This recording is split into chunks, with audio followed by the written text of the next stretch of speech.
Disconnected, you can come back. Well, dude, that's going to take time, and you're going to kick me anyways. If all your family, I always say, you know what? I always say that if this is be quiet. Time is going to be quiet. Just be quiet. I always say that if this is a major news story, it's not some niche statistic. I'm gonna mute you again because you won't just shut the hell up. I always say that if this is a major news story, not just some niche statistic, it should be easy to find. I understand and respect that some pieces of data can take longer to find. No problem. This is not some piece of data. This is a major news story, according to you, that Brian Thompson was going to do X, Y, and Z against Nancy Pelosi. If it's such a major story and all of these fact checks that I looked up are wrong, then please go find them. Go find them. Wait, Harry. Are you going to go find him or not? And you tell me what to do, dude. Then there's no point in having a conversation with you. There's no point in having a conversation with Harry, you. Because if you can't back up what you're arguing, then you could argue that aliens exist and that they're coming to testify against Nancy Pelosi. No, and then when I say that's absurd, you say, well, just trust me. You want to talk about the drones that are going on? No, I want you to go find a source. I want you to go find a source. Dude, honestly, we all know time will prove you wrong. Nope. I want you to go find a source. I want you to go find. I don't care about your theory. I couldn't care less about what you have to say about this or that or the other. I want you. No. Hey, be quiet. I want you to go find a source right now.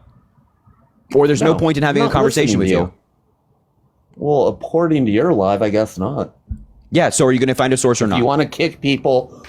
I'm not kicking you. I'm not kicking you right now. I'm giving you the opportunity in front of 2,800 people to debunk me right now. Okay, hold on. Go. Oh.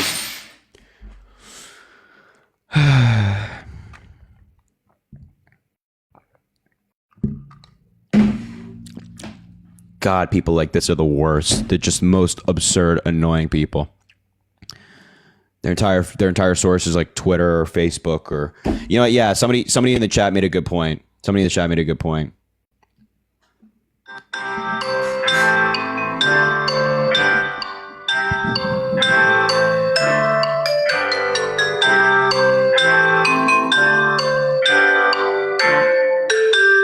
Oh, he left. Bro, he left. Bro, no way. Yeah. That's what I thought. That's what I thought. That's what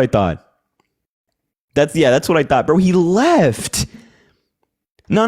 Don't run. I'm going to invite him back. No, don't run now. Don't run now. He's sitting right there. I can see him. I can see him still in the live. I'm looking at him right there. No. Come back. No way. Yeah, no, that's what I thought, man. Yeah, that's what I thought. You can't hang, bro. Can't hang. What a terrible guy. What a terrible guy. That's not a good guy right there. No. Look, he's still in the chat. No. Come back up here. The invite's still there. Come back up here. He's in the chat right there. No, he's in the chat right there. He's right there. Oh my God, man. That's so funny. Tyrell, thanks for the $5. I know it's insufferable to listen to people like that, but please don't give losers like that the time of day. People like that will never listen to facts. I kind of like screaming at them sometimes. So, Corey, thanks for the $5. Can I send you a tinfoil hat to wear? It's funny. Ali, thanks for the $1. You know, Harry's about to cook when he ripples out the, I promise no one needs to hear you speak. Yeah. Look. No. Don't say wow. Come back. The invite's still there. Nasa, thanks for the $1. Would you date a metalhead if she's a Democrat? What's a metalhead? Is it like a metal music enjoyer? Where's yeah. Okay, come back here. Look, he's coming back. Yeah. Public pressure. All right, what's your source? New gifts. Every time. No. Be quiet. What's your source? Every time I leave the app to read the source, you can't hear me.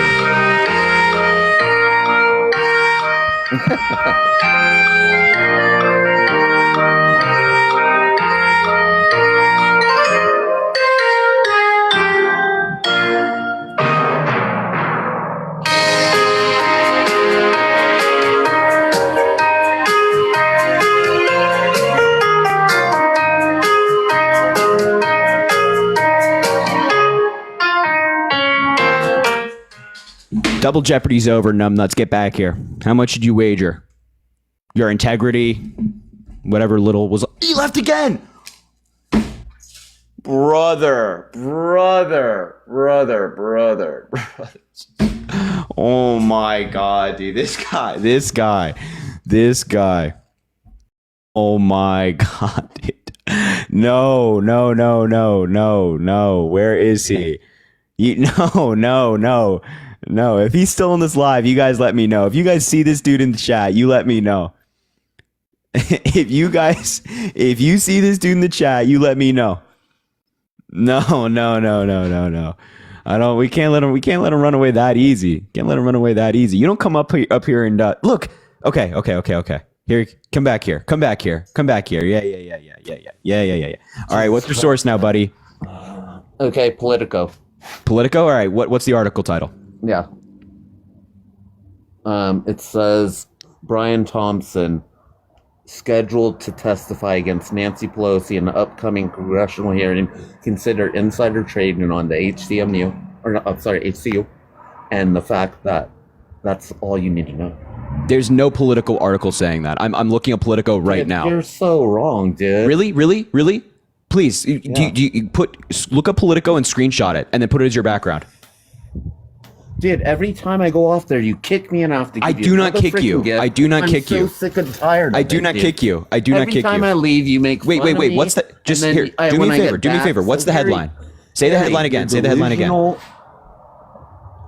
I'm on Politico right now. Well, this one says, hold on. Okay.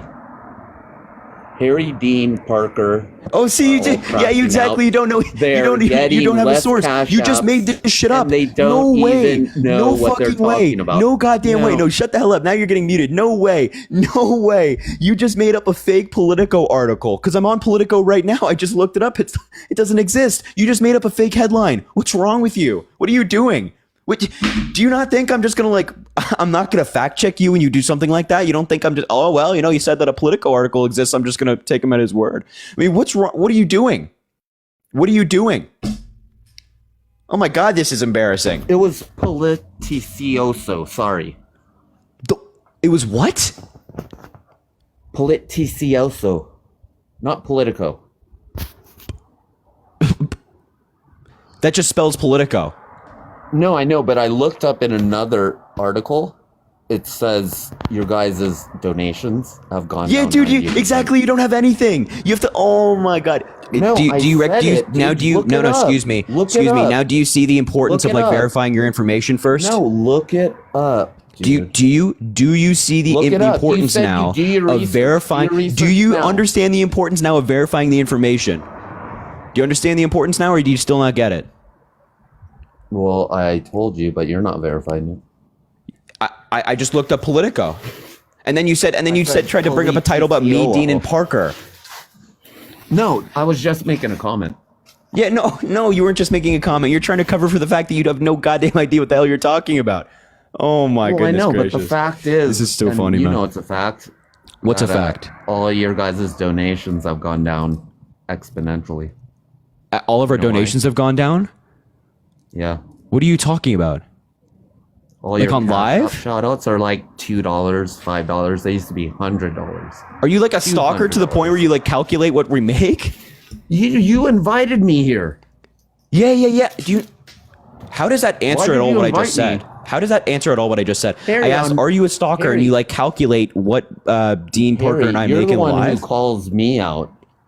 What are you talking? You just made a point. I'm asking you. Are you a stalker who calculates what Dean Parker and I make? I'm not a stalker. I mean, well, you seem like it. It's very strange. A stalker. It's very strange. No, because you have 2.8 thousand people watching you.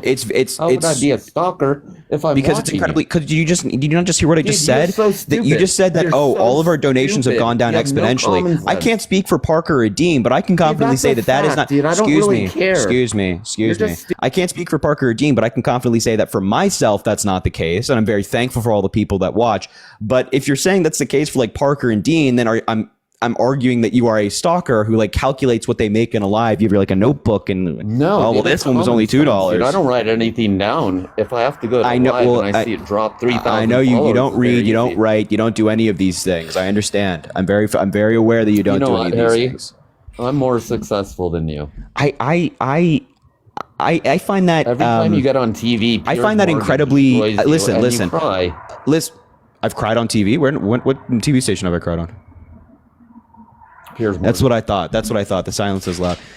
I find it. Look, maybe you are successful, but there are some really. I don't know you. I've never spoke to you my entire life. But there are some very unintelligent people out there who are not successful. Who are successful. That seems like you might fit into that category if you are successful. Okay, tell me why my gas prices have gone down to under $3 for the first time in 4 years in California. Supply and demand numbnuts. So you think Biden was responsible for this? No, I don't. The president of the United States doesn't control gas prices. Trump controlled it and it dropped. Oh my God. That's a reason for me. You go to Trump University, don't you? You go to Trump University. Terrible. You go to Trump University. No, I absolutely am not a huge Trump fan. No, you go to Trump University. You were the oh man. You go to Trump University, Lisa. Thank you for the future. If you think that like Donald Trump somehow as president-elect controls gas prices, then my God, You're gaslighting, Harry. You're gaslighting, Harry. Define gaslighting for me. You're gaslighting, Harry. Define it. I'm not in Trump University, and you're saying I am. Define.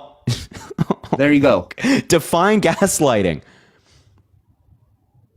Dude, you don't know what gaslighting means. You keep using gaslighting incorrectly. You keep using gaslighting incorrectly. I'm not going to explain the shit to you so you can go off on another You keep using the word incorrectly. You just keep saying the word over and over again. You can't define the word. I used to describe you. You deflect. You know that? I'm asking you to define the word that you're using. You can't define gaslighting because you don't know what it means. Gaslighting means. And no, you don't. Did it? No, you don't. Yes, you did. No, you don't.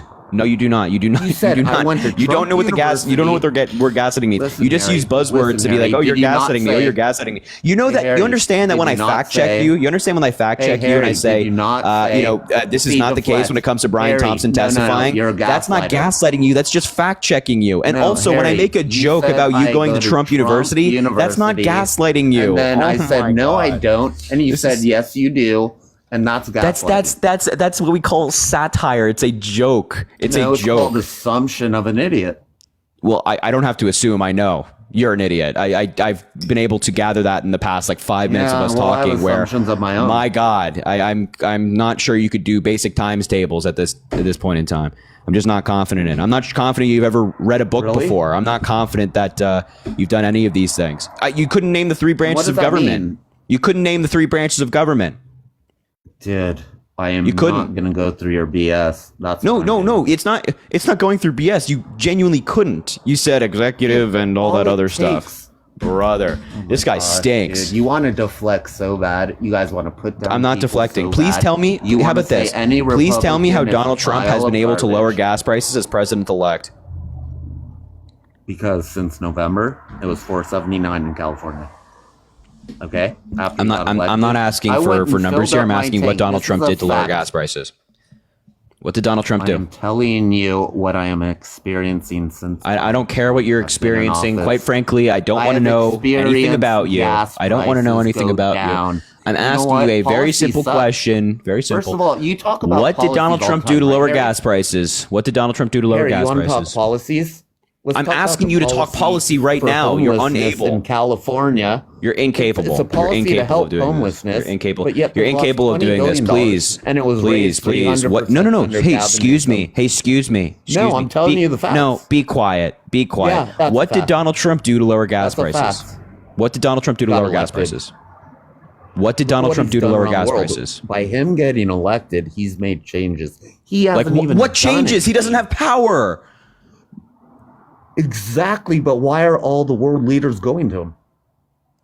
Oh my God! Why are they ignoring? How old are you? How old are you? Dude, don't even see. How old are you? Using stuff to try and degrade me. No, I'm not. First of all, I'm that's not. the I'm not point. degrading you. I asked you a Since question. How old are you? Trump How old are has you? been elected. How old are you? World leaders. Does it How old are matter? you? You're 21, dude, right? I'm 22, actually. Oh, How old are wow. You have no life experience. How old are you? Children. How old are you? I never had a job. How old are you? You've How old never are you? had responsibilities. How old are you? How old are you? How old are you? Are you? You don't even have to give a specific age. You can do 20s, 30s, 40s. How much? 30, 34? Okay, we'll go there. Yeah. Whatever. How old? How old are you? How old are you? Whatever you heard, dude. How old are you? Are you? You don't even have to give a specific number. You don't have to give a specific number. It could be 20s, 30s, 40s. Just give me a range. Do you realize, Harry?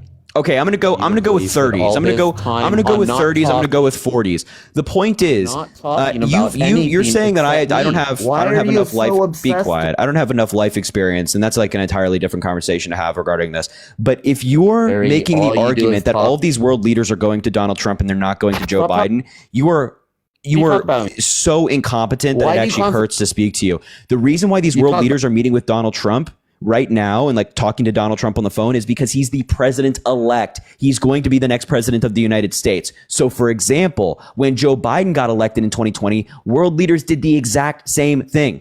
They're establishing relationships before the new president-elect takes office, because it would make absolutely no sense for leaders to just start talking to the next president on the first day of their presidency. It makes far more sense for them to talk before they get elected, before they're in office. Why is Joe Biden talking to Trump? Joe Biden did talk to world leaders when he was president-elect. Jill. Why did Jill? Biden talk to Trump if he's such an asshole. Why did Jill? Oh, because she's a good person. She's nice. Really? Yeah. Is that why she kisses us? Is that why she? Is that why she voted for? It's so crazy you're talking about the first lady of the United States like this, brother. It's so crazy you're talking about the first lady. You couldn't name the three branches of government. I don't want to hear it from you. I don't want to hear it from you. I don't want to hear it from you. Your Trump body pillow that's laying in your bed right now is getting cold. Go give it a snuggle. It misses you. It misses you. Your Trump body pillow is waiting. I don't have a Trump pillow. Yes, you do. Yes, you do. If you go to your bedroom right now, you'll see a Trump poster, a Trump body pillow, a life-size cutout of Donald Trump with some interesting things on it. I put it there. It's your Trump body pillow is getting cold. Hey, listen, buddy. Let me ask you a very simple question. What do they do in soccer with a ball? Yeah, I'm not gonna. They kick it. Now get the hell out. Russell, thanks for the $2. Oh, bro, the live just got flagged for harassment and bullying.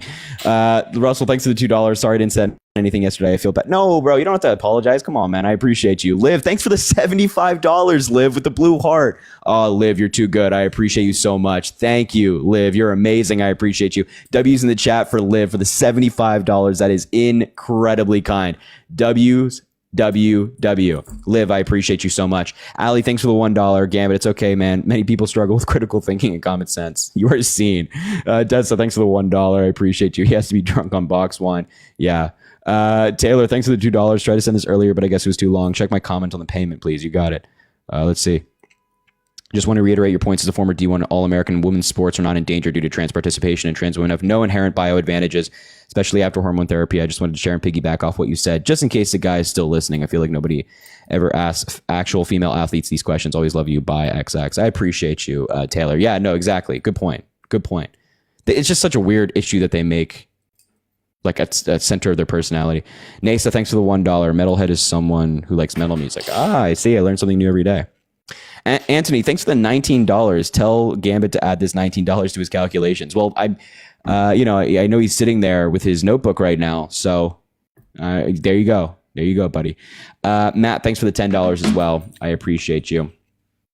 The live just got flagged for harassment and bullying. So should I restart? What do we think, guys? Sure. Probably because I was talking about this man having a Trump body pillow, which I firmly believe is actually sitting in his bed right now. Ugh. Restart. Restart. We'll restart in a second.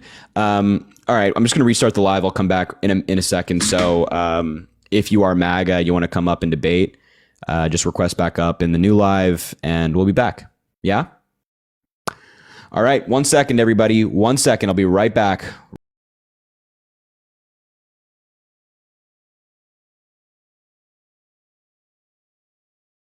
maybe when they were younger, maybe when they were a teenager, or even young 20s back in the day, would say something abhorrent about women. But I also think there are a lot of men who didn't do that. Right? Not every single man that is in their 40s or 50s have spoken extensively about how women are this or that. Well, no, I'm talking and certainly about, a lot of these men are not still doing it into their 40s and 50s. Donald Trump, when he said, grab him by the blank, I don't even wait, he was in his 40s or 50s when he said that, right? And when he assaulted E. Jean Carroll, he's in his 40s and 50s when he did that. So there's a lot of... I mean... Sorry. No, but he's what, 80 now? 78. 78. Okay, so I'm talking a man his age, even his generation. That's a long time ago. I mean, even the men of that generation, that is just how they were. It is. That's just not true. That not every single man that was part of it's not unanimous in that sense that every single man of that generation spoke inappropriately. And even if it were the case, that doesn't make it okay. It doesn't mean that, if all these people did something bad, it's okay if this person did something bad, we should overlook it. It's like, no. Let's expect better of our leaders. Our leaders, our people who represent us, are meant to be the best of the best. You'd agree, right? They're meant to be a role model for our children growing up. They're meant to be good at what they do. They're meant to be smart, intelligent, experienced, trialed, and all the different positive adjectives that I could use. Donald Trump is not that. And we shouldn't write off his flaws as just, other people did it. So, what can we really expect from them? We should expect the best from our leaders. Right. And I do. And I think he's a great leader. All that aside, he's a great leader. But what about, no one ever brings up Tara Reid. What do you, I'm happy to talk about Tara Reid. But what do you define as like a good leader? When you think good leader, what words come to mind? Donald Trump delegates. He finds not even Donald Trump. Not even Donald Trump, just good leader. What do you define as a good leader? Okay, a good leader takes care of business, knows what they're doing. He delegates to the best of the best, like say what Donald Trump is doing now. He's picking certain people to do certain jobs, picking the best of the best. I mean, a leader knows how to get jobs done. So notice how you didn't say like honest. Notice he didn't say honest or humble or any of those things, because you have to adjust your definition to fit Donald Trump. He's not honest. He's not humble. Also, do you really think he picks the best of the best? He selected Matt Gaetz originally to be his attorney general, who has been credibly accused of assaulting minors. 2 minors. There's witnesses who say they saw him do it. Wait a minute, Harry. I do hold honesty high up there, but do you think Biden is honest? Yes, I think Biden is honest. Donald Trump lied over 30,000 times during his presidency, which, if you do the math, averages out to around 20 lies a day. Can you imagine, just in your personal life, can you imagine lying 20 times a day for 4 years straight? It's almost inconceivable to think about, right? I don't catch him lying. I've listened to almost all of his speeches. I mean, you can take anything that Donald Trump talks about, he lies. So with tariffs, for example, during his presidency and to this day, he says that China pays the tariffs that we put on them. That's not true. American consumers and American businesses pay the tariffs. He just lies about it to sell it to people like yourself who are his supporters. Take the election, lied about the election, said it was unfair, said it was stolen, said he had all this evidence. Not true, not true, not true. Take anything. Take Joe Biden's record. Take Kamala Harris's record. Take the Biden family. Take the FBI, the Department of Justice, all these different institutions and agencies that he's lied about. He lies all the time. If we go back when Biden ran for president many years ago, he had to back out because he got caught lying. See what you just had to do right there? What? I don't disagree that Biden did something. Well, what Biden did was there was a plagiarism scandal, right? That he plagiarized something, and Biden dropped out following that.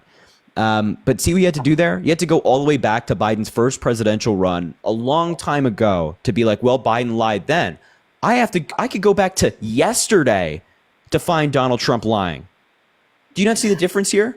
Do you think any of them are telling the truth? I mean, I would trust Donald Trump over Joe Biden, to be honest. I know you're not in a good mood today, I could tell. So wait, let me just get this straight. You would, okay. A convicted felon, proven sexual abuser, proven business fraudster, which by the way, at the center of that crime is lying. And somebody that told 30,000 lies during his presidency, lied about the election. You would trust that person more Wait, than he wasn't a proven sexual, it's not, it wasn't. Can you give me some examples of like the major lies that Joe Biden has told during his presidency? Oh gosh, I can't pick. Let me see. Just Go ahead. I watched him. I have watched a few of his speeches, and I'm thinking that's a lie. That's a lie. That's Like a lie. what? But if you ask me right now what he said, I couldn't tell you. But I know that there have been lies. That's the thing. I'm not denying that Joe Biden has lied in his life. Everybody lies. Everybody has told a lie in their lives. People have told hundreds of lies in their lives. Joe Biden, on the other hand, has not lied to the degree that Donald Trump did as president. Joe Biden doesn't lie. He's an honest man. He's a good man. You could disagree with him on politics. That's one thing. You could say, you know what, I disagree with you on manufacturing. Sure. Okay, no problem. But Joe Biden doesn't lie. Like he's not out there. Joe Biden doesn't lie about elections. He doesn't lie about his policy. He doesn't lie about have that one stuff. lie. I do have one lie. It's Please. just come to me. Yes, he said he would not pardon his son, and he did. Yeah, in my view, you can view that as a lie, but what I think is more likely to have happened is that Joe Biden just simply changed his mind. I don't think that if Kamala Harris would have gotten elected, that Joe Biden would have pardoned Hunter Biden. But since Donald Trump got elected, and since Trump appointed somebody named Kash Patel, or at least nominated him to run the FBI, this is somebody who has publicly said he wants to go after Donald Trump's enemies and jail them and prosecute them. Then I think in Joe Biden's mind, the equation changed a little bit.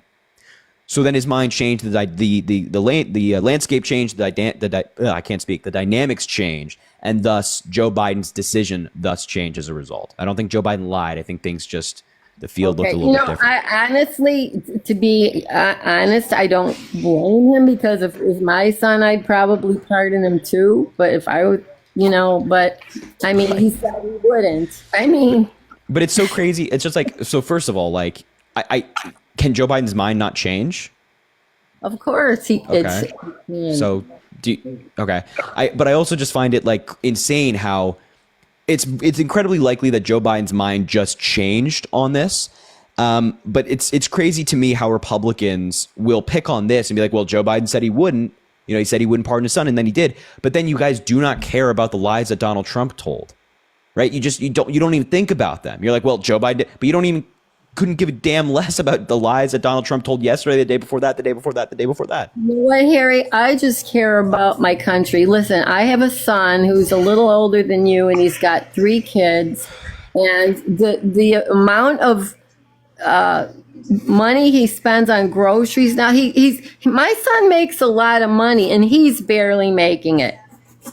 He makes a lot of money, and he's just scraping by with, everything, the inflation, everything has gone up so high under Biden.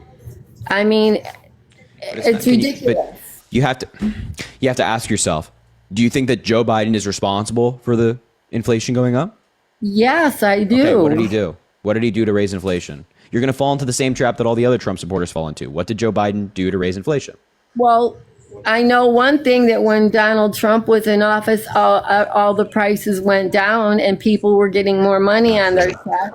Prices did not go down actually under Donald Trump. Prices went up every single year under Donald Trump because inflation happens every single year, no matter who's president. But what did Joe Biden do to raise inflation?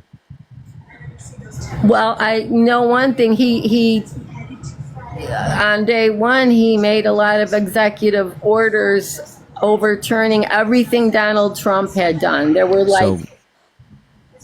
can you name an executive order that Joe Biden overturned that raised inflation? Well, I know, not that raised, I can't think of one that raised inflation, but I can think of, I heard the Border Patrol agent saying that he overturned all of the border policies that Trump had put in place. So that's the thing. Like, Joe Biden didn't raise inflation. There's nothing that anybody can point to be like, yep, that's what Joe Biden did, and that's what spiked inflation. Inflation was spiked as a result of the COVID-19 pandemic, which shut down economies all around the world, including ours. It made it incredibly difficult to trade. Products were not getting to shelves. And when people are demanding a product, demand is high and supply is low, prices go up. You learn that in Econ 101 and any economy class you take in like college or high school, whatever it might be. Well, there's the good point there, the COVID-19 fiasco. I mean, Joe Biden shut down our country, basically. When COVID started, Donald Trump was president. But he didn't shut down the country. So just to be clear, you think that Donald Trump left office with the country open, and then you think Joe Biden closed the country when he came into office? He started mandating masks, started mandating people, nurses lost their jobs because they wouldn't get the I don't want to say. That's fine. But that's not shutting down the country. Like, if Joe Biden's like, you know what, if you're on federal property, you have to wear a mask. The country's not shut down. And also, fun fact, when Joe Biden got into office, only 5% of schools were open, meaning full in-person education. You know, A year later, 95% of schools were open. That's the opposite of shutting down the country.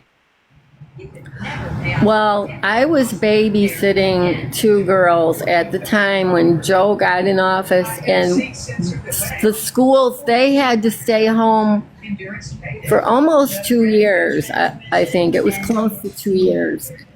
And they lost 2 years of school, a year and a half maybe of school during the Biden administration. Well, Joe Biden doesn't control the individual school districts. That's true. I mean, Harry. Look, here's the thing. Here's what you have to understand. The president is not God. They're not Superman. They're not all powerful. So Joe Biden, in his capacity as president, cannot shut down individual school districts all around the country. And Joe Biden, in his personal capacity, cannot raise global inflation without doing something drastic that does that, right? Of which there's nothing that Joe Biden did. The inflation was caused by COVID, which affected Donald Trump's economy. It affected Joe Biden's economy. Joe Biden had to recover us, and inflation was global. It happened all around the world in major economies as well. Canada had higher inflation than we did. That is not Joe Biden's fault. Joe Biden didn't do anything to make that happen. If Donald Trump were still president at the time, inflation would have gone up. It would have been the exact same situation because it's not the president doing it. And the president cannot control individual school districts. Yeah, I guess you're right about that. Let me think. What else here?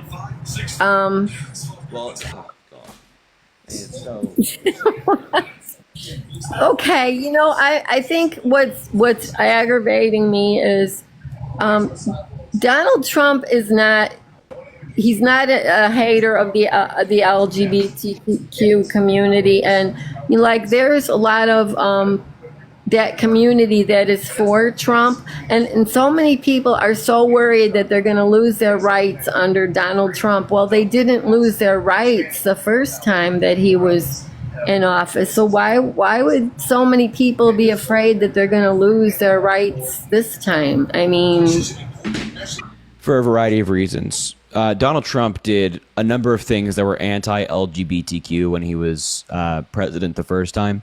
So, for example, with trans people, one of the last things he did in office was for some homeless shelters, he mandated so that if you're a biological male who transitioned into a woman, you have to go to a male shelter, which is dangerous for a number of reasons. It could put a lot of people at risk. We know that violence and targeting, is disproportionately affects people like those in the LGBTQ plus community. So putting them in an environment where they're not safe is not great.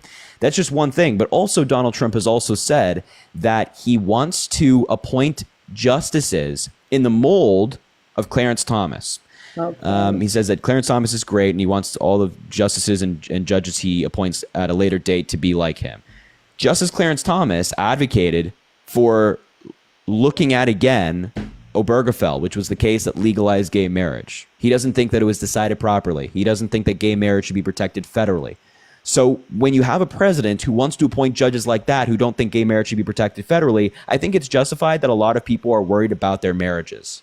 Did you know that Donald Trump held gay marriages at Mar-a-Lago, and Eric Trump, I believe it was, he officiated a gay marriage? I couldn't care less. It's wonderful that they have gay marriages at Mar-a-Lago. That's fantastic. But if Donald Trump is saying he wants to appoint judges in the mold of somebody who wants to overturn federal protections for gay marriages, then I couldn't care less if he holds gay marriages at Mar-a-Lago. I've never heard that, and I know a lot of I follow a lot of gays that don't think Donald Trump is doing those things, and they voted for him.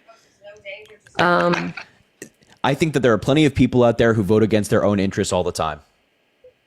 I think you voted against your own interests. I don't know if you have like a daughter. I think you voted, if you do, or if you have like a sister or whoever, I think you voted against their interests as well. I have two sons, but I think you voted against their interests as well. My grandson's almost your age, but he wanted Trump, and I don't know. I didn't, and he didn't talk to me about it. I mean, he didn't ask me. He just made his own decision, but.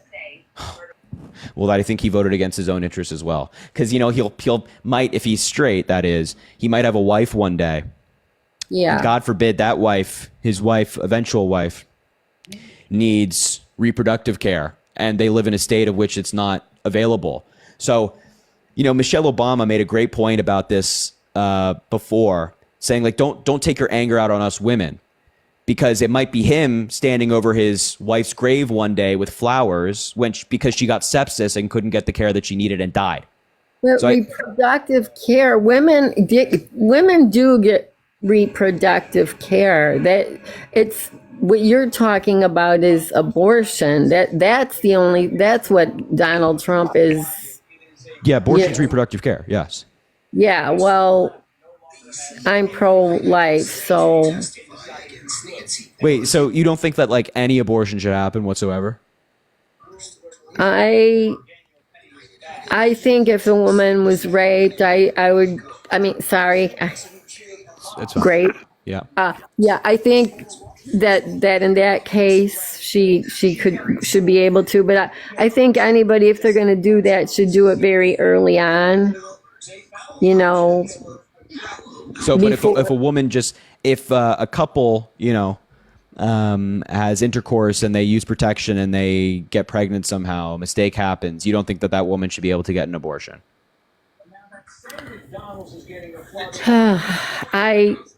I'm going to say is I'm pro-life, and I wouldn't do it myself. If somebody else wants to do it, that's their choice. That's pro-choice. You hear what you just said? Choice, right? That's literally what being pro-choice is. Right. It's their choice. And I am pro-choice, for meaning I am for everybody to be able to make the choice. But as far as the law goes, okay, if I'm going to be part in making the laws by my vote, I have to vote for life. Wait, hold on. So you think that women should be able to make choices that they want to make, even if it's not the choice you want to make, but then you vote for policy that doesn't allow women to make the choices that they want to make? I'll put it this way. If the law is there, if the law says abortion is okay, I'm all for a woman. That's her body. Fine. It's not my body. She can do what she wants. I'm not living her life. But if the law says abortion is illegal, then I'm going to stand with the law, I guess. Why? But isn't that a bad way to think about it? Because there are laws in history that were on the books, but it doesn't mean that they were good laws. Like, slavery was on the books a while ago, but just because it was a law and you could do it doesn't mean that it should remain the law.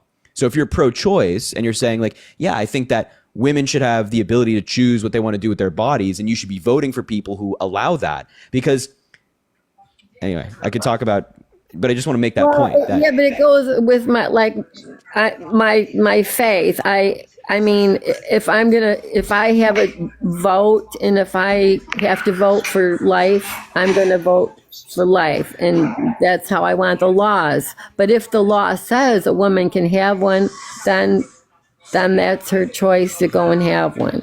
but do you understand how it's like a little bit hard for me to understand how you're saying like, yeah, you want a woman to be able to choose what they want to do with their body, but then you're saying that you would not vote for that being the case? Isn't that a little contradictory? Yeah, but that's why we have elections and votes, because it's not just me alone voting, it's the whole country. I mean, what's the majority, you know? No, I understand. Okay, let me maybe take a different approach as my last thing I want to say, because I don't think we're going to come to because I just don't understand what you're arguing, to be honest. What about this, right? The abortion bans we've seen, shout out to everybody coming from Chris's live. The abortion bans we've seen in recent years, since Roe v. Wade has been overturned in all these Republican states, have made it incredibly difficult for women in emergency situations to get abortions that they need to live. The example that always comes to mind for me is Amber Nicole Thurman in Georgia. She went to North Carolina, took an abortion pill, came back. She hadn't expelled everything that the abortion pill was meant to expel from her uterus. So she had to get a DNC, which is essentially a scraping of the uterus to remove all the matter that's left over. Right. Except that procedure was made illegal and a felony by the state of Georgia that summer that she was going to get it. And it's only available in the event of a life-saving procedure. The doctors at that hospital waited 20 hours and they watched the infection spread because they were so nervous about operating on her, and that if they did it, they could go to jail for like 20 years for killing somebody, basically, is what the law would say.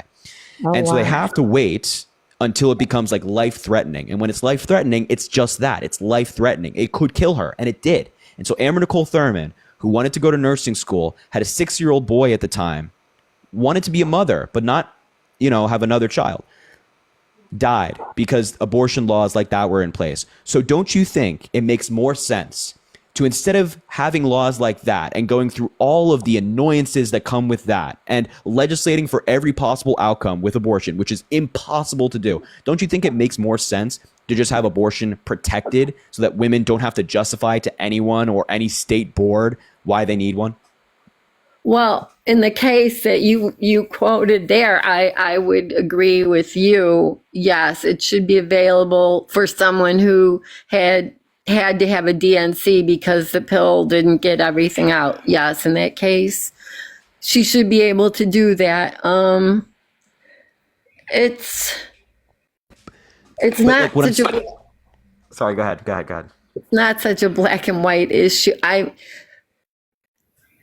But I think it's very black and white when it comes to this, because we know that these laws have made it harder for women to get abortions, even when they need it, even when it's life-threatening, because there's so much regulation. These doctors don't know if they can perform. It's become like an incredibly difficult task. So instead of having all of these barriers to the care that they need, how about just no barriers, and let the women get the care that they need? And nope, you don't have to justify to anybody why you need it. Okay, but Harry, do you know that what percentage actually of abortions are a medical emergency? Seriously, it's like 1%. It's a small amount. Yeah, and what percent is rape? A small amount, but they exist. And also, when it comes to like assault, for example, we don't know the full scale of like how many abortions are a result of assault, because a lot of people don't come forward about this stuff. They don't talk about why they're getting an abortion. They just get it. And I also think that's another thing to think about. Think about this with these laws that you're proposing, what laws the Republicans are proposing. They're saying that if you're assaulted, you have to prove that you've been assaulted in order to get an abortion. Number one, how does a woman go about proving that? Let's just say like it was a he said, she said situation, that if she doesn't have evidence, but it happened, right? It happened. She knows it happened. Obviously it happened, but she can't prove it to anybody. She's like, I know this happened to me, but she doesn't have evidence. Is it now the state saying that, oh, she has to go forward with the abortion because she doesn't have evidence? Like, why make her justify that to anybody? Why can't she just know what happened and go get the care that she needs. You're right. You're right. The problem I have is because of the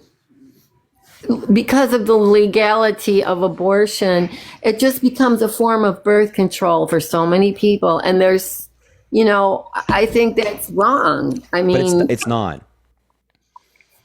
It's not. The majority of people who get abortions use birth control of some kind, some form of contraceptive.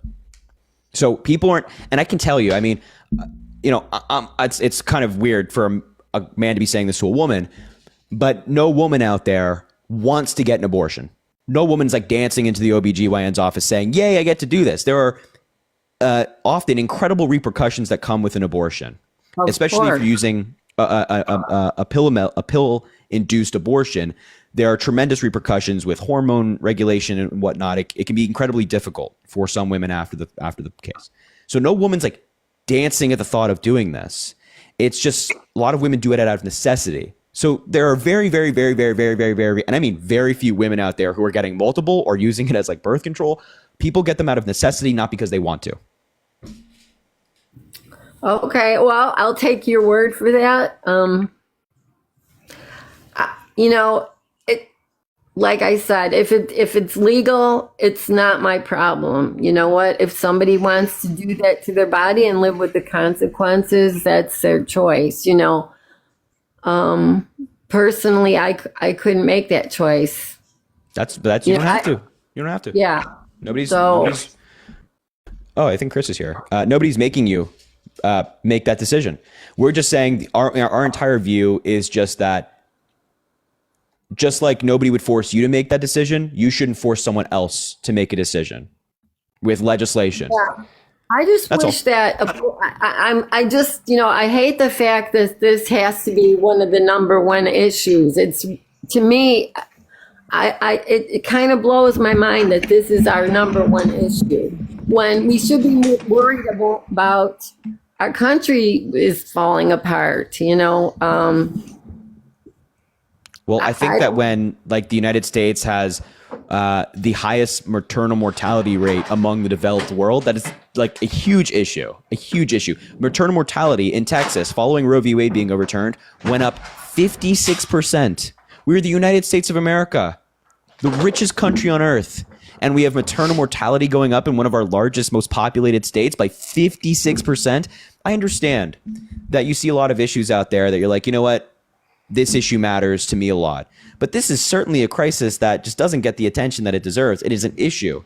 And the pro-life legislation, thank you for the glowing jellyfish, the pro-life legislation that a lot of Republicans are putting into place are only exacerbating this issue. That's all I'm saying. It wouldn't be an issue if Donald Trump didn't overturn Roe v. Wade. We would still be in a country where no matter where you are, no matter who you are, you can get an abortion if you wanted to. But now Donald Trump and the Republicans have made it an issue. You do know Roe v. Wade never did get an abortion. Look into it. Maybe I don't know. I thought Roe actually did. I thought the woman who was behind the case actually did end up getting an abortion. No, it was she never did actually, the whole case was based on I don't know if you call it a lie, but she never got an abortion. Well, it's not a lie. She was, trying to get one and the state denied her. So. Yeah, I mean, that's neither here nor there, but I do think as a country we have, so many more important things that we really need to think about. I mean, I'm more concerned about the economy because I do have, sons that are out there working and they have kids, and I'm concerned about the gas prices, the price of food. Those are the things I know. I see.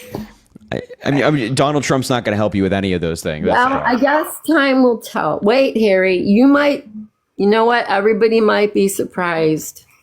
We will not be surprised. We will not be surprised. Because again, there's no mechanism. Like, it's almost saying like, well, Harry, you might be surprised if pigs fly. You never know. There's no mechanism for Donald Trump to go about doing that, right? There's no possible way.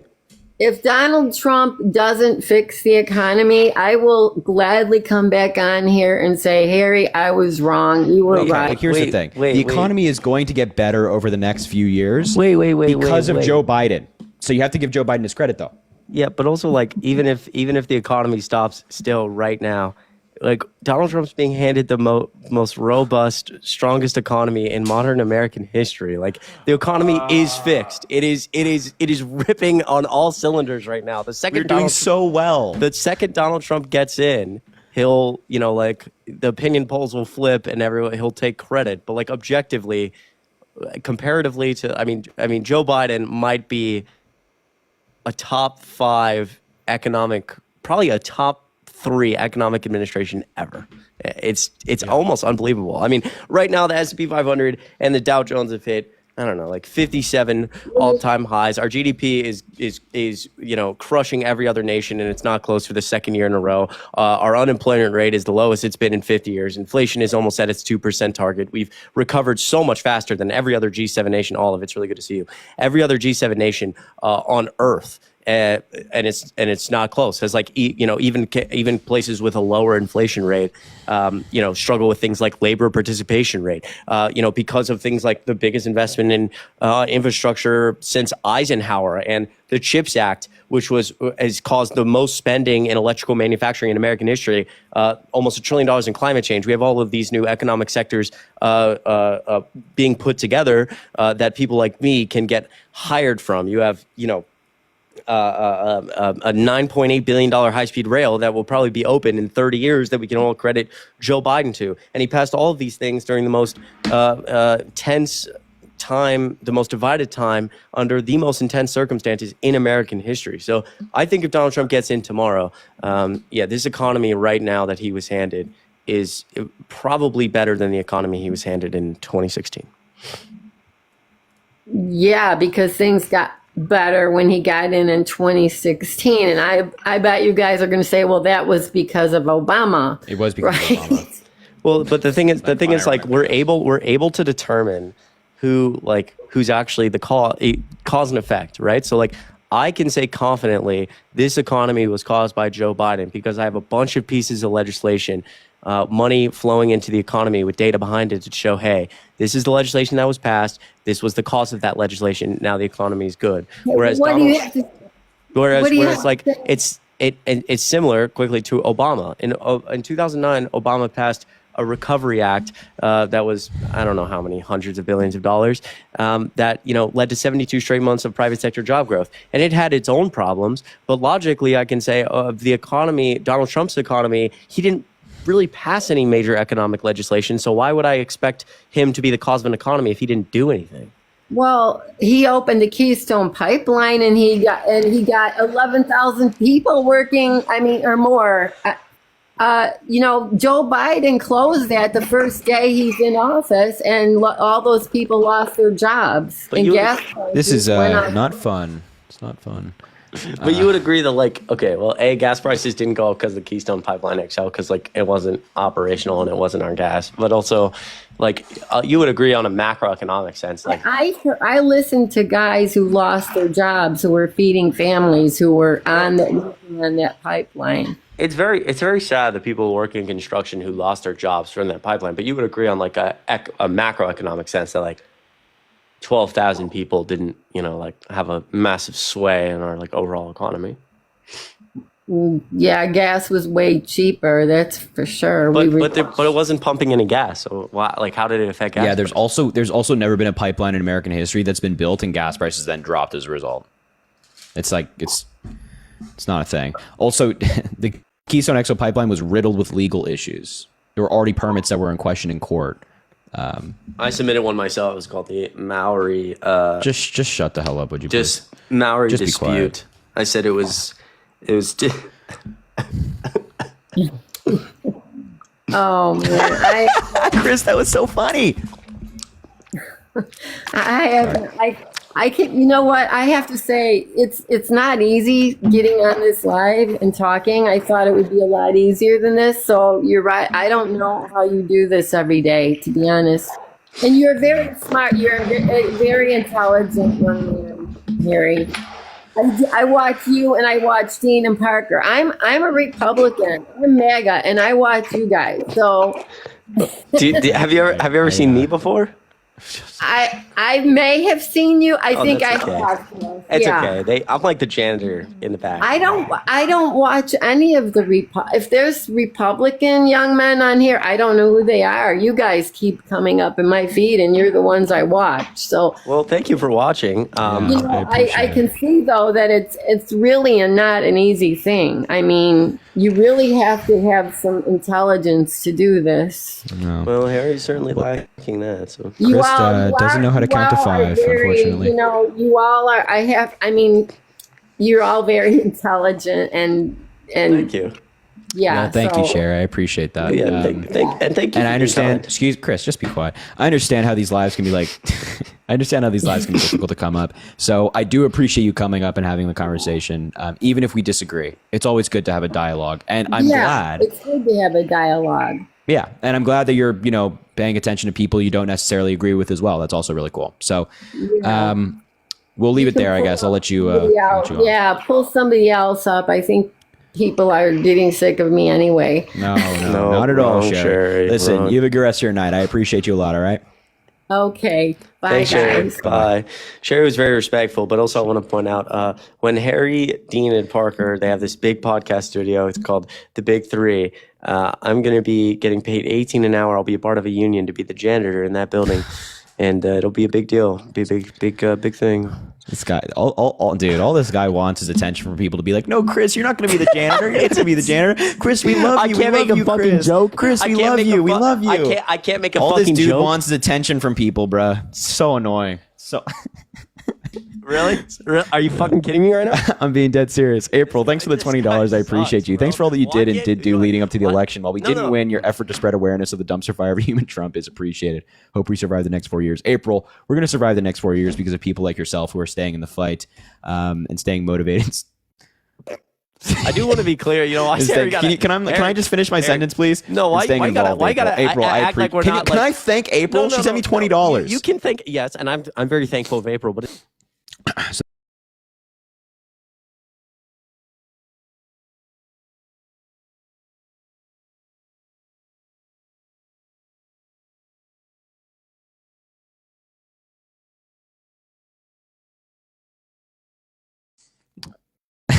Kat, I cannot in good conscience read that out on live. So I appreciate you.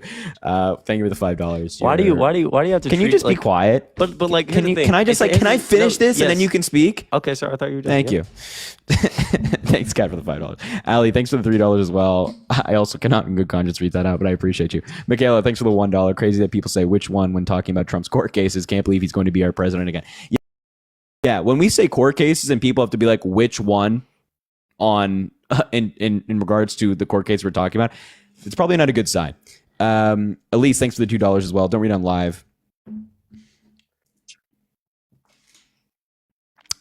Understood. I didn't even know that was a social media platform, to be honest. So I appreciate you. Abby, thanks for the $5. Don't read out loud. Of course. Of course, Abby, I appreciate you. Jaden, thanks for the $1. Just woke up from my nap and saw my favorite person is live. Naps are amazing. That's a good choice. Taylor, thanks for the $3. Brenna, thanks for the $5. When asked, are you saying if you were president, you'd try to appoint justices to overturn gay marriage? Trump says, I would strongly consider that. Yes, I mean, seriously, these people are delusional. There you go. That's also a good point. And Bex, thanks for the $5. Need some help naming my film for my final tomorrow. Can I pick your brain for 5 seconds?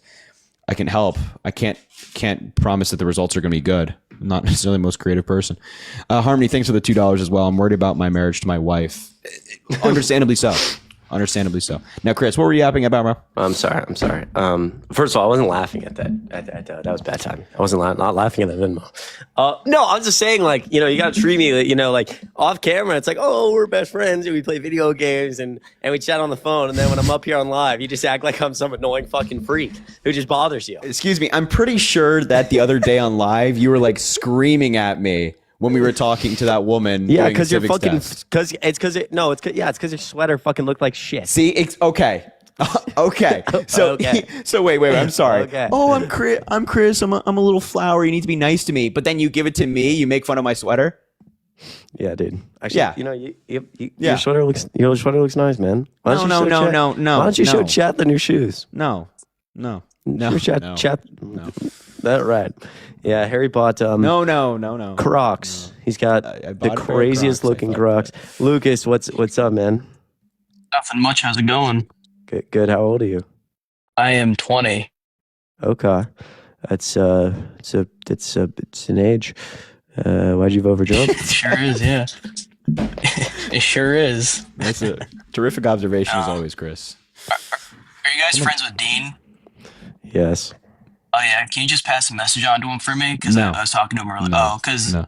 he made me really sad earlier today because he kicked me off his live while we're in the middle of a conversation, and I stopped working for like an hour and a half so I could talk to him. So yeah, you just pass that message along to him for me. I'd really appreciate that. He made me real upset with that one. But I'm about to make you upset again. I'm on out of here. Oh! I'm on out of here. Yo, Kendra, thanks for the 28 cents. Happy holidays to you too. Nicole, thanks for the $1. I don't understand the MAGAs that say they listen to all the guides and still support Trump. I also don't know that. Tree saying, leave Chris alone.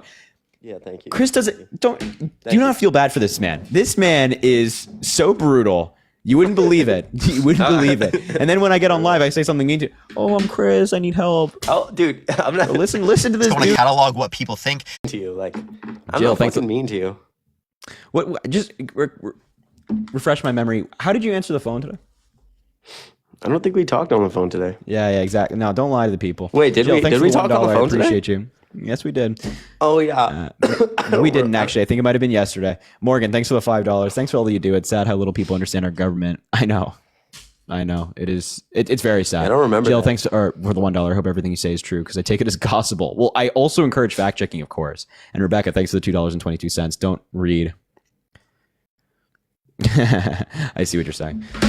Anyway, on a real note though, yeah, guys, really appreciate everyone being here. Double tap the screen, helps get more people in here. Go if you haven't followed Harry already. And yes, we really appreciate you guys getting information from us, but I'm sure everything we say is we try very hard to be factual, but I'm sure everything we say is not always perfect. So please fact check us when you can. It's important to get your news from multiple different sources. Hello, Swisher. How old are you? 31. Okay. Why'd you vote for Trump, man? I think he's best for economy. Why'd you guys vote for Kamala? because she's better for the economy and better on every single issue. How? What's your favorite Kamala policy? I think there were a number of Harris policies that she was proposing. You know, reinstoring Roe v. Wade, I think, was great. Her housing policy, building 3 million new houses in her first 4 years by working with developers and giving them a tax incentive to do that, I think that was great as well. I thought her expansion, or her wanting to expand the Affordable Care Act, was another great policy. I mean, right now we have more people with health insurance than literally ever before in American history. That's due to the expansion of the Affordable Care Act, something that Donald Trump tried to kill, and the only reason it wasn't killed during his presidency was because of John McCain. And that's just some policy there that I appreciate. I can talk about more if you'd like, but yeah. Yeah. $20,000 subsidy for first-time home buyers, expanding the child tax credit, just cutting the tape around owning a small business. You know, it's pretty hard. Got to file 3, 4, 5 pieces of paperwork just to own, you know, a basic sole proprietorship these days. And cutting the tape around that and giving like a bigger tax deductible would really give people drive to want to start a business and keep it open. So those are like everything we just named is like far more competent than any policy that Donald Trump has. Okay. So what I was gonna ask you, Harry. So everyone's talking about kind of like women's rights and how Donald Trump is not for women's rights. Yep. What do you think about, men going into a woman's bathroom? Oh my God, man. Men going into women's spaces. What a terrific pivot. Well, I What a mean, that terrific happens, pivot. but men going to women's spaces. What do you think? What a do you think terrific about that? pivot. You know, when we talk about like women's rights, we're talking about the fact that like women are bleeding out on operating tables all around the country in Republican states with infections and sepsis because they can't get reproductive care because these Republican legislators are passing these archaic laws surrounding their bodies. That's what we're talking about. But if you want to pivot to like this social justice, trans conversation regarding bathrooms, we're happy to do it. I have no problem with somebody who's trans going into a bathroom. Well, I'll just follow with you with reproductive rights. So reproductive rights. So what did Donald Trump do to actually, get away from women's rights and reproductive rights? What do you? Yeah, he appointed 3 Supreme Court justices with the explicit intent of overturning Roe v. Wade. That happened.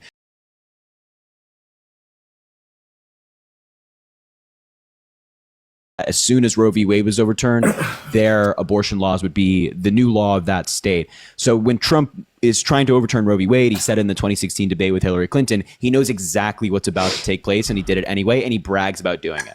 Okay, so did you know that it was the Supreme Court that overturned that, not Donald Trump, right? So I'm pretty sure... Oh my fuck! It was the Supreme Court. Pretty sure I just kind of touched about that. Yeah, pretty sure I just said that. It was the Supreme Court, not Donald Trump. Wait, so try again. Are you kidding me? Supreme Court overruled it. I'm learning about this for the first time. I'm learning about.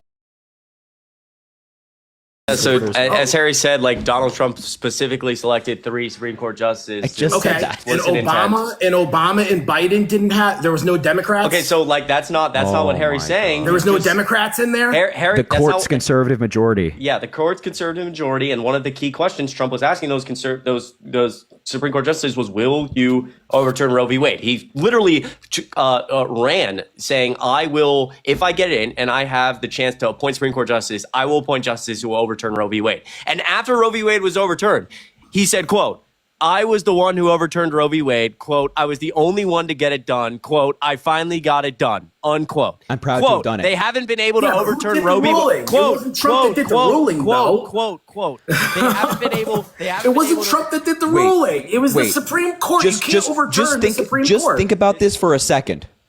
If Donald Trump, Donald Trump said, if Donald Trump is saying, I want Roe v. Wade overturned, and he's saying, I will only appoint Supreme Court justices who want to overturn Roe v. Wade and are pro-life, and then he does that, and then Roe v. Wade gets overturned. You're just like, well, who could have seen this coming? Donald Trump had no idea that this was a possibility. Are you kidding me? I did not even say that. You're putting words in my mouth now. I'm not quoting you for verbatim right now. I'm not. So you just said Donald Trump made this happen. How did he make it happen? How? By appointing 3 Supreme Court justices with the explicit intent of overturning Roe v. Wade. Fucking thing. So Obama did not appoint justices who were pro-life. There was Democrats in there. There was more Democrats in there. So there was Democrats and Republicans. Wait, just out of curiosity, in your mind, what's the makeup of the Supreme Court right now in terms of conservative or liberal? Do you know the makeup? Okay, so it's the judicial branch. So the freaking court system is under judicial branch. How many Supreme Court justices are there? How many Supreme? I don't fucking know. What is the matter of the number? What is the matter of the fucking number? Wrap it up, Chip. Go ahead and wrap it up, man. I mean, you guys don't even know the. Okay, what is the number? What is the number? If you guys know, what is the number? It's 9 Supreme Court justices. How do you not know this? You're saying Trump had 3, or you're saying Trump had all 9? Holy fucking! You know what, man? What? Wait. Just out of curiosity. Sorry, go ahead, Chris. Sorry. No, I just genuinely don't understand, as a human being, how you could feel the need to talk on a subject that you clearly know so little about. It's just weird to me. Like, why would, if you don't understand the makeup of the Supreme Court, you don't understand how many justices there are, you clearly just don't understand how it works. And that's no offense to you, that's fine. But if you know that going in, why would you try to argue from a position of knowing how it works? Because you're saying Donald Trump overturned fucking Roe. So let's do that. Let's do this really quick, Swisher. So there's 9 Supreme Court justices. Okay. Donald Trump ran and was like, hey, if I get the opportunity, I will appoint Supreme Court justices who will make sure Roe v. Wade is overturned. Then he got the opportunity to appoint 3 of the 3 justices. So the Supreme Court makeup was very conservative, and then they ruled on Roe v. Wade and they overturned it. So after that, Donald Trump said and ran on in 2020 or in 2024, saying, I was the president who got rid of Roe v. Wade. This is why the pro-life community should vote for me, because they tried to do it. So the jury makes the decision. So the jury made the decision. The jury? That's who makes the decision, right? The jury makes the decision. Holy fucking shit. Holy fucking shit. I'm about to freak the fuck out. I want to know. I'm about to freak the fuck out. Dude, wait. What jury? I just want to... Please expand on the this, jury makes the decision. What jury? What jury are you referring to? The jury in the court, bro. No, dude, this has No, to you have to be trolling. You have to be This trolling. has to be a troll. I'm trolling. So who made the decision? You're gonna say Donald Trump, right? Donald Trump made the decision. Wait, can I ask you? Wait, no, Like, stop, dude, Harry, you're pivoting, stop, dude. Like, stop, Swisher. Let me ask you a question. Just I want to understand something. So the Supreme Court agrees to take up Roe v. Wade. Yeah. And then so there's 9 justices, and then there's like a jury in the courtroom, and they make the jury like a jury of Americans. Like in a criminal case, there's a jury. You know when you get selected for jury duty. Yeah, for jury duty. Okay. Yeah. So are you like I'm asking you? Is that how Roe v. Wade was overturned? Like there was a jury. Yes. Okay. Obviously. Wow. Oh my God, Harry. I thought I'd seen it all. Yeah. I really did. I want to send my heart out to all the lawyers in the live right now who are all the lawyers that make all the money in the world. Yep. Okay. All the lawyers. Public so defenders do not make a lot of money. Yep. Public Guys, prosecutors do not make a lot of money. yeah. Guys, if I bet lawyers. all the public. We need I think more Law of of the those. Wild's here as well. All the public defenders are wishing that they made all the money. But if you're in law school, you're a lawyer. I'm sorry you have to listen to people like this. This is so incredible. Yeah, I mean, If there's we need more if there's- lawyers. That's all what right, we need. Swisher, More so guys, CEOs. no, I've we been just seeing- need more people who like read, and you are not one of those people. Yeah, Oh, so reading. Okay, so if so there's I a- go to hold on, college, so Swisher, you're actually smart Swisher. about politics. Swisher, hold on. If there's a record, I've been seeing videos that are actually very well done called "Sassy Democrat Man Apocalypse," and I've been very, I'm very much under the impression that we lost because for a variety of reasons that are Democrats' faults. Democrats, we could have done better. But this is also your reminder. Swisher is your reminder that sometimes we lose because voters just make shit up and they walk around and just make shit up in their head. And there's not much you can do about that. So if I'm on a Sassy Democrat Man edit, we lost partly because people just fucking make shit up. Well, I mean, Second everyone that. makes shit up. I mean, that's what politicians do, right? I mean, they can make shit up, right? Please, I need you to just never say something can like you that. explain- ever I mean, again. You just said that there was a jury in the Supreme Wait, can I Court. ask you a question? Because Hold on. you made shit up. Swisher, can I ask you a I'm question? just trying to- So I'm you just voted for trying to go Trump. with it, You man. voted for wait. Can I ask you a question? You voted for Trump because he's better on the economy. Like, could you explain why is what's wrong with our economy? What's wrong with our economy? Let's go there. The economy. I mean, let's talk about the border crisis that we're under. Okay. All right. So that. All right. Wait, can we before we Harry, do? Can what's you going on? recognize that the What's going Supreme? on? Just be quiet before we move on to that. You recognize that there's not actually a jury in the Supreme Court, right? Okay, can we actually move on? Because Yeah. But I just want you to understand that there's not a jury in the Supreme Court. There's 9 Supreme Court justices who are appointed by the president, confirmed by the Senate, who make decisions on cases. Okay, I got that. So it's not a jury. There's no jury. Anyway, we can move on. So wait, Please elaborate on how the border crisis is collapsing the economy. you would agree. I'm sorry. Now I'm actually going to go. But with that new information that there's no jury, you would agree that Donald Trump overturned Roe v. Wade. No, it was the Supreme Court. But go on. You can believe anything you want. Did Donald Trump select? Donald Trump selected, but Democrats were in there too. That's my fucking opinion. If you don't like it, I mean, that's my opinion. Wait. The makeup of the Supreme Court is a 6-3 makeup of conservative the- majority. Yeah. Meaning that 6 of the Supreme Court justices that are currently on the bench have been appointed by Republican presidents and thus lean more conservative in their legal ideology, right? And so even if there's 3 Democrats, Sure. 3 Democrats cannot overrule 6 conservatives. So the Democrats being on the court almost didn't matter in this case because the ruling was 6-3. Okay, so that's the Republicans' fault? Are you saying whose fault is that? Yes. How is that the Republicans' fucking fault? If the Democrats don't do the fucking job. Why do you say What job could they do? What job could they do? If What they don't job? get the fucking people, then what the fuck? What the frig you want them to do? What job could they do? Do you support Roe v. Wade being overturned? Do I support? Yes, I think it should be to the states. Yes. Okay. I think it gives more power to the people. I don't think it should be a federal law. The federal government should stay the fuck out of our business and fucking stay the fuck out of a woman's body. Do you think go to the fucking states? It makes actually more fucking sense. Okay, wait, hold on. Yeah, go ahead. Go ahead, sorry. Well, first of all, The maternal mortality rate in the United States, meaning women who die while pregnant, while giving birth, or shortly after birth, is like the highest in the developed world. And in states with very strict abortion bans, like that rate's much higher. So like women have like disastrous health outcomes because of this. Second, more like that's really hypocritical to talk about like things like small. Didn't you start this whole thing about like? Do you think that there should be laws prohibiting transgender individuals from going into certain bathrooms? Transgender should. Wait, what was your question? What was your question? So number one, like when you talk, well, actually, I'll start with like you say like the federal government shouldn't be involved in people's business. Like, when you're actively advocating for like state governments to insert themselves in a decision between a woman and a doctor. So you're advocating for bigger government already. But do you think that like there should be a law do you think there should be a law preventing transgender people from going into certain bathrooms? Yes. Yes. Okay.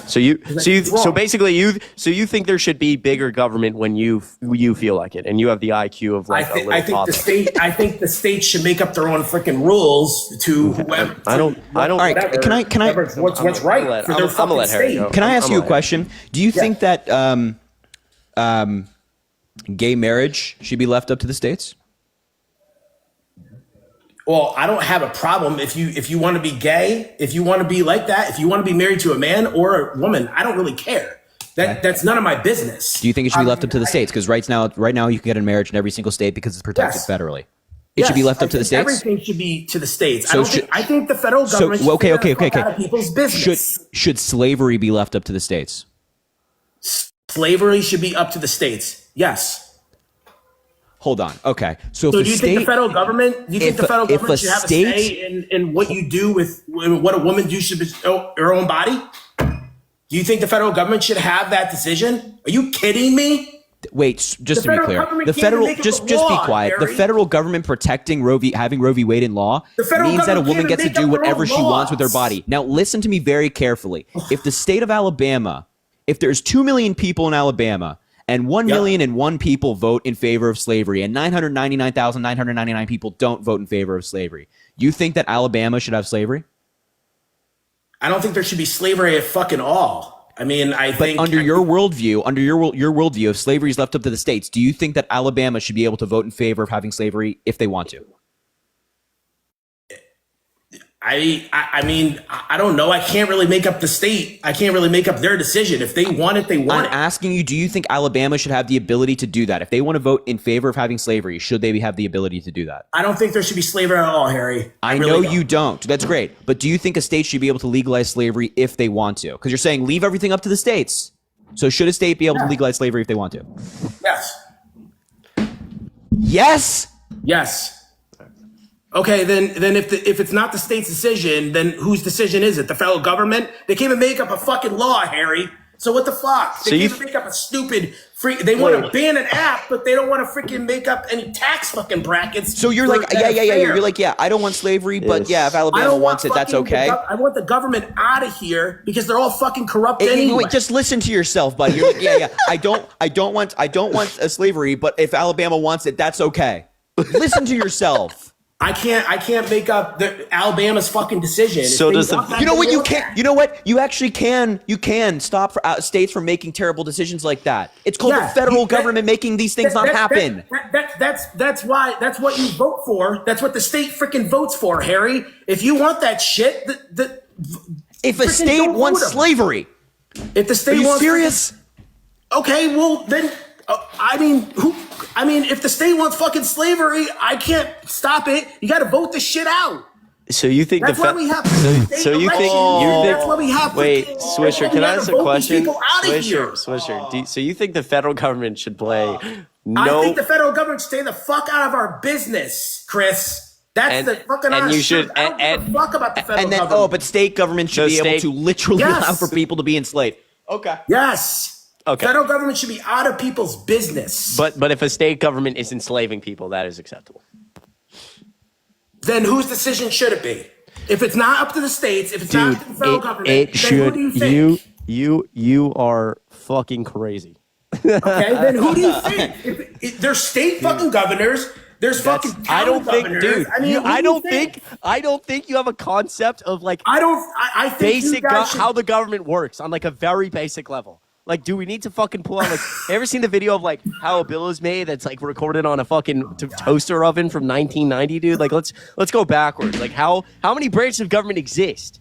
How many branches of government are there?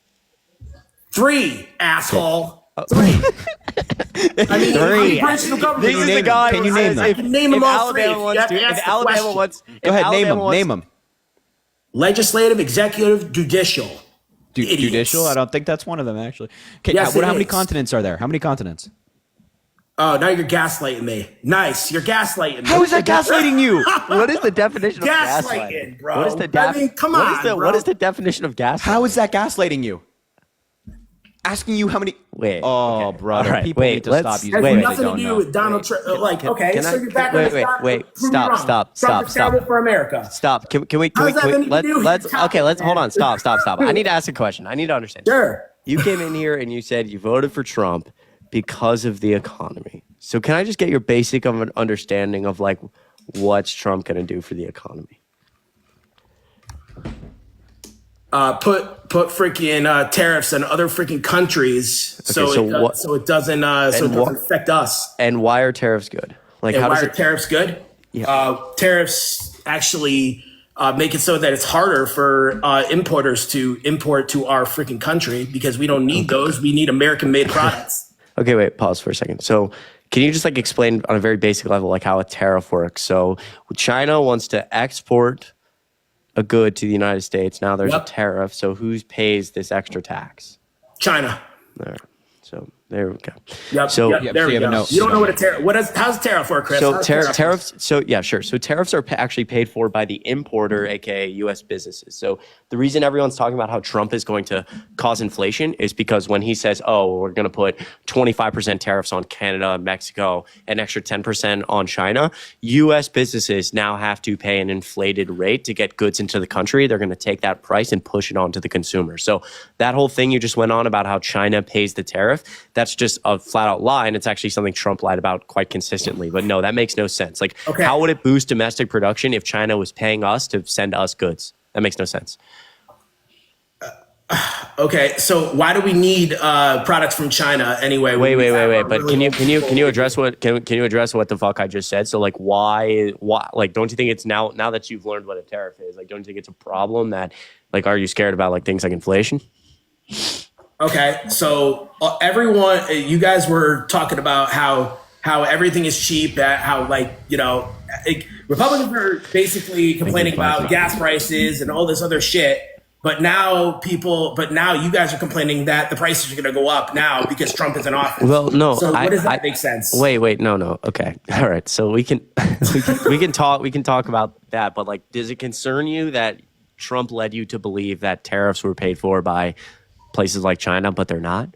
Why did he lie to you about that? Doesn't fear me at all. I don't fear that at all. Doesn't affect. But what? But why did he lie about that so much? Like even how did he lie? Well, you literally think that tariffs are paid for by foreign countries when they're not, and that's because Trump lies about it all the time. Okay, so why is it over only 40% of our imported goods are only coming from out of the country? 40%. Okay, so all goods that are imported are coming from out of the country. That's the definition of an import.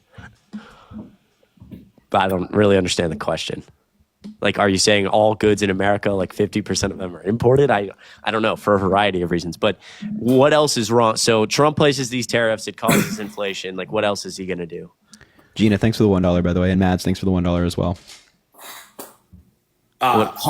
What else is he going to do for what? The economy? Are you asking about the economy? Like, what else is wrong with you? I just want to get your basic understanding of, like, how our economy works. I just find this fascinating.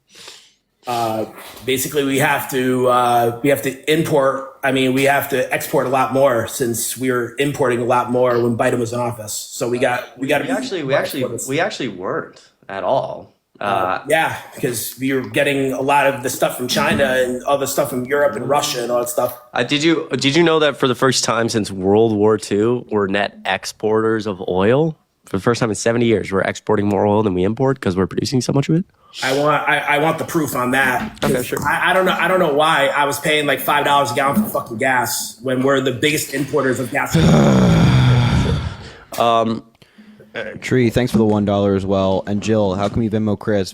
Chris's Venmo and Cash App is the exact same as his TikTok username, Chris D Mowry. There are people that try to impersonate him on there, so try to make sure. Sure. According to the U.S. Energy Information Administration, the EIA, who's like a 3-letter agency that's been reporting data like this forever. It's kind of like when you get the jobs report. They announced in 2020, the United States became a net exporter of petroleum for the first time since at least 1949. And in 2022, total petroleum exports were about 9.52 million barrels per day. And imports were about 8.33 million barrels per day, making the United States an annual net total petroleum exporter for the third year in a row.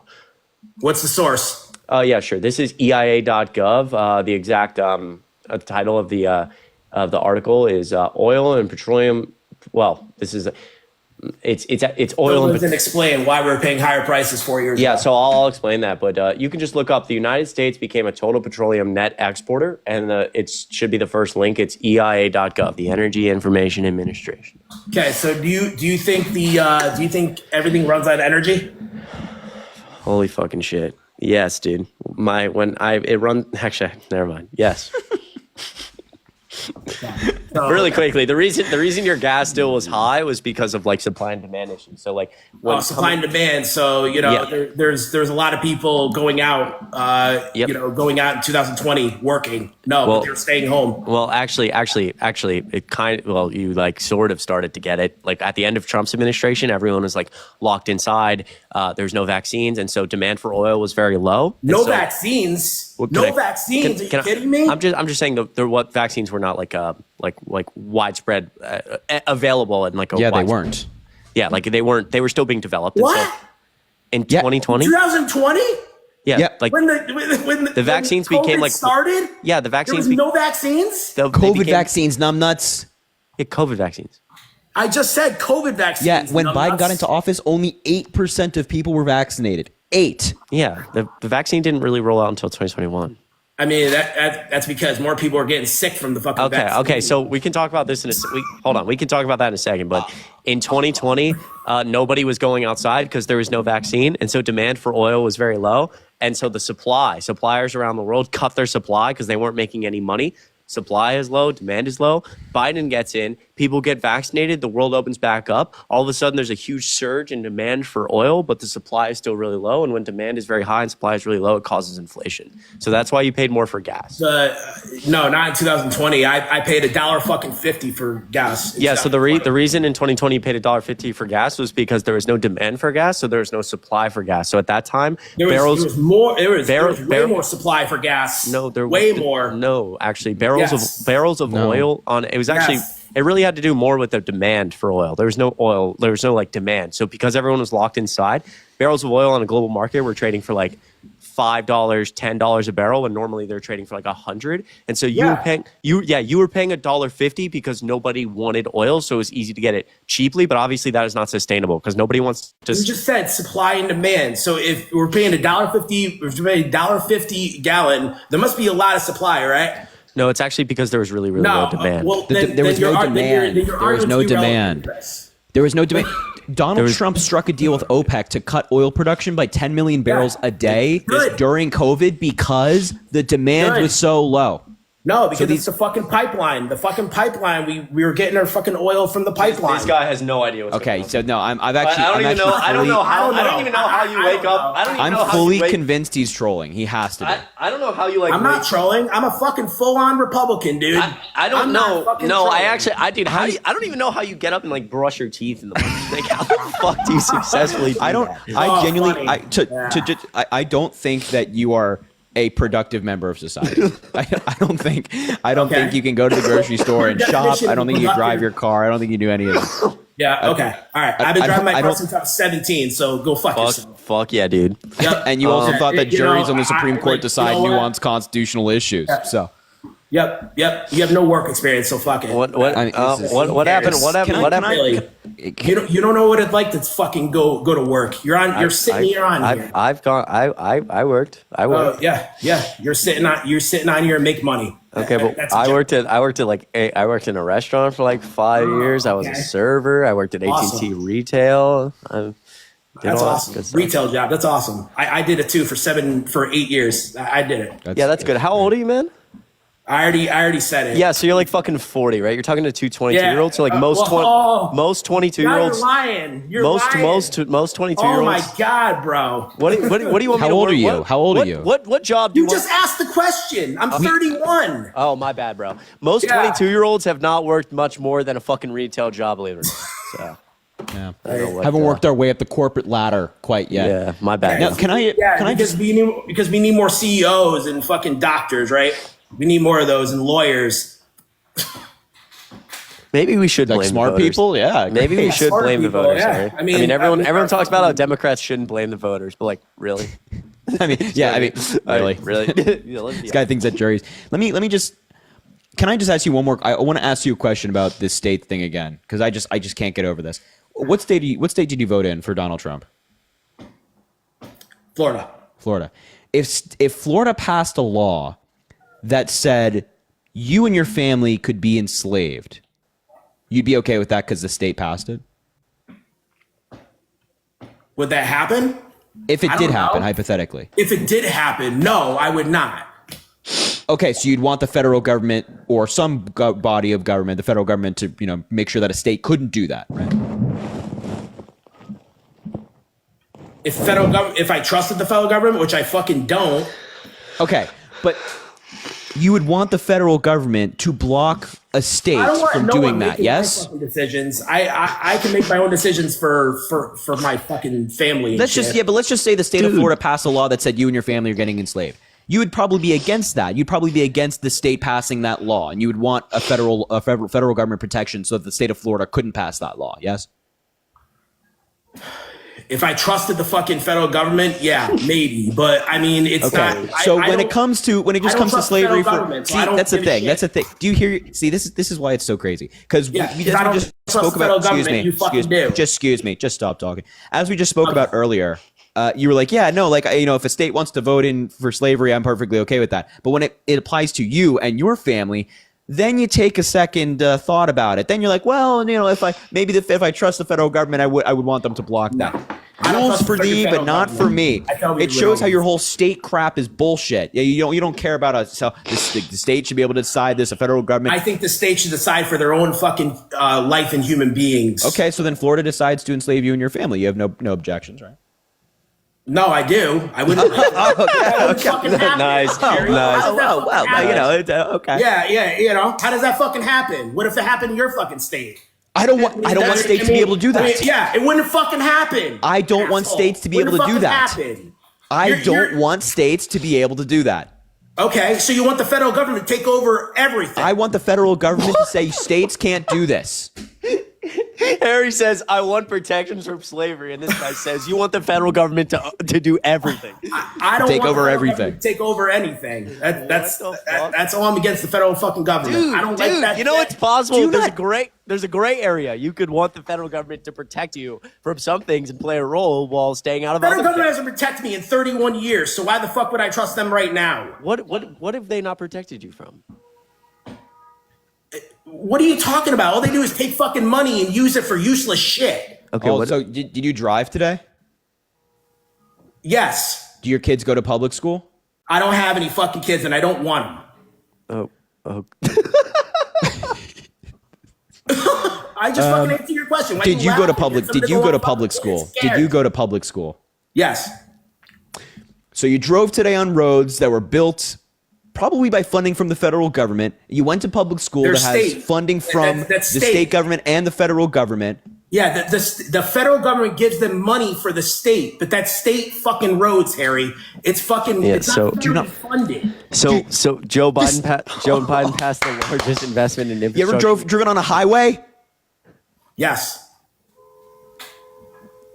Yeah, highways. Highways are federal. Yeah, I never said they weren't federal. I mean, my God, dude, it's so baffling talking to people like you. You didn't even brought up highways. Yes, you're right. Federal Highway, you drive on highways. highways are federal. You drive on Yes. highways. So the federal But government state doesn't pay roads for are those? not. The federal government doesn't pay for those? What, highways? Yes, they Yes. do. State roads, no. Okay. Well, no, the federal government gives these states funding for infrastructure as well, They give not them just state. highways. That's not from the federal government. That's state. I mean, this guy. I mean, it's really Federal government The infrastructure gives only states goes, money for infrastructure. Only goes for federal roads, highways, national parks. Wow. That's what it is. Can I ask a question? It's not fucking Can I state roads, can I ask a dude. can I ask a question? It's not bridges. Yo, It's Swisher, bullshit. can I ask you a question? Wow. If Joe Biden passed the largest investment in infrastructure since Eisenhower, $1.4 trillion, like, did that money only go to highways and national parks, or Yes. was it? Are you fucking serious? Are you serious? That's what federal federal funding is, right? It goes to fucking dude, federal. no. It actually like I live in Georgia, right? Okay. So the federal government gave us a bunch of money for infrastructure, and we're using it on multiple different state roads as well in the inner city of Atlanta. That's federal. That's fucking federal money from the federal government. Yeah. So what Terry's To saying the is like, state. It's it's not state funded money. It's federal do you have a funded wife? money. Do you have So a now wife? you're switching- Do you have a wife? or a, No, do I'm you have saying a, the same thing. Do you have a wife or a girlfriend? Yes, I do. Okay. How long? God have you help guys- them. Sorry. How long have you? Oh, guys God help me. She's fucking beautiful. More fucking beautiful. No, than no, you. God help her. Did you say God more help beautiful her. than you? Is that Fucking what- beautiful. More beautiful I than love you. my God fucking help her. friend, so fuck. Oh no, we're godly in love. So fuck it. Okay. How long have you guys been dating? None of your fucking business. How's that? Okay, that's fine. Yep. All right. Well, okay. I once, you know, Anyways, I've said this on my live before. I've said this on my live before. You know, people who are watching and they think about this. This guy is an example that there's somebody for everybody. If this guy has Well, a girlfriend that's or a so wife, mean. you'll be just fine, guys. You'll be just Holy fine. shit! That is. You'll be all right, guys. No problem. There's somebody for everybody. Sorry, go ahead, Chris. I didn't want to cut you off. Jesus. You know, just trying to help people out and give some people some hope. Go ahead, Chris. Oh my god! Wow. I just. I wasn't gonna go there, but okay. Am I wrong, Chris?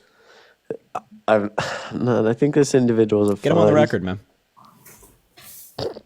Yeah, am I wrong, Chris? Why don't we do a state citizenship test? yeah. That's what I thought. Nah. Oh, he got kicked. My live didn't flag for hateful behaviors. Well, yeah. I mean, you did just tell him. Like, people are saying he follows children. Jesus. Well, then him getting kicked is no problem by me. I was just gonna say, like, he was so like gullible and delusional. It's like, well, if your girlfriend has like gone out any night recently, like, and said she was with, you know, her girls, like, brother, like, I promise you, she was not. Oh, okay, but me saying that, Well, I mean, you said, you know, you're, yeah, you're right, actually. You're right. I don't know, man. It sounds gonna You're be right. It critical. is equally as mean. Yeah, I just Samantha, thanks for the $1. Getting my college acceptance tomorrow. You'll do great. It'll be Yo, fantastic. huge W's Natalie, in the thanks for the chat. $5 for the jurors in the courtroom. God. Christina, thanks for the $1. I'm a third-year law student studying for finals right now. This is my last straw. I'm dropping out. Kalia, thanks for the $5 on behalf of the Supreme Court juries. Rachel, thanks for the $5. Almost had to leave your live because of the secondhand embarrassment I got from this guy talking about a jury. That was so crazy, man. Aaron, thanks for the $2. Harry, I'm addicted to you. Love your lives and your optimistic views. I'm 55 years old, living in with MS and plan to file for SSDI in the near future. You'll do great. You're going to do great. Hoping for better days ahead. I guarantee they're on the horizon. It's all about staying hopeful, you know. Emily, thanks for the $1. I'm in law school and this idiot is making me want to rip my hair out. Jesus. Nicole, thanks for the $1. We should start doing awards at the end of the year for the dumbest people. I used to do a dumbest comment to the live awards. Probably should bring this back. Russell, thanks for the $1. As a black person, thank you for your slavery comparison arguments in the live tonight. I appreciate you, Russell. Thank you for being here, man. Alexia, thanks for the $1. Emotional compensation dollar, because what is he on? I don't know. Natalie, thanks for the $3. Can't read that out on live. Lindsay, thanks for the $25. I'm disgusted and seething. Condolences to his wife and anyone else who's cursed enough to encounter his existence. Jeez Louise. Jordan, thanks for the $1. Hey, again, love your lives. Currently in law school and hearing that Supreme Court is a jury made me have a stroke. I just can't even believe people like that exist. Jackie Piper's mom, thanks for $5. Thanks for cooking Swisher. When I hear his voice, I want to swish his head in a toilet. Wow.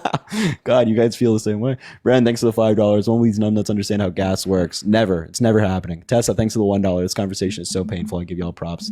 That was not fun. Shauna, thanks for the $3. I don't understand how you're not probably can't say that on live. Encountering so many unbelievable, stupid people every day must take its toll. It does. It's incredibly mind draining. Pauline, thanks for the $5. I can't take Swisher's logic anymore. I'm dying. This is unreal to listen to. Ain't that the truth? Ain't that the truth? Tabitha, thanks for the $2 as well. Addison, thanks for the $1. Is Chris single? I'm asking for a friend. Chris, you have some people signing in on you, buddy. Gigi, thanks for the $1. You guys are mean to Chris. Get him that podcast too. Speranza, don't worry, I'll be a member of a union. $18 an hour. Logan, thanks for the 3. Harmony, thanks for the 2. Shakayla, thanks for the $1.11. Laney, thanks for the $3 saying you're my fave. I appreciate chat. And Speranza, thanks for the 5 saying tell Chris I love him deeply. Appreciate all you guys. Thank you so much. Really quickly, Elizabeth, thank you so much for $1.01. I appreciate you, Liz and Sophie. Our team are on your side. I appreciate you so much. W's in the chat. Caitlin, can I get at least 1,000 W's in the chat for Caitlin Smith? I hope maybe I shouldn't have said your last name. I see you down there. I'm gonna drop you a follow. $100 on Venmo. That is fucking crazy. Massive W's in the chat. For Nose Fund, I love you. I do really need sinus surgery. I appreciate you so much, Caitlin. Thank you for being in my life before I hopped on Harry's. W's in the chat. I appreciate you so much. Anna, thank you so much for $1.11. Starting fund for Mowry Dispute 2.0. Well, I told the people I disputed the Keystone pipeline myself. Mowry Dispute 2.0. It's true. I saw him argued in court. That's right. And I appreciate that making me smile. Ashley, thank you so much for $5. Hey, you're my favorite, so Harry can talk his crap. We love you. Ashley, many people, not me, but many people are saying the same. Ashley, I really appreciate the $5. Seriously, it goes a long way. Huge W's in the chat. Man. That's funny. What am I hearing right now? Am I like hearing a toaster? Am I okay? Beth, thank you so much for $1. I don't believe anything Harry says about you. Yeah, it's a good position to take. I take the same position as when a guest comes up here supporting MAGA. Like, don't believe, kind of the same idea. Harry, don't believe anything he says. Beth, I really appreciate you. That's seriously $1. What a stupid. It's turned around. What is Jack of Fire's mom? It's so good to see you. Keep cooking this guy. You're cooking. I appreciate you so much. $5 on Venmo. Huge W's in chat, guys. This really goes a long way. It's not something I take for granted. From the bottom of my heart, thank you. Thank you. Bren, hello. Just love you. That's all. So good to see you, Bren. $5 on Venmo. You're always so supportive. W's in the chat for Bren. I love you. You're the best.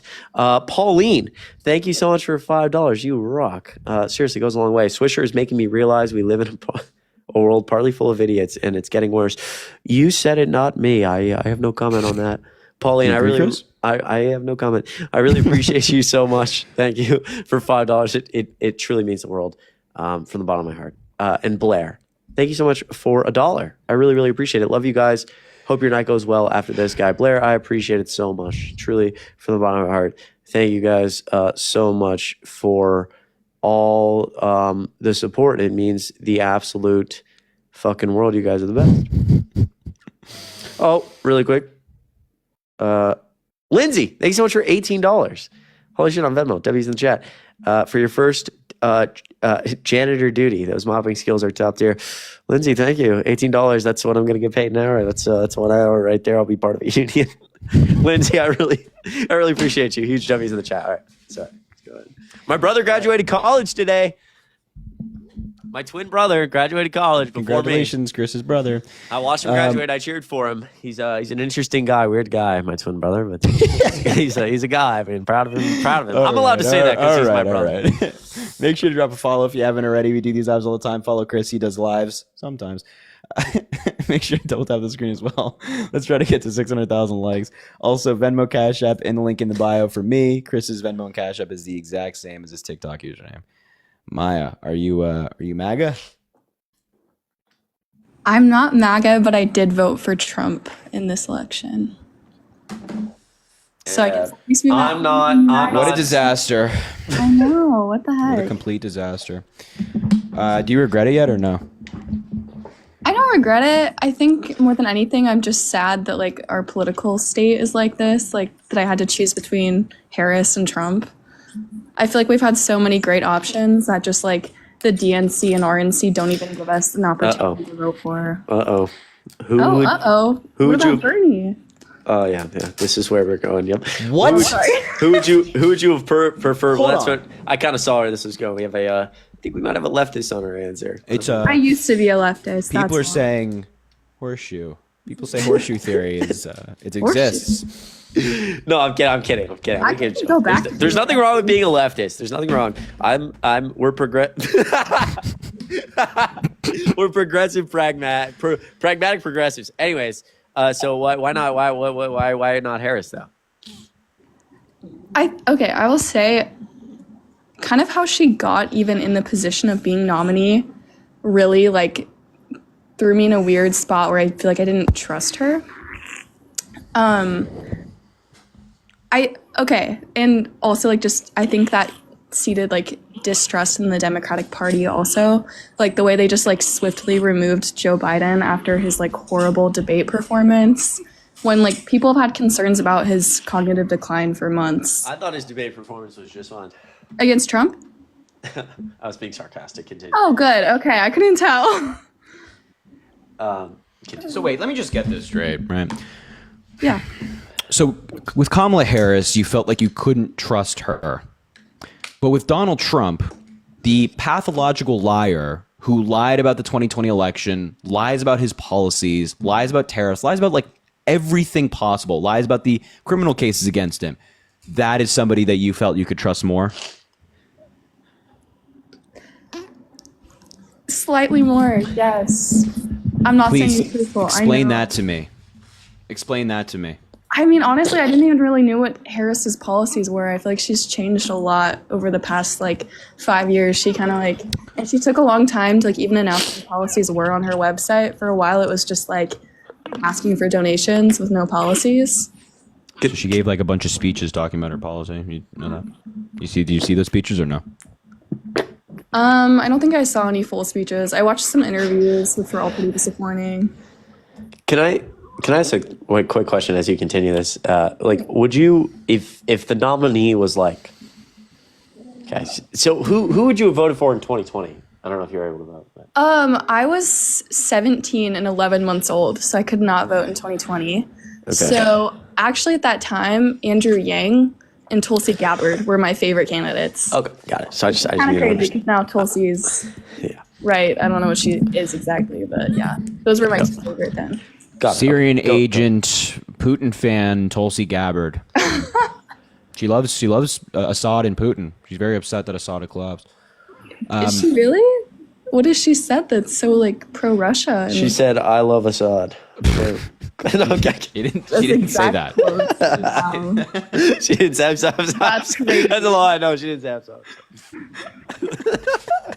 She might as well have. I don't mean. You might as well have. She might as well have said like fucking I love the Kremlin. I mean that's pretty much So exactly. how can you go from like wanting Bernie to Trump? Okay, to be fair, I didn't want Bernie ever. I wanted Yang or Gabbard. My whole family's liberal though, and my dad is like a socialist and just wanted Bernie for years. So I've heard him talk about it. Yeah, I don't really know how I turned conservative. What are you like? What policies of Donald Trump's are compelling to you? What made you like when you say you're Yeah. conservative now? What? Wait, I'm sorry. I'm gonna interject. No, I'm gonna let. shut the f- no, shut no, up. no. I'm gonna let this. I'm gonna let this continue. I am Harry. I'm not gonna speak, but I have to know one more. What state did you vote in? Well, I had to do mail-in ballot because I go to school in Tennessee, but I'm from Idaho. Okay. All right. Go ahead, Harry. Go ahead. Granted, Idaho is like a red state, but I'm from Boise, which is like a blue dot. And like I said, all of my immediate family are liberals. Got it. Okay. Go ahead, Harry. Sorry. So yeah, go ahead. What? Why are you conservative now? I do think that immigration needs reform.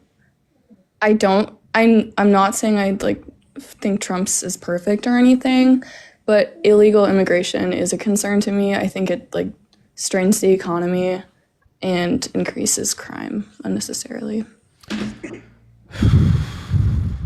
I'm open to you proving me wrong. Like I'm Happy to.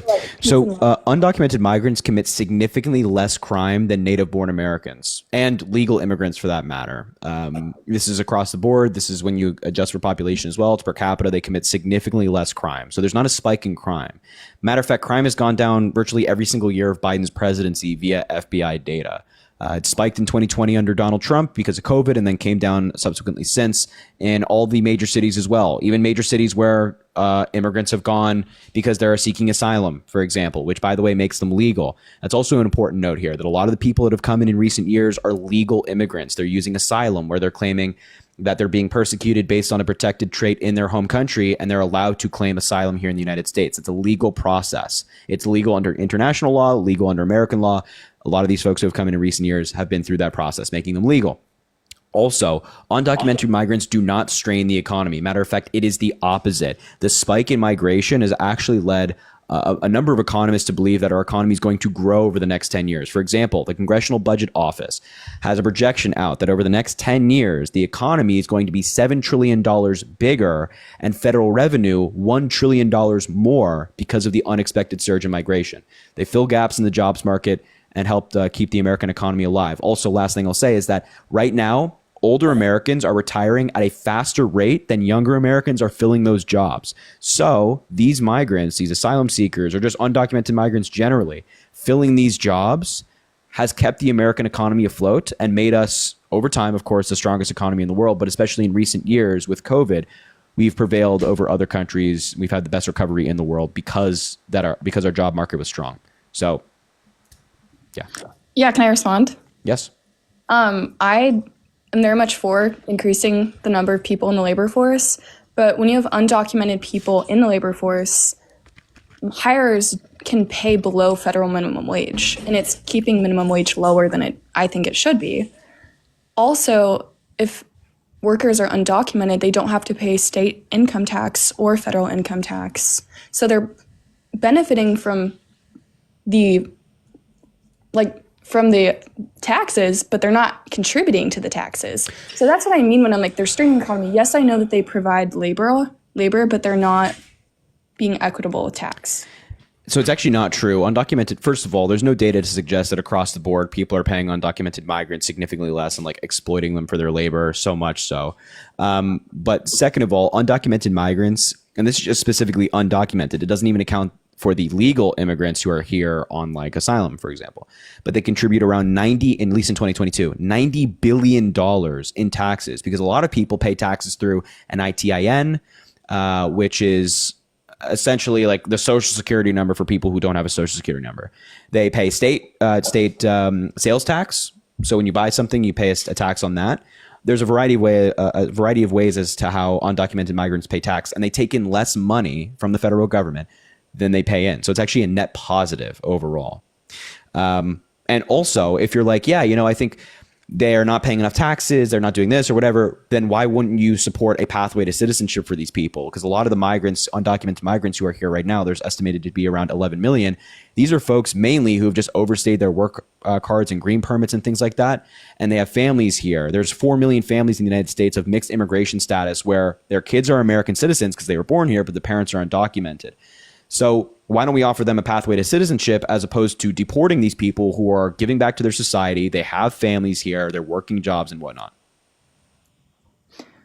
I'm gonna be honest, I didn't know that like undocumented immigrants were paying like income taxes at that rate. So like that's definitely like gonna change my mind in some ways. I still think though that like you don't just have the right to go into another country and be like, I would like to be a citizen now.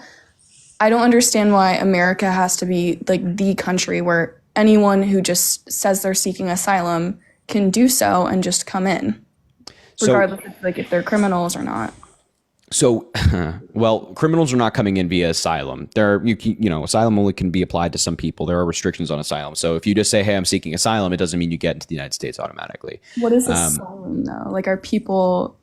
I think if it's too loose of a definition, that could create issues. There's you have to pass a credible threat interview. Basically, the claim is like, I'm being persecuted based on a protected trait. This can be like your religion, for example, or a political ideology that you hold in your home nation.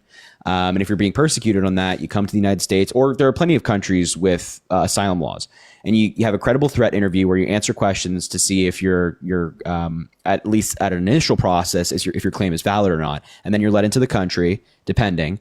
And then you have a court date that's set, and then you have to go before a judge. And then there's a much higher bar to prove that you're actually being targeted.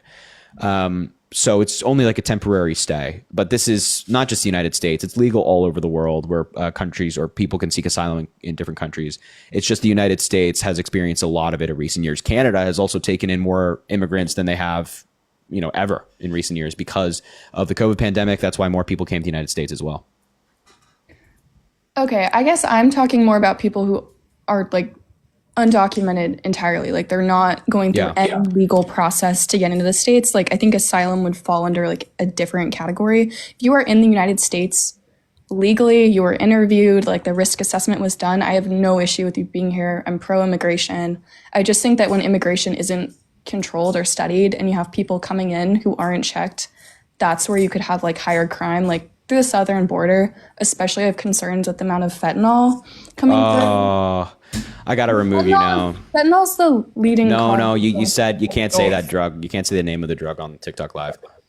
Oh no, I'm so sorry. I'm not chronically online. I'm so sorry. No, it's fine. It's fine. There's no reason why you would know that. There's no reason why you know that. But I'll quickly respond to what you're saying. First of all, there are the majority, actually it's like 90% of people convicted for drug trafficking are native-born American citizens. It's not undocumented migrants bringing it in. It's native-born American citizens who are doing it. And in terms of illegal immigration, like the Democrats agree that our border should not be open where anybody can just walk in, undocumented, right? You can't just come in and say, I'm here now and that's that. But what we're saying is that actually, wait, yeah, people are right. Kick her first. I'm sorry. I wish we could have continued the conversation, but people are right. I got to kick you. But what I'm saying is that I just want to point out, she just be quiet. What I'm saying is that we want a strong border. We want a secure border. We want to make sure that people can't come in undocumented. But there are a lot of people here who have been here for quite some time. They have families here. It makes no sense to deport all those people like Donald Trump is saying. But when it comes to the border, yes, of course, we don't want just people walking in no matter what. Yeah, she said that the name of the F drug, and he said, "Oh, you can't say that on TikTok Live." She said, "Sorry, I'm not chronically online." she cooked your shit. You say the exact same thing. She cooked your shit too. No, I wasn't talking to her, bro. I'm pretty sure that applies to you, man. I'm sick. I have the flu. No wonder. Have sympathy. Feel bad for me. That's all Chris wants, everybody. Just attention. It's a fatal flaw. Hannah, Guys, thanks for the $9. This is I appreciate amazing. you. Actually, I can't. Yeah. I accidentally sent the money wrong. Oh, wow. I can't say that. Hannah, I appreciate the $9. Thank you. Blair, thanks for the $1. I wish I could send you to my half brother. When I started talking about Elliot Page, they were saying he isn't a man. I was saying they ended up saying I can't be helped because I grew up with woke people. Oh, that's crazy. Hannah, thanks for the $20. Thanks for all that you do. You give me hope for the future. Hannah, I appreciate you so very much. Thank you. That's incredibly kind. Chris, what are you doing, bro? Are you losing like NCAA or something? Right now? No, I'm on my computer trying to be a productive member of society. We all know what that means. What? No, we don't. Nobody knows what that means. Maybe I have insight. Vivian, thanks for the $5. You're amazing. I'm new to the lives. Are these Trumpers for real or are some of them trolling? No, they're real. No, yeah, they're real, yeah. They're real. Unfortunately. Many people tell me, they say, Chris, are you real? I say, I'm the realist. There's never been someone more real than me. And I don't say that. Many people do, though. Really quick, dude, I mean, you just look like shit, man. You're just the most annoying person I know. Yeah, I know, bro. Allie, thank you so much for $2.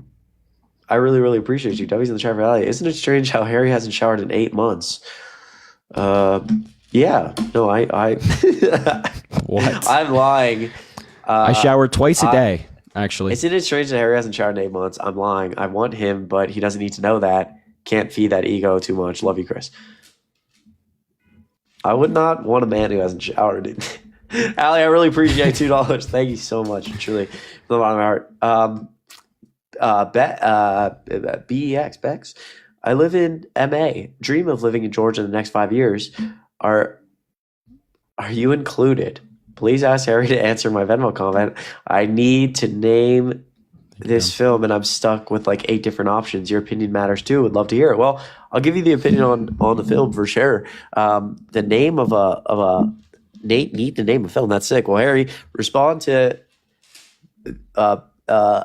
this comment here about the name of the film, $20. I appreciate you so much. Georgia's a great place to live. I don't know how long I'll be here though. Maybe I'll move back here eventually. Yeah, I don't know where that man's moving to, bro. Maybe free Liz and Sophie. Elizabeth, thanks for the sent. Savannah requested $2,000 from me. Okay, well that's. Yeah, I think you should just accept it. I don't think I can do that. You should accept it. No, I just probably need to grow at some point and move out of Georgia just for a bit. But I'll probably end up coming back to Atlanta. I love Atlanta. Plus, there's a lot of work to do here.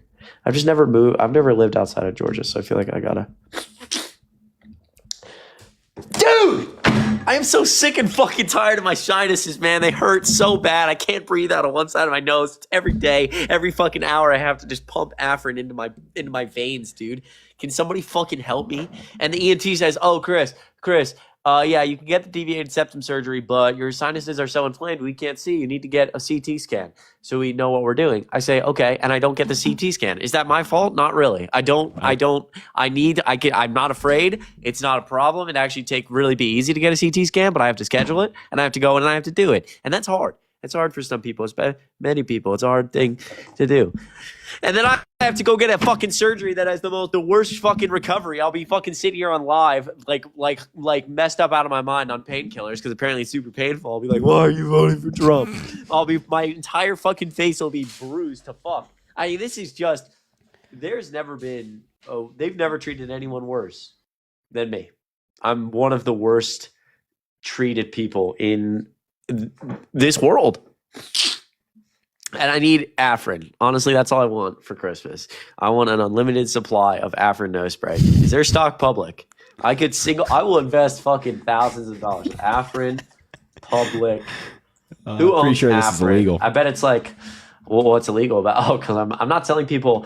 Oh wait, hold on. Who produces that? Who produces Afrin nose? It's probably gonna be like, ready? Afrin, Bayer Healthcare manufactures it. Bayer, that's great. Let me look up Bayer Healthcare. What a great healthcare company. Based. All right, great. All the people are saying too much Afrin is not good for you. Yeah, no, I know. When I go to the ENT, they oh wow, they're down. Wow, Bayer does have a stock. Last 6 months down 27%. Year to date down 43%. Last 5 years down 73%. Well, looks like they need some new buyers. I'm one of the yeah, dude. No, Afrin is really fucking bad. You can like ruin your nose, your sense of smell, your breathing. Like every time I go to the ENT and they're like, "How long have you been using Afrin?" And I'm like, "I don't know, years." They look at you like you just pulled out a bomb. I mean, they're like. They're actually so like they're like, "Oh my god, like we have to get you off that now. Like it could be really bad." I'm like, blah blah blah. Okay, what the fuck am I supposed to do? Not breathe? I'm sick of this. You know, my grandpa got sinus surgery. They did an MRI on him. Doctor came back, said he thought he was looking. I'm just like baffled that you're still talking. They thought they were looking at an MRI of a dead person because his sinuses were so thin. They were like, "We don't even know how you breathe." I think it's genetic. Plus, I have a fat fucking nose. Probably doesn't. Surprising. It's supposed to help the airflow. It doesn't. It doesn't do shit. But you know what does? Afrin and Bayer Healthcare Company. It's at $5, down 73% in the last 5 years. I mean, they just need some new investors to come in there. It's maybe wow. I think I need to invest every cent I own. You're telling me now this for the first time. Look at this. In 2014, they were at $34 a share. I have no idea what happened. Oh, they're a German pharmaceutical company. Ah, okay. Well, I think they're great. Founded in 1863 in Germany. Well, okay.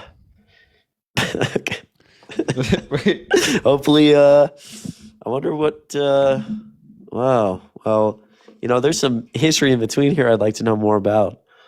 Being based in Germany in maybe the 1930s or 40s. What were they doing? I feel like that's important. Well, I'm just saying I need a sound investment here. This is not. Wow. I didn't know that. You're telling me now for the first time. Oh my God, they're I love how in that video he's like, wow, you're telling me now for the first time, and then he puts up his hands. He goes, wow. Yeah, he's telling me now that for the first he's time. a funny guy. No, he's Wow. not. What is their their operating income? They're losing $3.8 billion a quarter. Well, that's not that's not great. That's Wow. that's Wow. They're actually requesting. Let's bring them up here. I was gonna leave. Wait, they actually are turning a profit. I lied. Oh wait, no, they're not. They're losing $4 billion. Yeah, why'd you vote for Donald Trump? Voted for Trump because I actually believe that he would be better with border security. Also, easier access to IVF for women.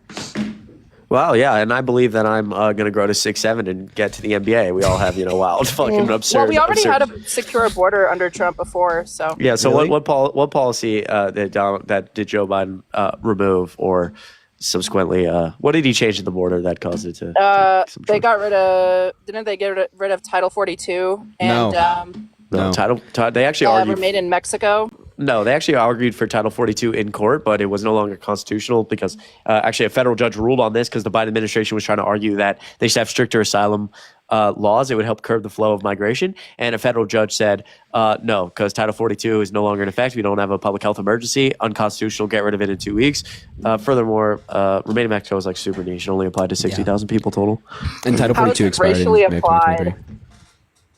2023. What? How is it racially applied when we have over 200 countries coming in through Mexico? He didn't say it was racially applied. Oh, I thought that's what he said. No. No, I said it was really niche. Like it didn't apply to that many people. So under the Trump administration, through all 4 years, only 60,000 total people were ever quote sent back to Mexico. Most people don't meet the qualifications for Remain in Mexico. So, okay, so you guys voted for Kamala. So what would she have done to actually secure the border? The bipartisan immigration bill that was written by Democrats and Republicans, written by one of the most conservative senators in Congress, Senator James Lankford, who was endorsed by Donald Trump in 2022. It included funding for more Border Patrol agents specifically to deal with asylum or drugs. It also expanded immigration courts, so these asylum claims can be addressed in under 6 months as opposed to the current wait time, which is 4 to 7 years, because there's such an extensive backlog. It would give the president the ability to shut down the border if it's being overwhelmed. There was also a legally mandated shutdown of the border if it hits a certain number on a weekly basis. It also reformed the asylum laws, so asylum couldn't be claimed as easy. It also invested in technology at the border to better scan for drugs that are coming through in vehicles, among a number of other things. This policy was endorsed by the Border Patrol Union. And do you know what happened to that policy? Well, I know that border bill got shut down, but Yes, 'cause Donald Trump killed it was it. also shut down by Democrats as well. No, it was not shut down by Democrats. Donald Trump Yes, called it up his. was. Bernie it was not. Sanders was one of the people who shut it down. Yeah, as there well. were some Democrats who voted against it, but of course it's going to happen, right? It was especially something on immigration where it's bipartisan.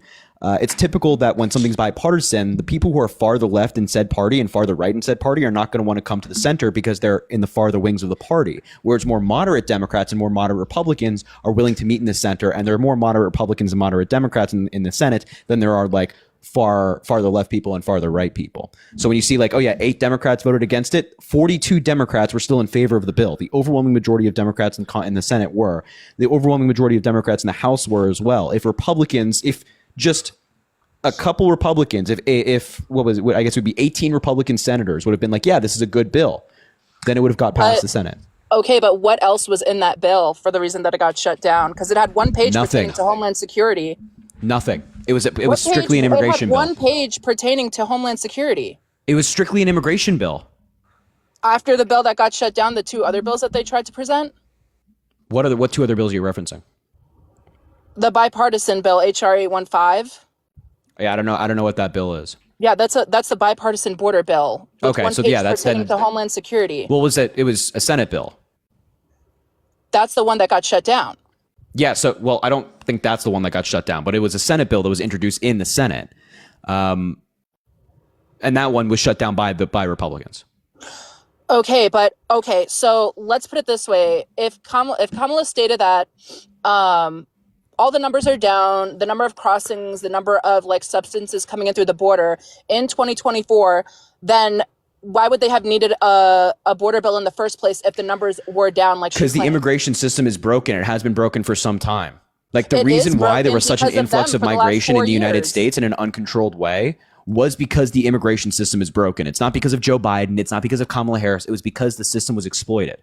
So I think regardless, that the system does need a reform, but I also think that when you allow an influx of people in here, there are definitely going to be a bunch of people who are not going to go through the system the proper legal way and take advantage of that. the majority of That's exactly people what that they did. came in via asylum. So you're saying when you let all these people in, it's legal under American law and international law for people to claim asylum.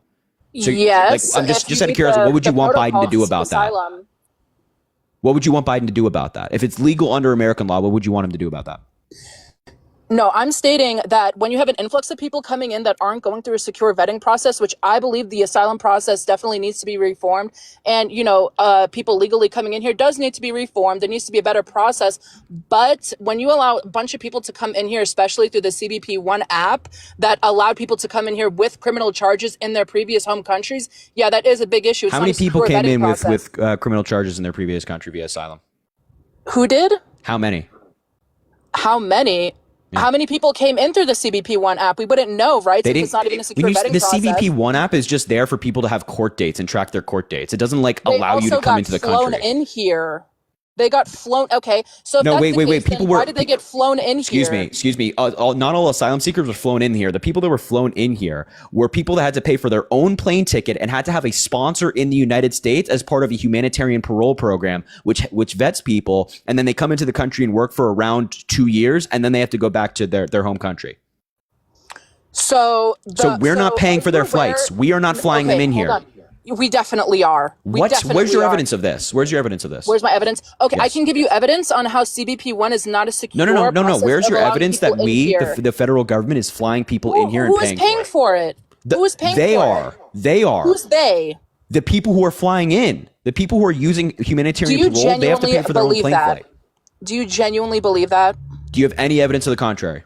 I want evidence that those people are paying for their flights. Do you have here. any evidence to the contrary? I'm happy to pull up evidence for you right now. Yes, But do you have I want evidence to to see the that contrary? evidence. Do you have evidence to the contrary?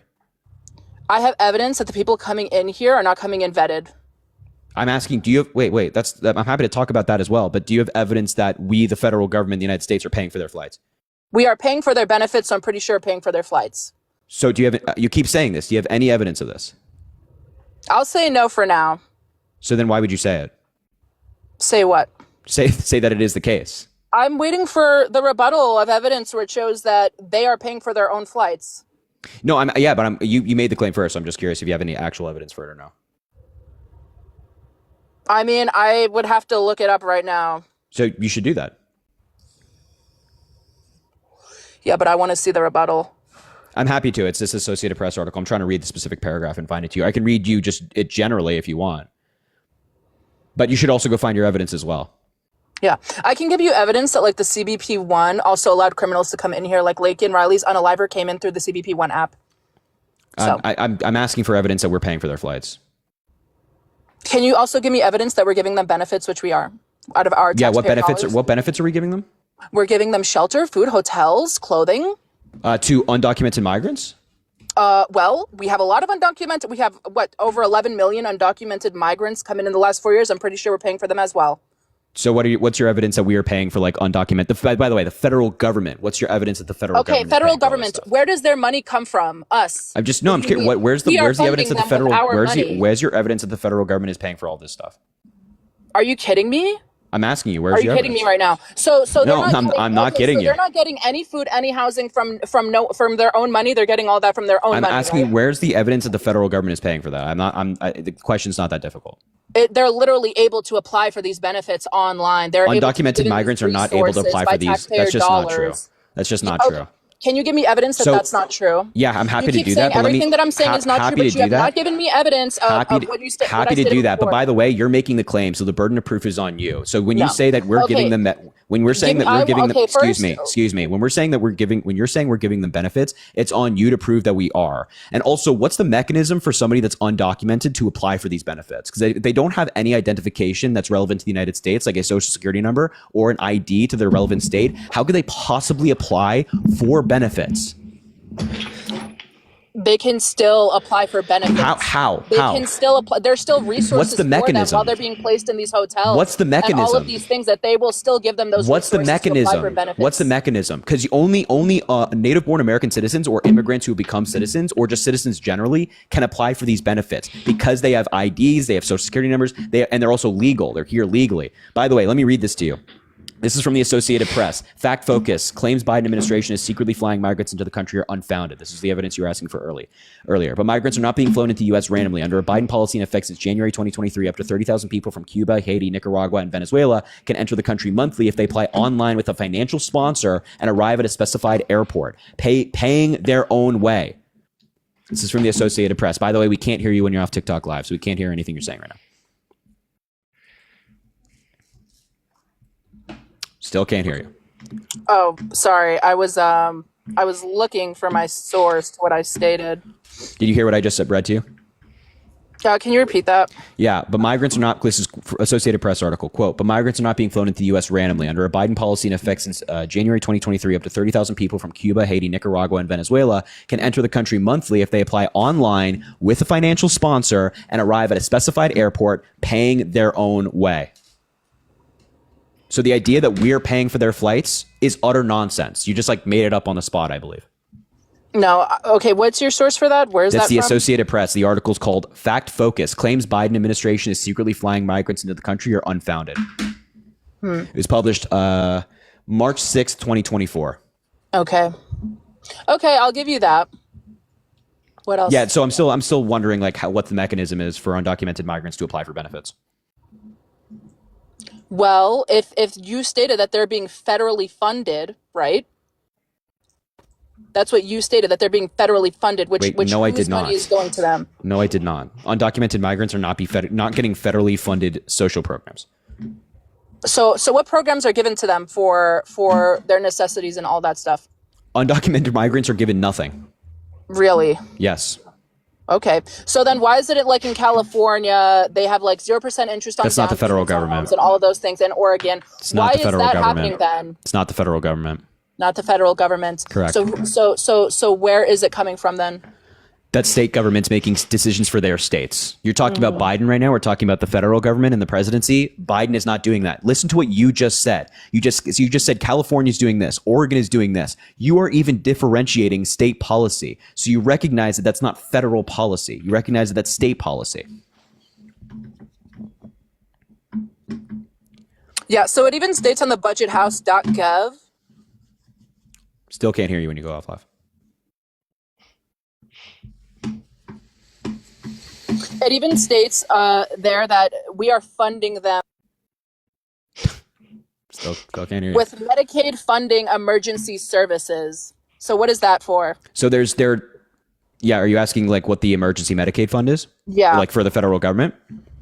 Mm-hmm. Yeah, so there's some emergency healthcare programs that are given to undocumented migrants because, for example, if an undocumented migrant is hit by a car on a road and is dying on the street, it is not the policy of the federal government that we just leave them there because they're undocumented.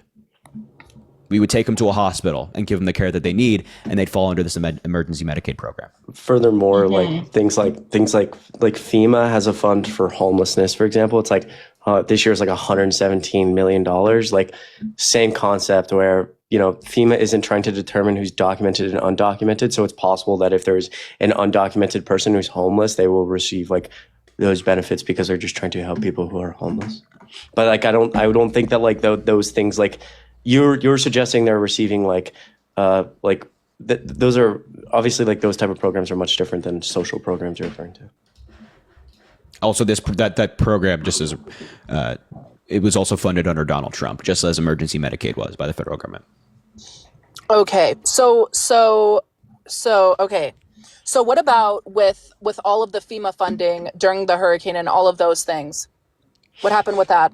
What about it?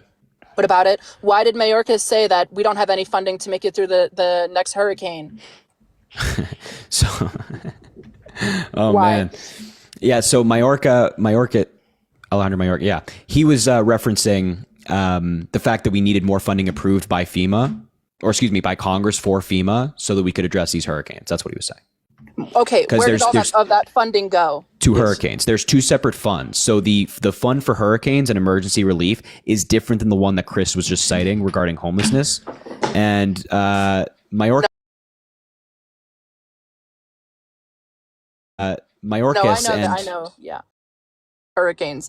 Okay. Yes. What other like severe hurricanes did we have in the last 4 years that all of that funding went to? Yeah, so obviously, like, he's not. So I don't think you're understanding that, like, Congress had to pass a funding bill for like the government, and Mayorkas was saying, hey, like, FEMA is going to run out of money if we don't, like, add Fund it again, like we do every year. Yeah. And Republicans were the ones who were upholding this bill that would have given FEMA their $20 billion of hurricane relief. Biden was begging Mike Johnson to reconvene the House and Congress just generally so they could pass more FEMA funding. This was the position of the Biden administration that Okay, more but when funding you is look needed. when you look at FEMA and they have denied that the speaker stated, Jean Pierre stated, we are not giving any immigrants funding from FEMA when on Correct. the FEMA website they literally state in their headlines that they have been funding immigrants with millions and millions of dollars. That's what we just specified. What Chris was saying, that program that he was referencing is entirely separate than that for emergency relief. They're two totally different programs. And again, that funding for the housing and for homeless people generally, that funding was also used under Donald Trump to house certain people. Yes. so- You know what that funding that Donald Trump used it for?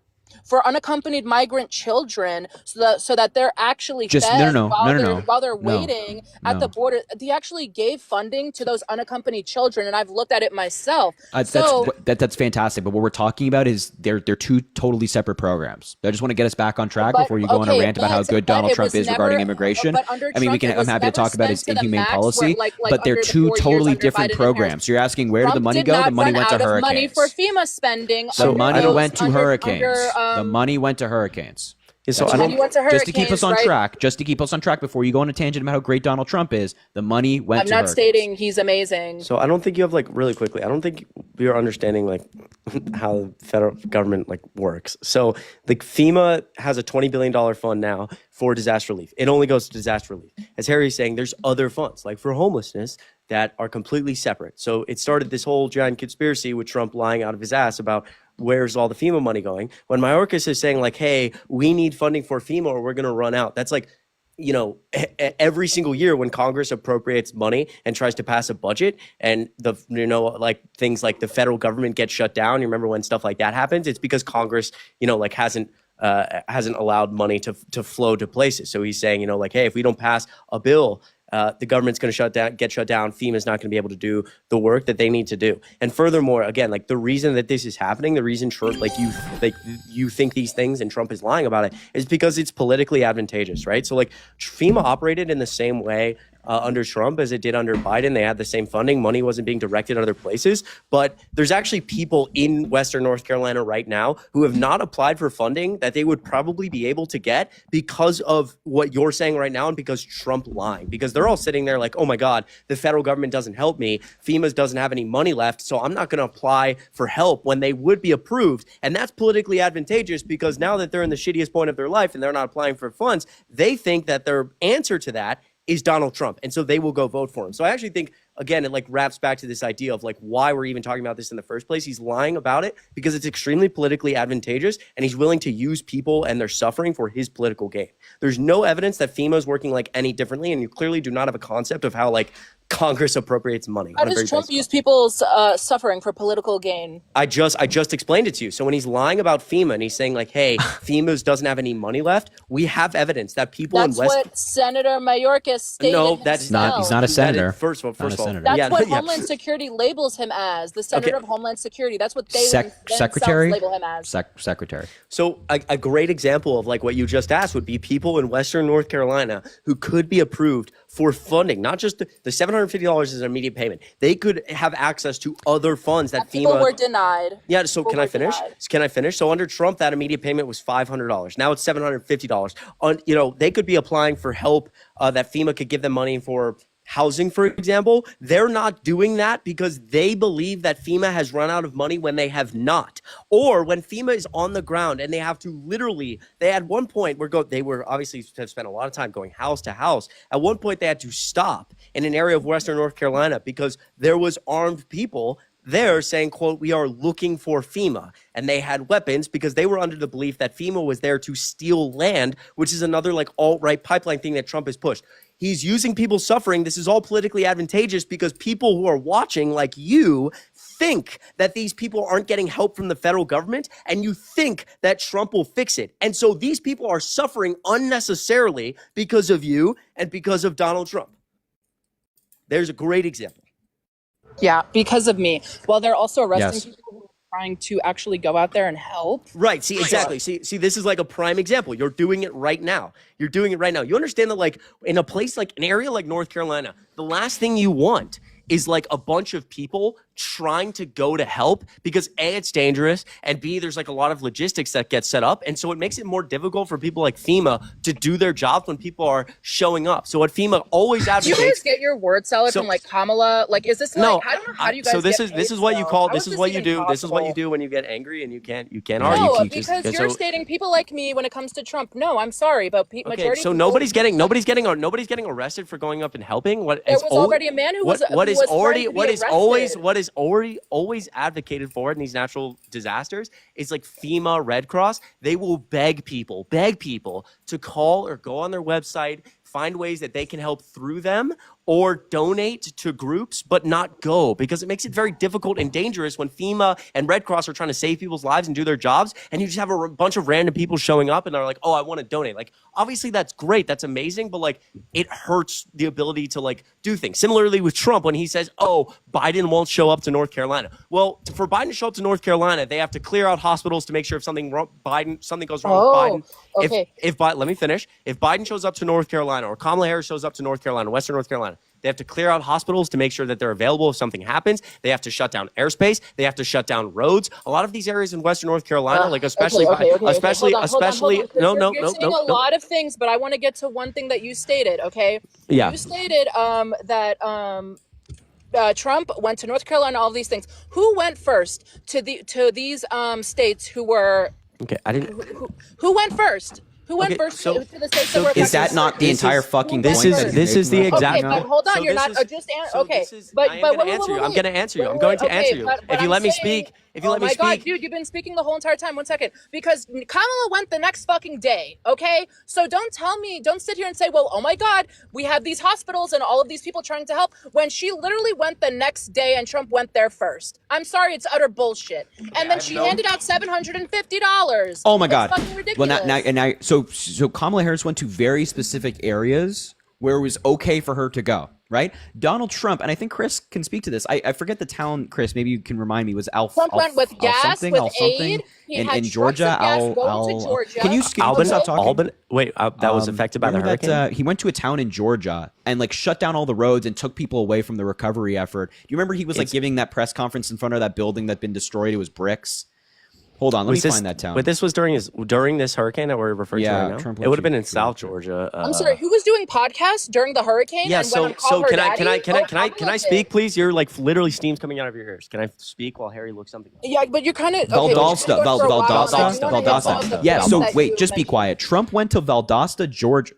It's okay, Killer. It's fine. Don't mute her. Yeah, thank you in the chat. Trump went to Valdosta, Georgia, in the middle of a recovery effort. And there were people there in Valdosta, Georgia, who talked about how a lot of these police officers that were helping with recovery had to be taken away from the recovery effort to assist in Donald Trump's motorcade and make sure that his press conference was safe and secure and that he could go through the place and there was nothing bad going to happen. As Chris mentioned, roads were shut down, airspace was shut down, hospitals were cleared out. So if something happens to Trump or somebody on his team, they could be taken there. That's just irresponsible and selfish. And also, just on your complete total lie about the $750, that is the legal maximum that can be sent. And it's also just an emergency fund. So for emergency needs, those being food, water, transportation, housing, it's a temporary fund, but there are multiple different funds that people can apply for through FEMA that have far greater sums of money in assistance. Okay. That is just one program. It's the legal maximum. Okay. They can't send any more money. Okay, I understand what you're saying, but at the same time, what I'm trying to point out is when he went to Georgia, right, and then the next day Kamala went there. No one complained when Didn't Kamala go to went. Georgia the next I'm not day. saying Georgia, but she went to another state that was affected by the hurricane. But why is it that Trump gets bashed for going and giving aid and giving trucks full of gasoline, and Kamala is praised for giving the minimum $750 one-time payment? So whatever. it's so. But I'll explain. If you're gonna bash one person for doing one thing and then one person who does another, that makes absolutely no sense. So let me, because he went there can you also first. So let me try to respond to that quickly. Like again, like this is the point. The point we're making is that when Trump, when you say Kamala Harris was on a podcast, it is worse for the people affected by the hurricane if Kamala Harris or Joe Biden shows up directly to an area that was affected. It's much better for Joe Biden to stay back, like for example, at the White House, because when he shows up, you shut down roads, you shut down airspace, and you have to guide resources to someone who's very important as opposed to guiding resources to people who are hurting. And so Kamala Harris made it clear and Joe Biden made it clear that if they were going to travel at all, they were going to go to areas can give without congressional approval an immediate payment for things like grocery. This amount under Donald Trump, under literally every single natural disaster under Trump, was $500. It is now $750. And I want to be clear on that point. When I have to say something like that to you, what is happening right now, the reason that Republicans and Donald Trump were in this space is because you have been convinced that there is evil players at the federal government, or that you can have zero trust of the federal government, zero trust of something like FEMA because they have such little care for people. They will give no money. And through that massive amount of disinformation and not trusting the government, Republicans and Donald Trump are able to co-opt people like you and millions of American citizens to their cause. And so you will only believe what Trump says and you will not believe any of what the government says. And exactly this conversation is why Donald Trump is so dangerous to our democracy, because he has pumped so much disinformation into your head about how the government actually works when it's working how it's supposed to, that our systems are starting to break down, and you're willing to put trust in Trump to do things like expand executive power when you shouldn't. And that's extremely fucking dangerous. So I just want everybody in this live to be clear. This is exactly when Terry and I talk about losing democracy on a very micro level. This is what we're talking about. You're watching somebody with such a low trust in government because of such a massive amount of misinformation that's being pumped into them. And through this, you are going to be much more willing to do things like vote for Trump, but trust Trump when he wants to enrich himself and his friends. Trust Trump and Republicans when he wants to expand executive authority or go around Congress and do things that otherwise in a normal society would be very concerning in terms of fascism.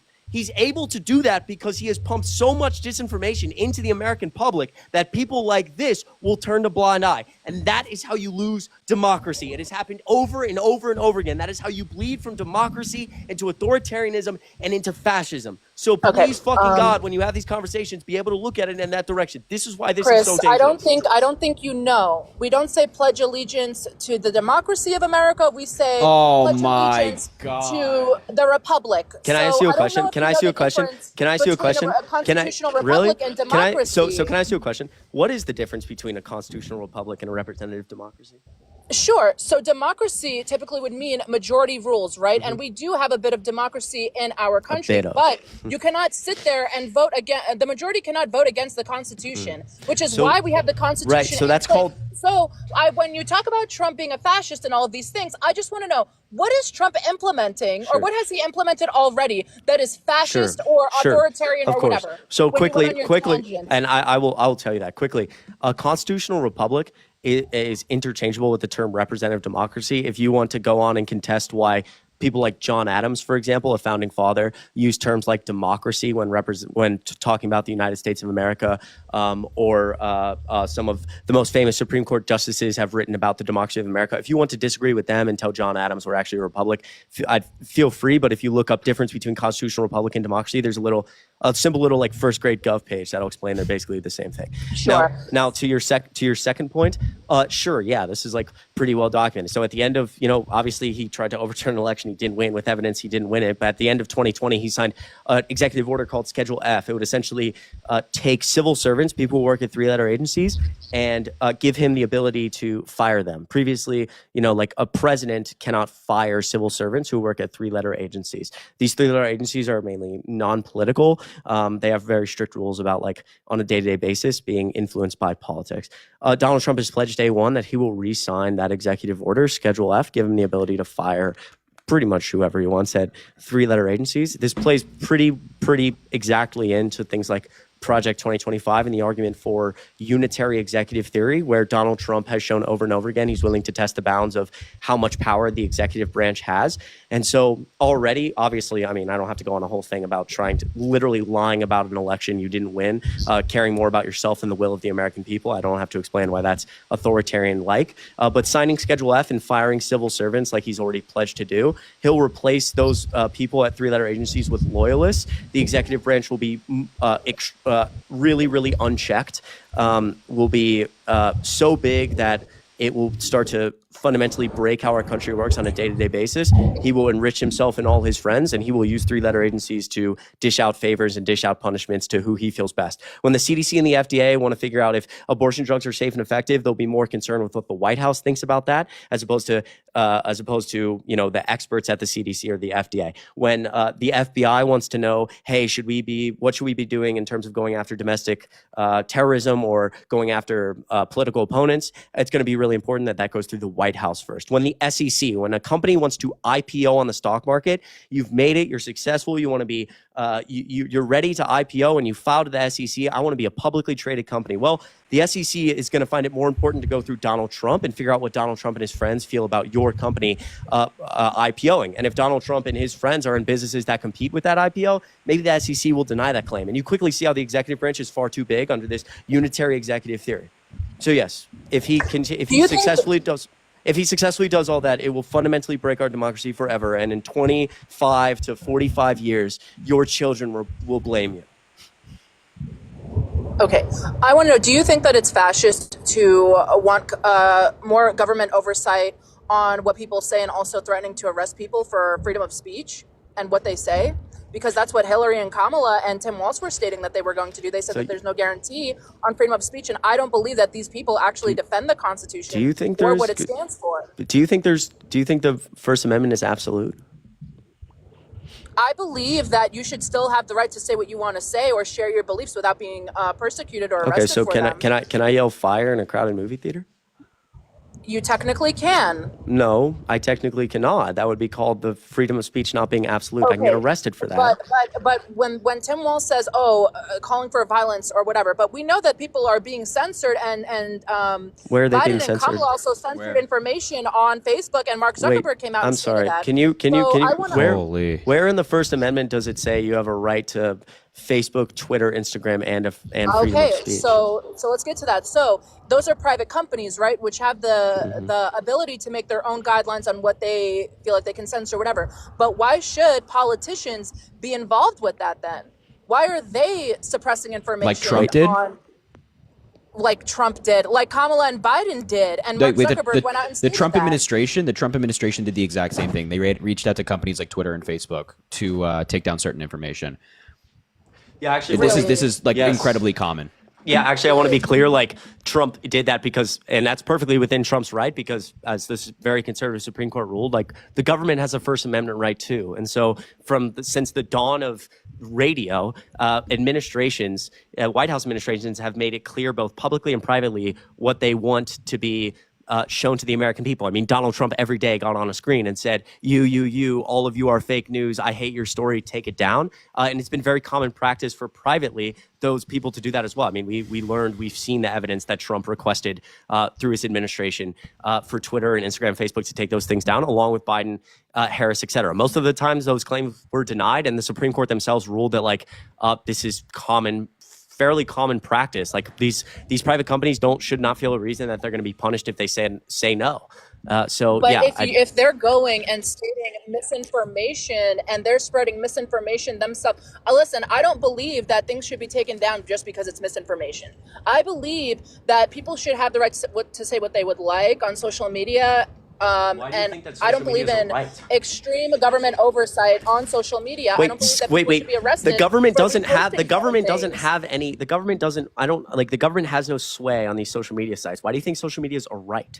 But that's what Kamala said that she wanted to do when she was running for her campaign. What did she That's say? what she stated. She stated that we need more government oversight. Yes, she did. She said we need more government oversight on Twitter and all of these things. And she said one social media site should not have a separate rule. No, she was talking than about Facebook or regulation. Twitter or She was talking Instagram. about regulation, which is a good thing. Why should we have regulation on a group that spreads misinformation themselves?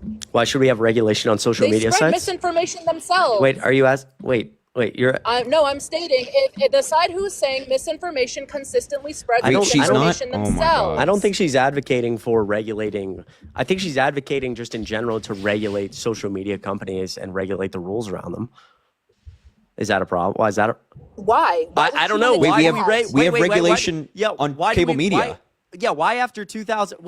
Why after 2008 did we go to the banks and regulate the shit out of who they could give mortgages to? That's unfair. Well, the big banks fucking collapsed our entire economy. We're speaking about freedom of speech, though. You don't. Freedom of Guess what? speech Guess what? Or You social do media not companies. have a freedom to a platform. No constitutional right. Zero. I will put it in right now. TikTok gets banned tomorrow. As much as it personally affects you, I will argue from my grave the Constitution does not intend for you to have a right to a platform. So if they're all banned tomorrow, boo-hoo. It's a privilege. The Constitution lays out nothing in the First But you Amendment. don't understand my point. I'm stating if they are suppressing certain information Who's on they? Who's they? on the social media. Biden and How? Kamala Wait. suppress So information Biden and on Kamala Facebook. Harris are suppressing information on TikTok. How are they? That's what Mark Zuckerberg No, stated I don't know. himself, This is how why. Okay, so again, the people who have somehow believe that there's big evil people in the government, billionaires controlling everything, and it's evil. Oh no, they're all angels, Chris. They're Why all would you amazing believe a angels. letter that Mark Zuckerberg sent to Congress? I believe Mark Zuckerberg sends whatever letter. Wait. Why do you believe Kamala? Mark when she Zuckerberg also thinks didn't that, oh say my God, that. I'm doing this all from the, Mark from the good Zuckerberg of my also heart. didn't say that. Make absolutely no sense. Mark No, Zuckerberg didn't but say what that. I- Mark but- Zuckerberg was talking about requests from the federal government to take down certain misinformation surrounding vaccines and COVID. Just like the Trump administration reached And out the to social media laptop. companies to do the exact same thing with certain topics. There was no requirement from the government to Mark Zuckerberg, and Mark Zuckerberg didn't even say this. You didn't even read the letter to take down But I things. want to know. I did read the letter, but I You want to did know. not read the a letter. pointed- You did not okay. read it. Yes, I did. Yes, No, you I did did. not. And Hillary and Kamala Absolutely also stated certain people should be prosecuted and arrested for what they say, and we all know that. Do you people are They were think- not. taken down for just Please find me where Kamala Harris is like, yeah, you should be prosecuted for just general freedom of speech if your freedom of speech doesn't break the law. Okay, you can look up Tim Walz and him saying there's no guarantee to freedom of speech. The And you First can Amendment look is up what not she said absolute. There's about not what a she would wanna single do about amendment social in the media companies. Constitution that is absolute.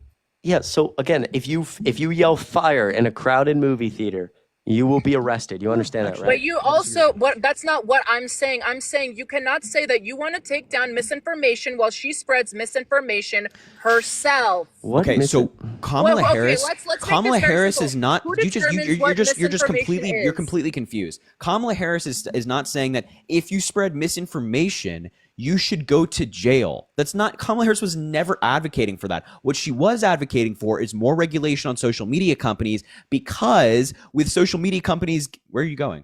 Come back here. Come back here. I'm listening Okay. to you. If with social media companies, a lot of information can be spread incredibly rapidly, and that can be incredibly dangerous. We were just talking earlier about how misinformation that you're spreading, Donald Trump is spreading, has hindered people's lives in North Carolina and West Virginia and preventing them from getting the care that they need and the These funds that people they can in have there access to. stated it themselves. So more regulation, and there's plenty of regulation that you would people living probably there have agree with. This stated is it regulation themselves. that Are needs they to happen. spreading There's misinformation? regulation on TV. You can't go on CNN and say fuck.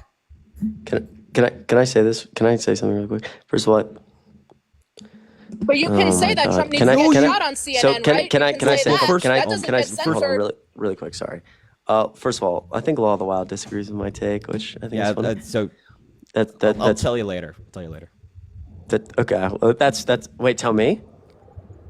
Wait, what But did I is do it okay wrong? for people to go on So- news and say that Trump should? It's my No, take it's back. not okay for people to that do that. okay? It's not Okay, okay for wait. people to First do of all, That's not first of all, censored. regardless of that, yeah, I mean, maybe 170 million Americans, maybe that is first. It doesn't matter. Regardless, yeah. So quickly, I just drawing back again for a second. Chat. What we're seeing on a micro level is somebody in the government is suggesting, a group of people, bipartisan, is suggesting, hey, social media is very, you know, it's a sector, big tech is a sector we haven't regulated yet. Let's suggest regulating it. And because Donald Trump has pumped a fuckload of disinformation into the American public for 10 years, nobody believes the government. So can I? And they I never spread didn't say that's called a misinformation straw man. whatsoever in the past 8 years. Get it? So can No, I it's not. can't. What you're I doing can't is even a straw fucking man speak. because you're doing I a can't speak. one-sided argument. So No, Okay. because you speak for 5 hours, dude. I Okay, kind of want to hear great, from fair. Harry more. I'm going to be honest. I don't know who you are, but I know Hey, Harry's a little more popular than you, so I'd excuse rather me. hear from Shut him. the fuck up. So what we're No, that's a little misogynistic. so what Oh, you're such a snowflake. I'm You're sorry, so, I'm doing your arguments with you. No, be quiet. No, No, be no, no, quiet. no, You don't get, no, no, you don't get no, to say shit no, like no. that and then play, oh, you're so mean to me. Fuck you. Go ahead, Chris.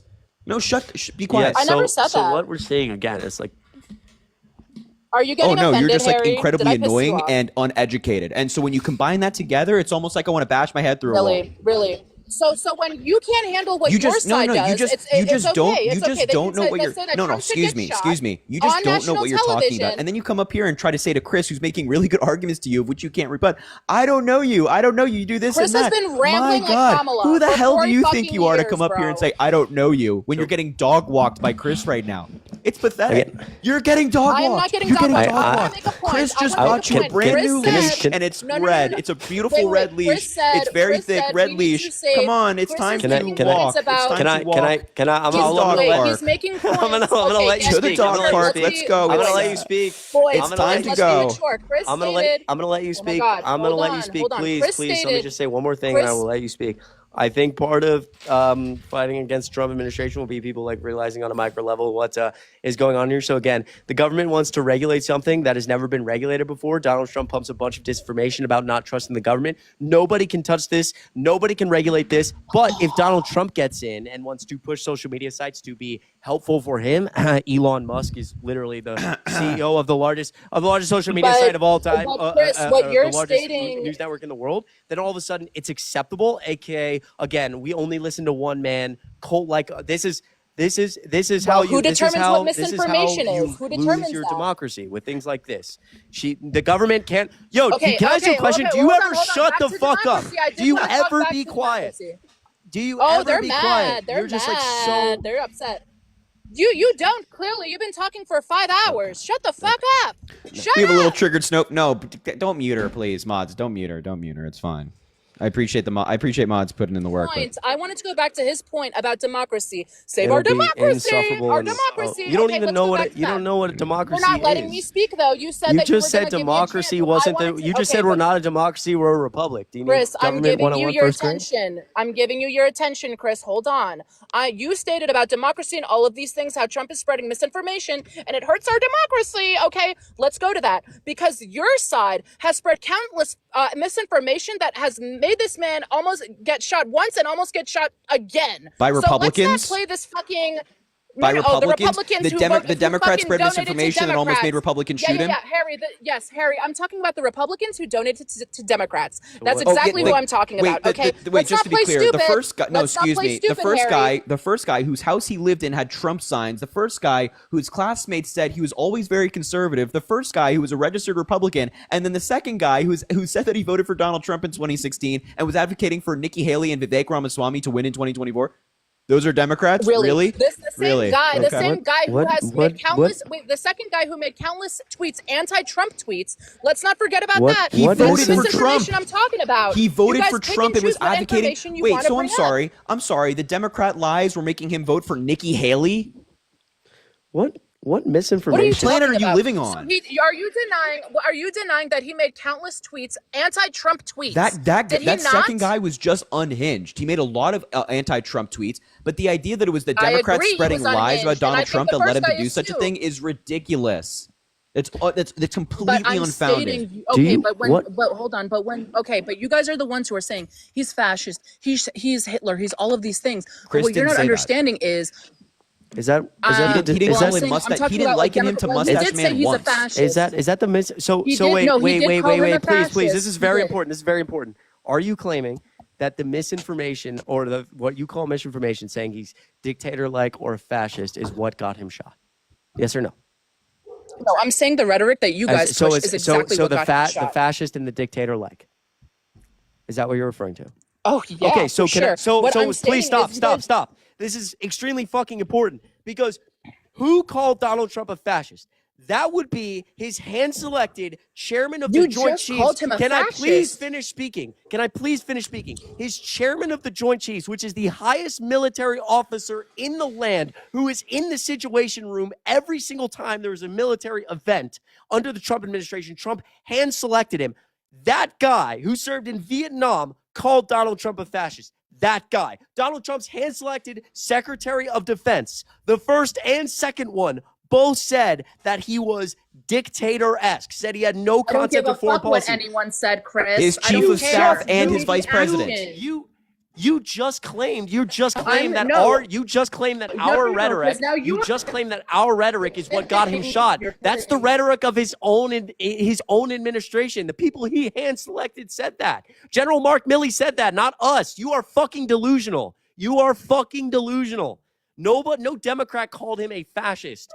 His own hand-selected chairman of the Joint Chiefs called him a fascist. I don't care.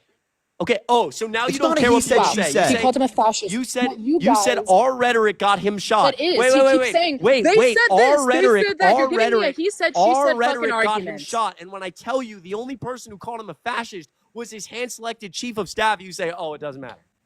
Really? So do you think his hand-selected chief? Are you kidding me? Are you joking? So I have a question. Was his hand-selected chief of staff and his chairman of the Joint Chiefs, those two people, the highest military general in the world, in the land that Trump selected for his administration, and his hand-selected chief of staff, those two people got Trump shot by calling him a fascist? Yes or no? I'm asking you, yes or no. It's a yes or no question. It's a yes or no question. It's a yes or no question. No. It's a yes or no question. When they give me evidence, audio evidence, he said then it I'll at a believe speech. His chairman of the Joint Chiefs said it at a speech after Trump left. He said it. Even Donald Trump's hold on. I want to see the audio from Trump's mouth. Trump's chief of staff, his former chief of staff, 4-star general John Kelly, said this. Yeah, John Kelly. You know who also said it? Yeah, where's the audio of Trump saying this? Trump said all those things. Hold on. Put even the former administration members, they themselves are incredibly significant in what they said stands. But we don't even have to go back to his former administration. We could look at his current administration where J.D. Vance said that Donald Trump was Mustache Man from World War II. You guys have been saying that he's Mustache Man for fucking 8 years. What do you mean? That's what J.D. Vance said. When you started a claim and you said that our rhetoric got him shot. So J.D. Vance in 2016 said that Donald Trump was America's mustache man. That Donald Trump was, quote, America's AIDS drug. Did he get Donald Trump shot? You're picking one person out of the 70 million who do the same rhetoric. You are so logically in a hole right now. Chris, you're using one person. You're using one Republican to justify It's his vice president, you fucking moron. You want to talk about? I know who he is, Chris. Relax. Calm your tits. Do you want to talk about how you say, "Oh, our rhetoric got him shot"? Well, the rhetoric of the current vice president is pretty fucking important. There's two possibilities here. Either A, you're not you need to relax. Either A, you're not a Republican and you do this because like you enjoy, I don't know, being facetious and arguing. Or two, you are one of the dumbest fucking people stuck. You argue in a like cult. a woman. I'm not kidding. You're actually like stuck in fucking shit. You're stuck in like the most. That makes absolutely no sense. Like we should do a U.S. citizenship test to see if you could answer like basic questions about the U.S. government. Yes, okay, you want to do it? Also, I wanted to point out how you use J.D. Vance as one fucking example compared to fucking millions of Democrats who go on, and especially news anchors who go on the news that are Democrats and paint this rhetoric about Trump. I think it's fucking hilarious how you completely disregard that. So you say I used one random person as current vice president as opposed to all the people. Okay, perfect. So just let me talk about a couple more people and don't interrupt me. Thank you. Appreciate you. This would be during the Trump administration. His vice president, Mike Pence. The American people deserve to know that President Trump asked me to put him over my oath to the Constitution. Anyone who puts himself over the Constitution should never be president of the United States again. His second attorney general, Bill Barr, quote, someone who engaged in that type of bullying about a process that is fundamental to our system and to our self-government shouldn't be anywhere near the Oval Office, unquote. His first secretary of defense, quote, Donald Trump is the first president in my lifetime who does not try to unite the American people, does not even pretend to try. His second secretary of defense, quote, I think he's unfit for office. He puts himself before country. His actions are all about him and not about the country. And of course, I believe he has integrity and character issues as well. As chairman of the Joint Chiefs, quote, we don't take an oath to a wannabe dictator. We take an oath to the Constitution, and we take an oath to the idea that is America,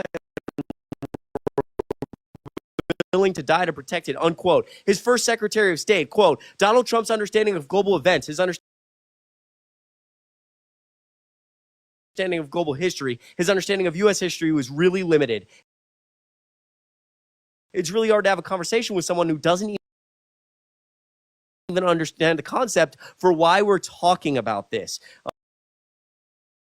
His presidential transition vice chairman, quote, Donald Trump is someone who I would argue is just out for himself, unquote. I don't care. His second national security advisor, quote, we saw the absence of leadership, really anti-leadership, and what that can do to our country. His third national security advisor, quote,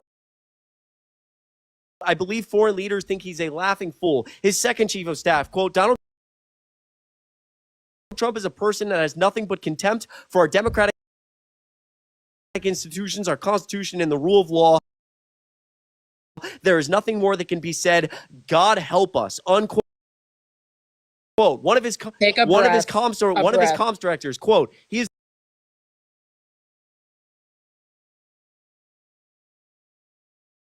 another comms director, quote, I'm terrified of him running in 2024, unquote. His first secretary of the Navy, quote, the president, his first, let me finish. Let me finish, because you told me that You're you told me literally you giving no me stop. exactly what I need. You are literally proving my points. Stop. You told me You're proving my points.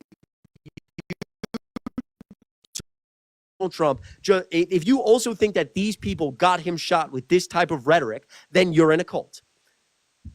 So are all of these people wrong? I'm in a cult. Sure, I'm in a cult. So call me Charles Manson yes or while no? you people shave your yes heads or no? and yes scream or about no? democracy. Yes or no? Yes or no? Exactly yes or no? Yes or no? Yes or no? Did these what? individuals with some of this rhetoric, like his final chief of staff aide, quote, I think that Donald Trump's the most grave threat to our Okay, come on. I think that get Donald the quotes. Trump's he's the most grave threat that our country will face. Do you think that they got Donald Trump shot? The people he hand selected who are Republicans? Yes. Okay, so people in Donald Trump's cabinet, all of these people, some of the highest military generals also got him shot. So the only person you will believe is Donald Trump. Really? So wait, no, so you're telling me that the highest military general, yes or no, when he called him a quote dictator, the highest military general in the land, the chairman of the Joint Chiefs, served the military in 1980, served in Vietnam, he got Donald Trump shot because of his rhetoric? Yes. Okay. That's all I wanted you to say. Now everybody knows you're fucking delusional. Thank you for coming. Thank you. Great. Well, you can't list one way how Trump is a dictator or any of these things, or a fascist. So nice. Trying to overturn an election you didn't win. Right. Yeah. Sure. Well, there's no evidence of him even causing an insurrection. Dictators do that all throughout history. Dictators try to overturn elections they didn't win. Really? To stay in power. So wait. So all of those things that happened in 2020, you believe that Biden genuinely won? Do you have anybody around? Genuinely believe that. Do you have anybody around you who loves you? The majority of the country disagrees with you both. So well, you the majority of the country disagree. That's just absolutely delusional. not true. That's absolutely not true. First and foremost, I love how you just casually pivoted away from the fact that Chris just debunked the shit out of you in front of 5,500 people regarding all of these quotes. He didn't debunk anything. Yes, he did. He just dog walked you again. He gave Brand new leash. It's red. Brand new 5,500 people. Look at him. Down. You can't control it. You can't control it. That no one asked for. Look at him. He looked at him. Get down.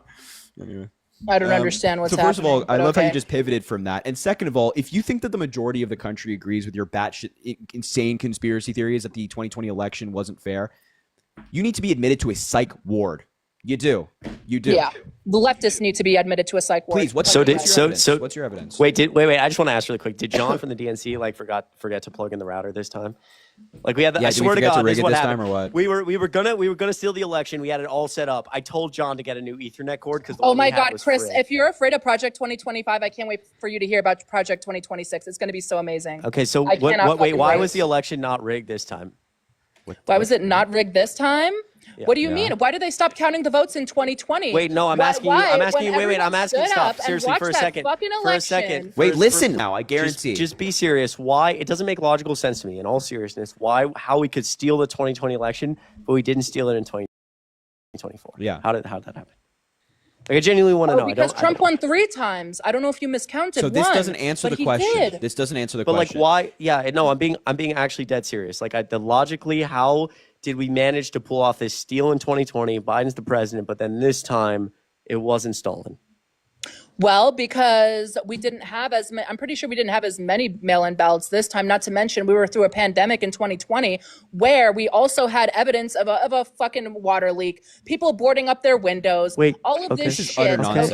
Okay. Everyone take a breath. So why couldn't we like in terms of like the swing states, it was pretty close in some of the swing states. So like, why couldn't we just like, again, done the same thing? Like if there was water leaks in Georgia and Fulton County where we counted votes in 2020, why couldn't we just done that again in 2024? Why didn't we do that? I think because more people are aware this time coming around with this election of what happened then. And I think this time a lot of people voted early, especially with Republicans.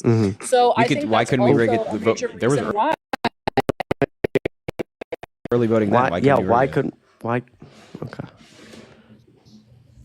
So can you like please provide any evidence that the 2020 election was unfair? Because Donald Trump had over 60 court cases, lost every single one of them. His own FBI, with his own FBI appointed director, said that the election was fair. His own Department of Justice, with his own Attorney General, said that it was fair. The Department of Homeland Security, with his own secretary, said that it was fair. So please, what's the evidence? And don't go Googling right now and go like cashpatel.com. I'm not. I'm Please come responding back. to a text.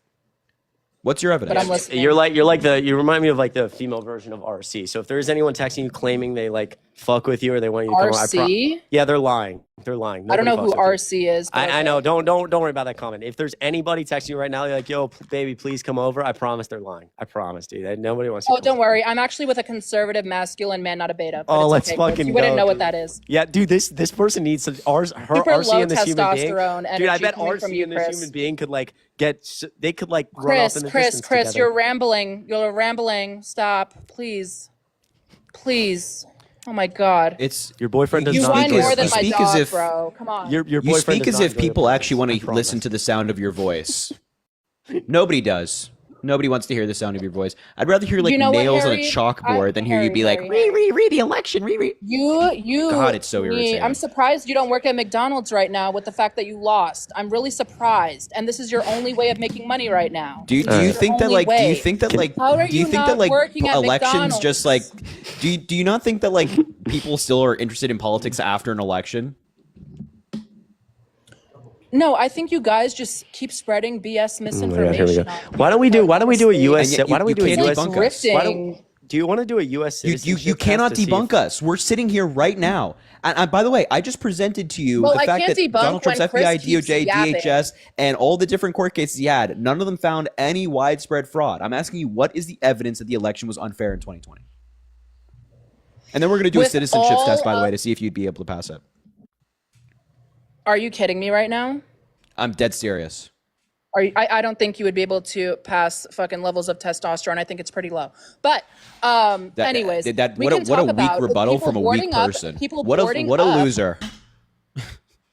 Yeah, you'll be okay. I promise You'll your be okay, boyfriend's Harry. I hands are promise. so big. Like he's just so masculine and huge Chris, and like Chris, you're sounding a little fruity. Don't worry about my boyfriend's hands, please. Yes, it was part of the. Please don't sound. Don't. It's. He doesn't like you. I He hate doesn't like you. giving- He doesn't like you. I hate when like you tell a joke, but the person is so fucking dumb that like they don't Yeah. get it. So it Just- makes me sound. It was part of it. That was part of the. Everyone's that was part laughing of at your joke, Chris. Everyone. That was part Right of over there, right over your head. Right over your So head. can you provide evidence that the 2020 election was stolen, please? Yes, I just listed several cases of people boarding up not. the windows of them counting ballots. There You was did a not. water leak where they shut down an office where they were counting those ballots. Okay, not to mention Trump wanted a recount. They refused to do a recount. true. Okay, there's a lot of issues that happen. Every single state did like 3. Okay. There's still other cases of people interfering with it. What do you mean? And mail-in ballots. Oh, come on, bro. Come on, you can't do some of that. You can't do any of that. Please. By the way, a water leak I don't even know if this is the case, by the way. I think Chris said there was one in Georgia. A water leak in a voting counting area does not mean that the election was not fair. What are you talking about? I'm not stating where's that the one evidence? case, but Where's I'm the stating evidence that that the there was a election was lot not of fair? suspicious activity. Like what? No, Like I'm not what? stating that one just because of that one water leak. I'm stating that there was a lot of suspicious activity. Like what? I just stated fucking 3 of them. So wait, I'm sorry. A water leak is suspicious activity and it makes you believe that the election wasn't fair because there was a water leak in one place? Where they count those ballots, yes, it is. They didn't shut it down. In all of these places, Yes, you're they talking about the place in did. Pennsylvania. There was boards because people from outside were trying to invade the place where they were counting ballots because Donald Trump said, "Stop the count." So these people went into this voting counting station and tried to invade it. So they put up boards, but in all of these places in Pennsylvania, you have vote counting watchers. You have one Democrat and one Republican doing it for every place that votes are being counted. You just don't read. Wow, You just this is, don't like, read. You lagging. just don't read. You just don't know what you're talking about. Yeah, sure. Do you want to do the citizenship? So please, test any other to see if evidence? Any other evidence than a water leak in a place being boarded? No, I think y'all are really upset. No, 100%. No, exactly. You've What about no evidence. You what have about absolutely no idea what you're talking that about. that Wait, bomb, wait, wait, that wait, bomb wait, threat wait, in really- Georgia? Wait, really quickly. Do you You think mean the bomb do you threats think that you were could- made this election? Yes. Yeah, those I bomb think threats that there's- originated from Russia? Oh my God, they originated from Russia. Oh my God, Russia bad. Okay. Next. Well, first of all, yes, Russia bad, but second of all, the FBI tracked them down to Russia. Yes. Oh yeah, I'm sure that they did. What is wrong with you? What is wrong with you where you're like, yeah, the FBI is just saying this to what? Why would the FBI lie about this?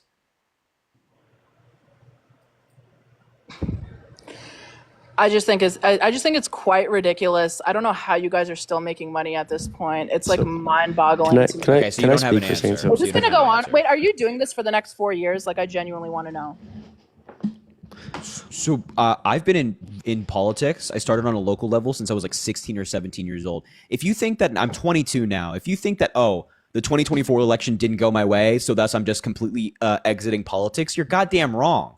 So I don't know why you're like, oh, are you doing this for the next 4 years? So you're gonna It shows proceed how to much you call act. Trump a Wait, just be fascist and a quiet. Just dictator be and all quiet. these things? No, be quiet. Be quiet. It shows how little you actually care about politics to the point where you're like, oh, well, an election happened. It must mean that it's time to exit politics. No.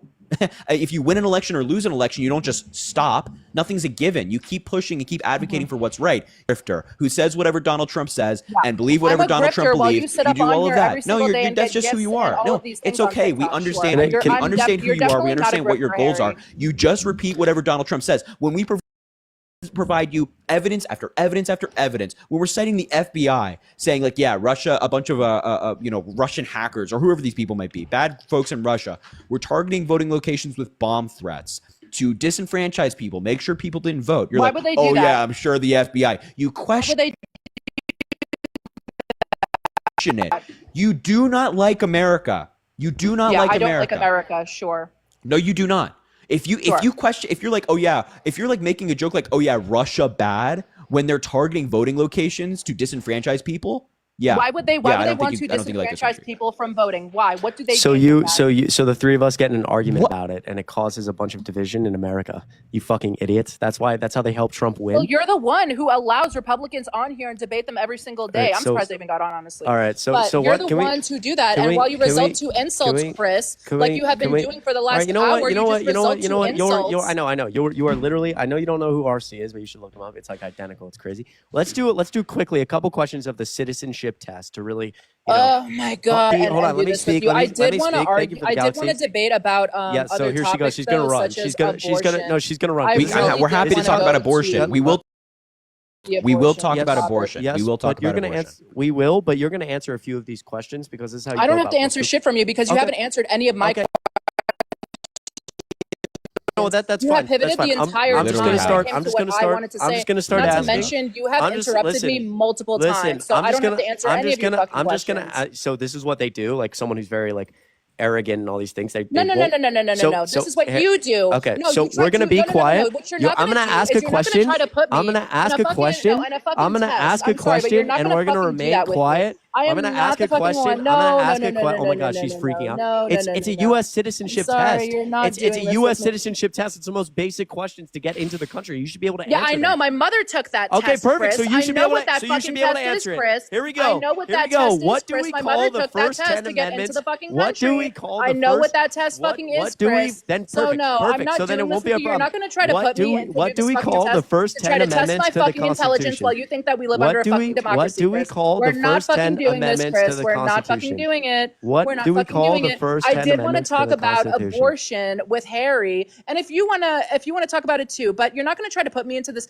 test to try to determine my fucking intelligence. You're not going to do that Harry, with me could when you you think that just we live mute under for a a second? fucking Just 1 democracy. second. You're not doing that with. Okay, thank you. This is like Chad. If you guys have ever seen RC debate, like the most insufferable. It's like crazy how identical it is. Like so dishonest. See the dishonesty. But here, we'll sit here quietly for a second until you just answer a couple, and then we'll move on. What do we call the first 10 amendments to the Constitution? You can unmute now. I send you an invite to unmute. Or maybe she's still screaming. I don't know. I'm not, I told you I don't want to sit here. You're not going to try to make me take a test, right? To determine my intelligence or how much I know about the country. My mother took this test when she got her citizenship. Okay. I am aware of what the questions are. I actually wanted to debate about actual topics, not go and sit through a fucking test with you, Chris. Okay. I'm sorry, but we don't live under a fucking democracy, Chris. Okay. And if you were an American citizen, you would know that. Okay, next. So really Can we quick, talk about the abortion what topic? do we That's call really the first stupid. 10? What do we call the first 10 amendments? What is a woman? What do we call the? See, she. What won't- is a she woman, won't- Chris? she won't What is a answer. woman? Harry, can you What mute is her a one more woman? time for me? And then I'll. What is She's a not going to woman? answer regardless if I mute her. No, I know. I'm not answering this because I you're know, not going to I sit know. here and try to I was put just- me through I a was fucking also- test right now. Okay, so We're not doing that. That's not what I came so here I'm glad. for. I'm glad you avoided the very easy questions you don't know the answer to. We are a democracy. But by you know the answer, but do we're you- not a do democracy. You don't even know what the fuck a do democracy you is. disagree with John when a founding father when he called America a democracy?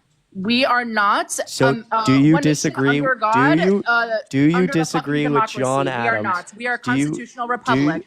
Do you When disagree? you look up what do you- America is, it says a constitutional republic, not democracy. Do So you- you are factually wrong. do you All of disagree? you liberals use the term Do- democracy do- and don't even know what it means. Hey, Can we get so to the abortion topic?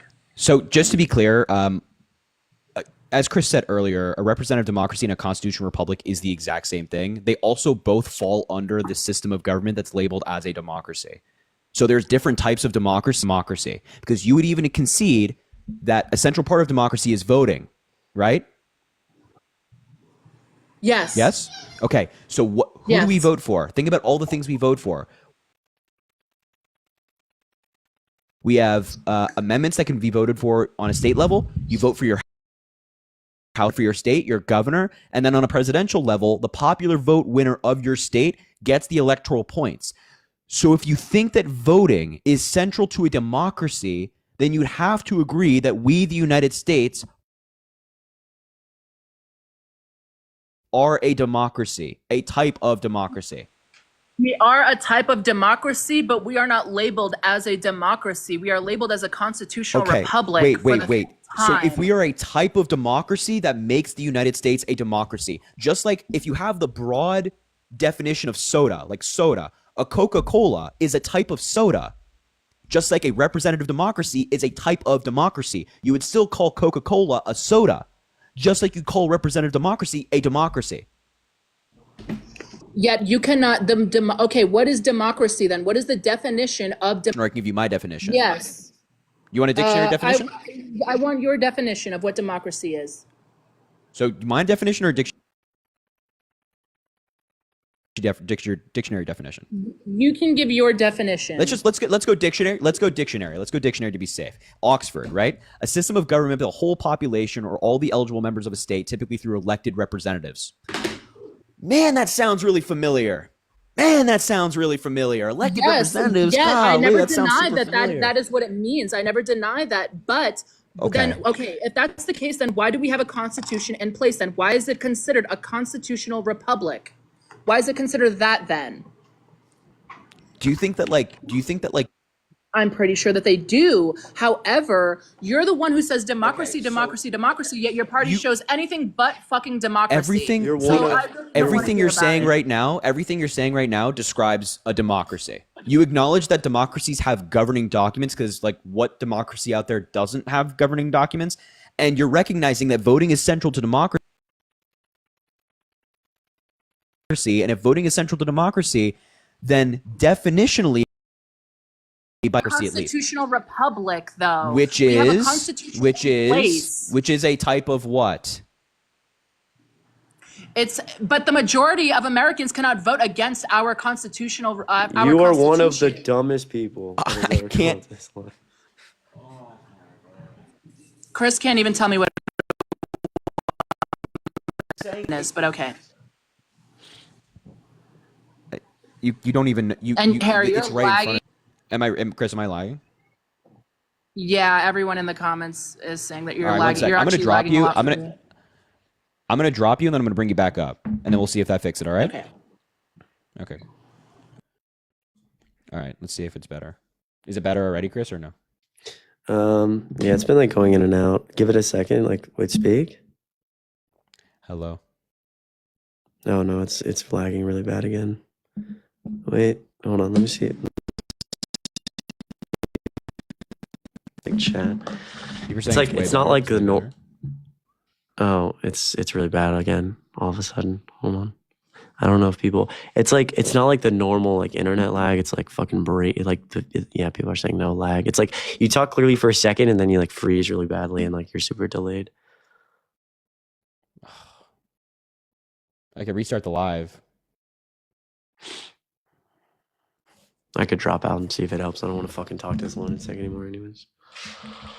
Yeah, let me drop you and see if it helps, and then I'll bring you back up. Tell me if it. Tell me if this is better.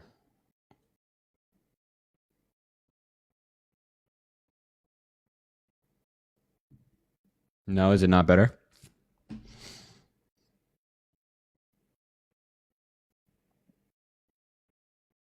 Hello, I'm gonna keep talking. Hello, hello, hello, hello, hello. 1 2 3 1 2 3 1 2 3 1 2 3 1 2 3. Is it a little bit, or should I just restart? Yeah, it's better. Okay, I'm gonna bring up Chris and see if we can, if it's okay again. If it's I think it literally started lagging as soon as I hear. I'll let you do your thing because people don't. I don't. You fucking. no. Well, then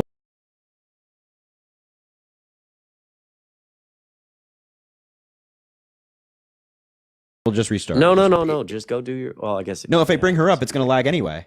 Okay. Well then. Okay. Yeah, that's fine. All right, one sec. Okay, one sec. All right, I'm gonna restart to the woman that was just up here. Just come back again because we're gonna restart the live in literally just a second because I guess the lag is like terrible. So we're gonna come back in just a second.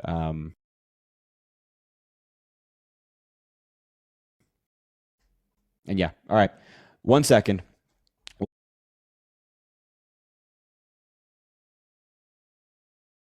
Women should be able to choose what they want to do with their own bodies, and I think that like any logical test you put pro-life and pro-choice through, pro-choice comes out every single time on top.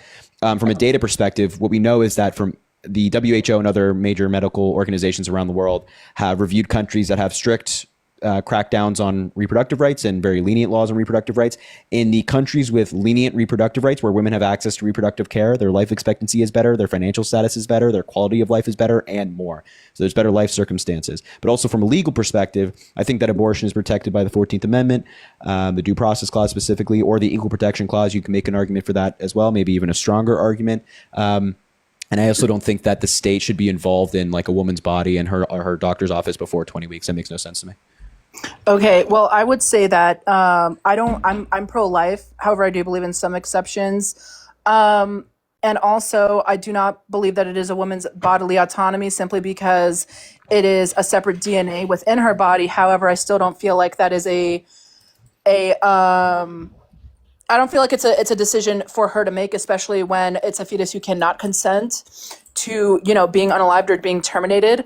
And I also, I know that majority of abortions are elective, and I do make an exception for the life of the mother. There is no law that prevents the life of the mother from being saved, especially in Texas, if you look at the health code in Texas. And also, I think Planned Parenthood is a very corrupt abortion clinic, and I believe that also a lot of women are having third trimester abortions Not true. by choice. If you look That's at the Boulder absolutely clinic, not true. If you the look at the overwhelming Boulder- majority of abortions take place in the first trimester. Less than 1% of abortions take place in the third trimester. less than 1% in the third trimester, you're right. However, that still does not disqualify the fact that there are clinics who do late-term abortions by choice. And they Also, don't do them. They don't do them for elective. They're do. done. That is not true. They are done for medical emergencies. Now, why do you give value to a fetus? You're saying, oh, I don't. It doesn't consent to being terminated and whatnot. Why do you give value to a fetus before, why do you give like a 6-week fetus value?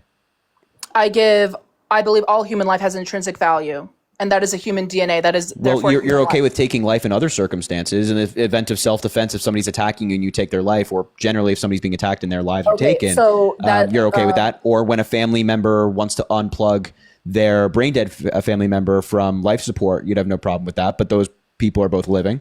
Well, I also believe that murder and killing are two different things, right? So in the instance of self-defense, yes, I have the right to protect my own life. But it's life.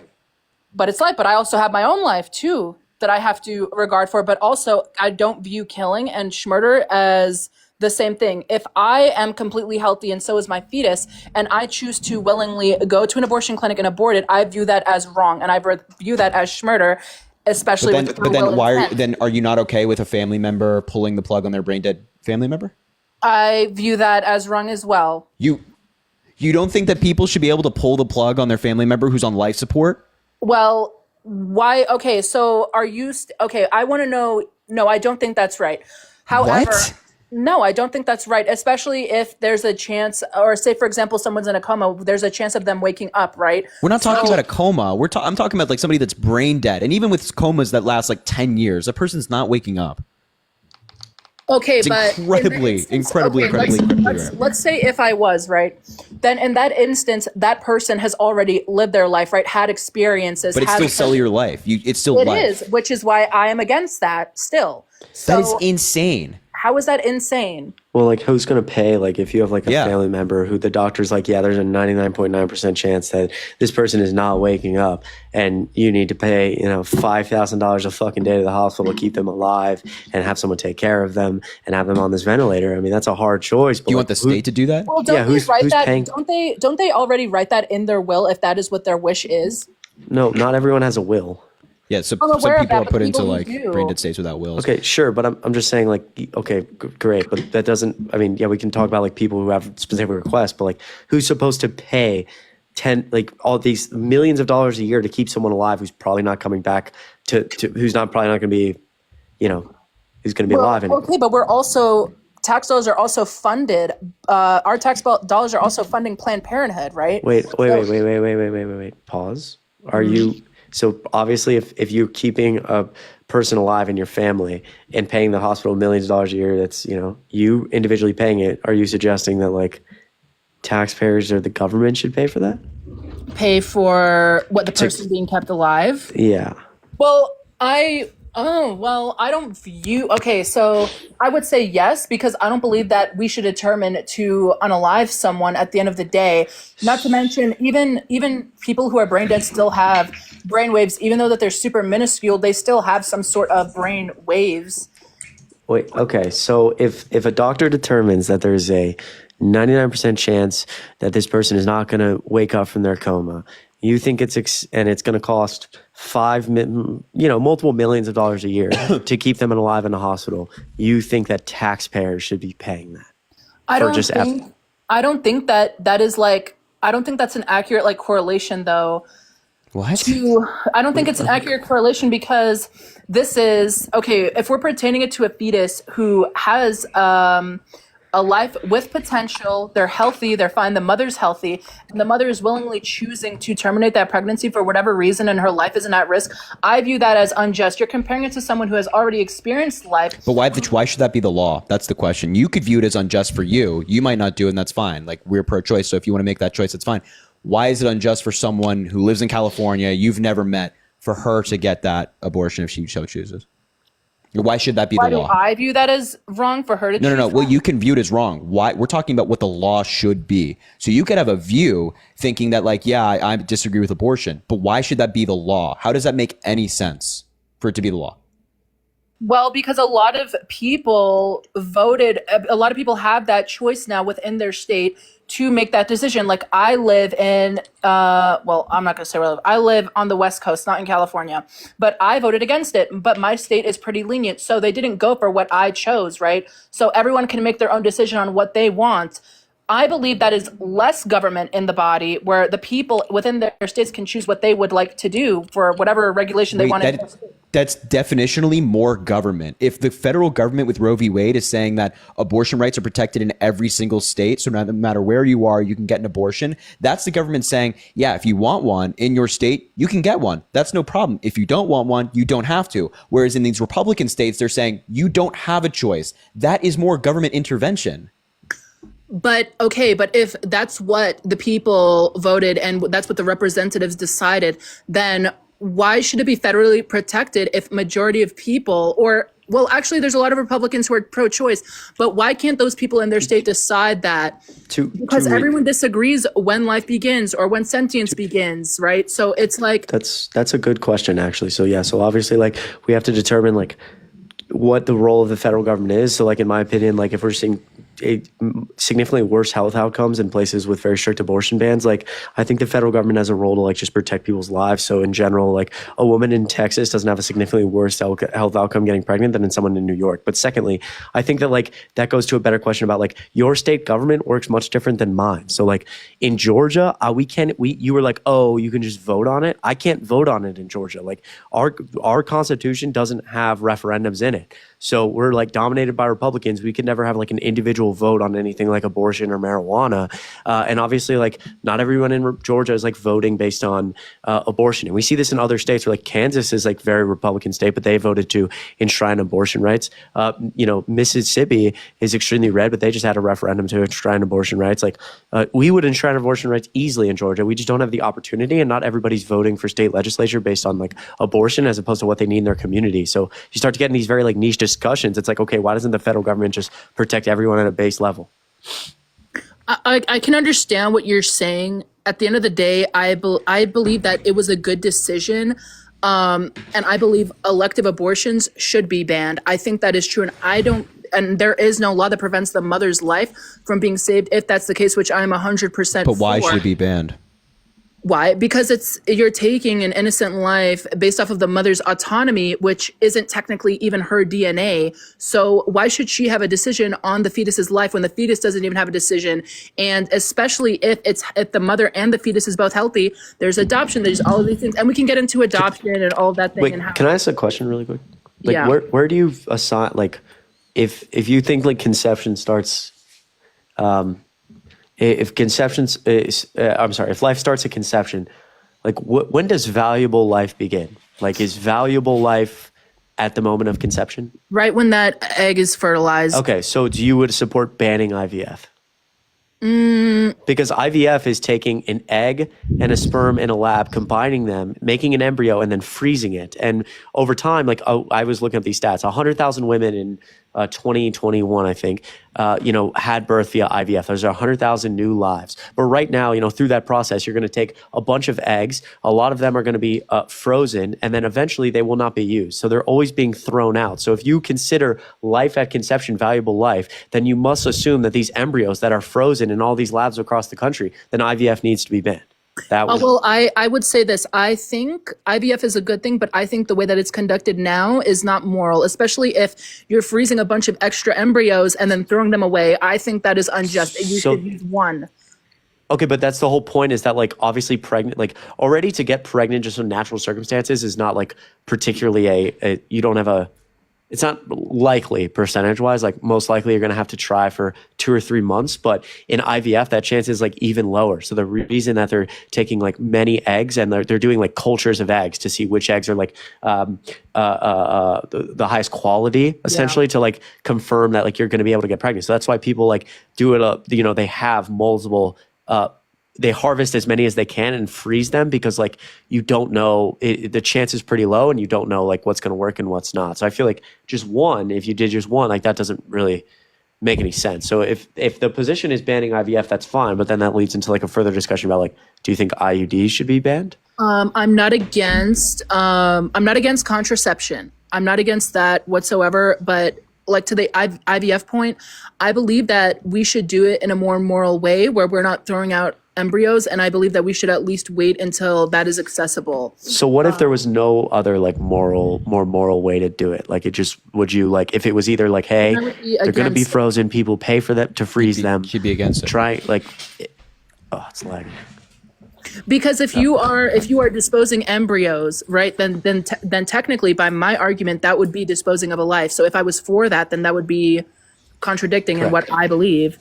Correct. So you would be for banning IVF. So you're against IUDs as well? Until it's moral. Well, IUD, if we're talking about the copper IUD, that rejects sperm cells, so the egg isn't even fertilized yet. No, that's not true. An egg can still be fertilized. It's unlikely with an IUD. It can still be fertilized, and then an IUD would prevent the implantation of that fertilized egg in the uterus. So you're against IUDs as well now? Do you think women with IUDs should go to jail? What if the copper IUD rejects sperm cells, and that is preventing it from being fertilized? If it's being fertilized, then technically that would mean, are you speaking on the instances of women still being able to get pregnant with IUDs? So obviously IUDs are not 100%, meaning that eggs can still be fertilized with an IUD. There are people who still get pregnant with IUDs. But with IUDs, that can happen. An egg can still be fertilized, and the implantation of that egg in the uterus would be blocked by the IUD, right? So are you saying if a fertilized egg to you is life and valuable just like anybody else, are you then saying that IUD should be banned? If she's carrying on, if she's getting pregnant, even after trying to get, even after taking contraception, yes, she should still follow along with her pregnancy, because with condoms Sorry, I don't think. Sorry, just really quick. I didn't mean to interrupt you, but I don't think you're we're on the same page about the question. It's possible for an IUD, the egg and the sperm meet, and they're still conceived, but implantation it's not able to be implanted in the uterus, and so you would go about normal life. This it's rare, but it happens, and the point is that you don't know if you're on an IUD that you would never know if you the egg and the sperm were successfully met, and by your definition life was started, because it would all just end up being expelled regardless. So Harry's question is in these rare circumstances we know that that you can conceive under an IUD, but it will still be expelled through the uterus. So should we ban IUDs because right now there's women walking around on rare circumstances, but it's obviously happening all the time, where conception is started in the fallopian tube, it's just not implanted and it moves on.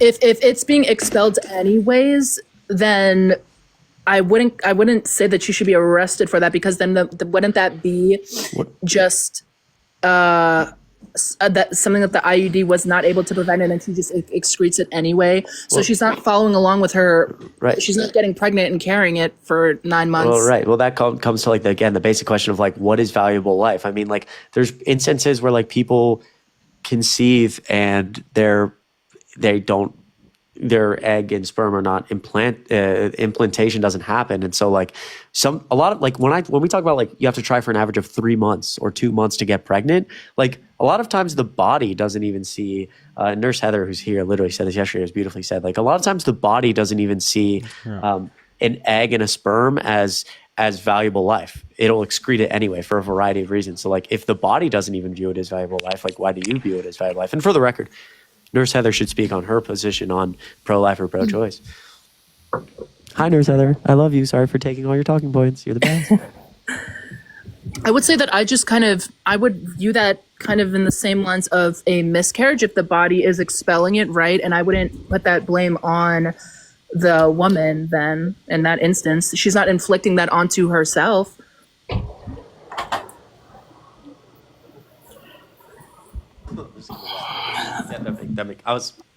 Nurse Heather, if you want to say something, sorry. Sorry, I have not been in here for very long, so I've missed almost all of this. I think the position is she views life as valuable at conception, and I talked about, you know, like you were in my live yesterday. We talked about like she was like banning IVF, and then we were talking about like IUDs, and we were just like talking about like all of that, and I don't know where we were at. IUDs. Oh, so do you think? Okay, so you don't think IUDs should be banned? That's correct, or is that incorrect? I'm not against contraception or IUDs. Yeah. Okay. But even if the IUD allows conception, but doesn't implant in the uterus, it's getting rid of what you consider to be a valuable life. If it doesn't implant, is it already fertilized? Yes. Is it fertilized in the uterus? Okay, so I did hear mention of copper IUDs. So those are old-fashioned IUDs, and they are still in use for people that can't use hormone ones. So copper IUDs actually work by irritating the uterus mostly. They do kill sperm as well, but they actually are super ineffective at preventing conception. So conception frequently occurs with copper IUDs.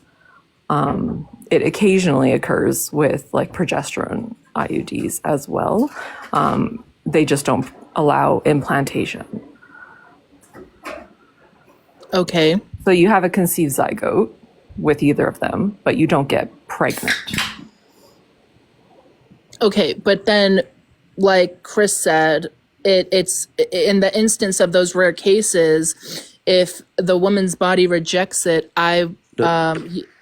no. Sorry, that's not okay. I'll let Nurse Heather speak. That's not exactly what I said. But what do you mean the woman's body rejects it? That's okay. Maybe Chris. No. I was talking about I was actually referencing like just generally like attempting to get pregnant naturally and like a body reject. But no. But like what I'm saying, what I was trying to say in that specific incident is if like the IUD allows fertilization, but then it does not allow to be implanted in the uterus. Yeah. That then I'm trying to say that like if logically you see life beginning at conception, then an IUD potentially allowing conception, but then not allowing the implantation because of the IUD, then I would assume your position is that we should ban IUDs. But I'll let Nurse Heather continue to speak on this because like I'm not in a position to. I'm not a woman, but B, I'm also not a doctor. Yeah. So what Chris is referencing about and like the natural process that what happens. So what happens is like they figure about 2/3 of all conceived zygotes or pregnancies don't make it past 4 weeks, which is the earliest that a woman would ever be able to know that she was pregnant. By chance, do you know what day is day 1 of pregnancy? Like what day of a woman's cycle? Like what do you mean? Yeah, so we count pregnancy beginning from a specific day in a woman's cycle. Like, I'm just curious if you know what day she's that is. ovulating? No, it's actually before that. So day 1 of pregnancy is actually the first day of your period. And then you ovulate between day 7 and 10. And then the conception occurs between days 9 and 12. And then pregnancy doesn't actually occur until at least 14 to 21 days. So 2 to 3 weeks into pregnancy is when the fertilized egg would implant into the uterine lining. So in these states that have like heartbeat bills or 6-week abortion bans, they're super unrealistic because, I mean, the first 2 weeks at least of your pregnancy, there isn't even a conceived zygote there. So, and it's at least 3 weeks before it even implants into the uterine wall. So, and even in the cases of conceived zygotes, most of the time, even if they do implant into the uterine wall in the 3rd week, the body will still pass it before the woman's period is even missed. So she'll never miss a period. So you can have, like, this is why it takes people sometimes, months and years to get pregnant, is because you can go through this process every single month where you conceive a baby, but the woman's body just doesn't hold the pregnancy. So it's not like your female body doesn't value that conceived zygote very highly, right? It's pretty selective about what it'll allow to actually grow into a full-blown like embryo and fetus and eventually a baby.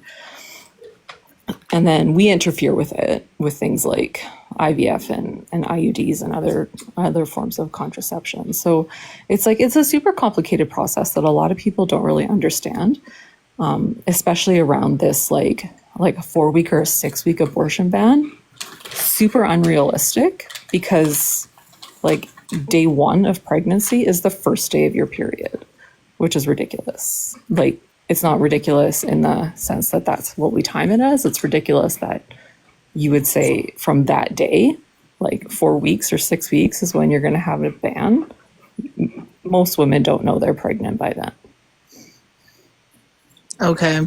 That makes sense. I'm listening to what you're saying. However, like, even with contraception, even though I'm not against contraception, at the same time, I do believe like Plan B, IUD, and a lot of other contraceptives are also have very harmful side effects to women, which is why I do believe that we should also improve contraceptives. I'm not against preventatives of pregnancy. However, my major stance is I'm completely against like elective abortions, which is what majority of the women in the country do. That's the reason why they're going into an abortion clinic to get one. Without a risk to her life or the other two exceptions.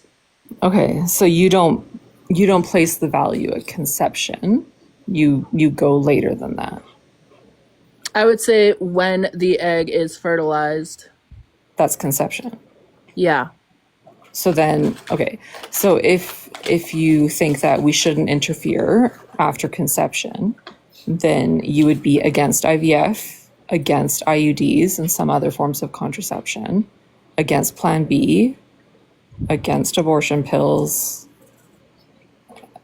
Well, wouldn't it take, okay, but at the same time, fertilization doesn't necessarily happen right the second after, you do the deed. It takes a couple of days for that to process. Mm-hmm. Yeah, 1 to 3 days. Yeah. So, I mean, that still does not like negate my point when it comes to elective abortions, though, when women are 6 weeks in or, 4 weeks in. I think, okay, so the two things that you're saying don't make sense together. Okay, so if you value life at conception, like when egg meets sperm, and that's, when conception happens, and that's when life is valuable, then, all of the things wouldn't be okay. But what you're saying is that you don't like the idea of like chemical or medical abortions at like 6 weeks, 12 weeks, 15 weeks, whatever, right? Not necessarily. I'm confused. I'm not against contraception. I don't understand how it's confusing. Well, it's It's confusing because you say that you don't think that we should that once the egg is fertilized, it shouldn't be aborted.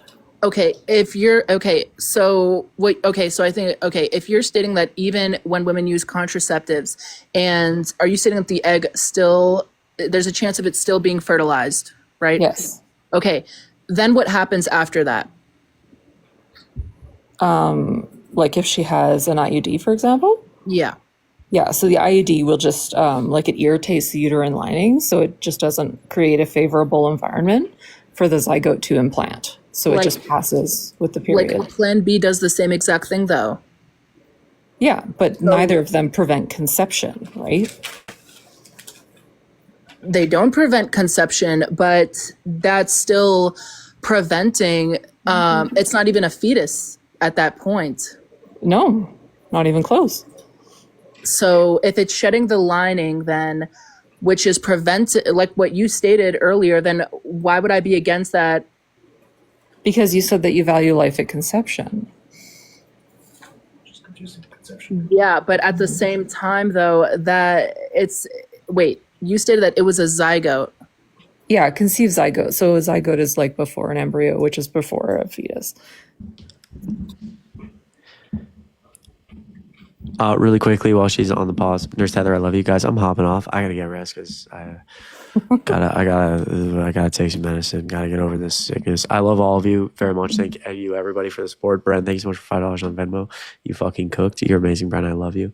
Mads, thanks for the $1. Thanks for becoming a mod. You guys are all amazing. I love you. I'll be live on Twitch tomorrow from 5 to 8 p.m. Eastern. There's a link in my bio if you want to check it out. Make sure you're following Harry. Check out his most recent video and follow Nurse Heather because she's great.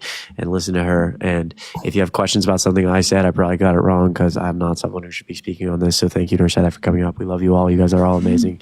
Thank you for the kind words, Harry. Love Appreciate you, you. Chris. Love Hope you guys. Feel better. We'll see you tomorrow. Thank you. Feel better, Chris. Appreciate you. Thanks, Harry. See ya. Okay, so I do see what you're stating. And for y'all saying I'm Googling, there's nothing wrong with Googling because I'm actually listening to what you're saying. Okay, let's take for account then if I was against contraception in that case then. If what you're stating is true, that it is a fertilized egg. So, and then that's being prevented from growing, obviously, because she's using a form of birth control. Then what about it in the case of elective abortions then? Yeah, so if the embryo is allowed to implant right into the uterine wall and start to grow, that's when you would have an abortion, which would force either through like a chemical abortion where you take the pills, just the shedding of the uterine lining along with the growing zygote or embryo at that point. Or you would have like a DNE or a DNC, which is like a more surgical removal of the uterine lining and again the pregnancy as well. Mm-hmm.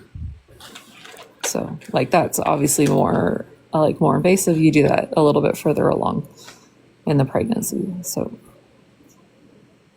So an elective abortion, what's conducted in that is not the same then as a DNC that would be used in the case of a miscarriage, right?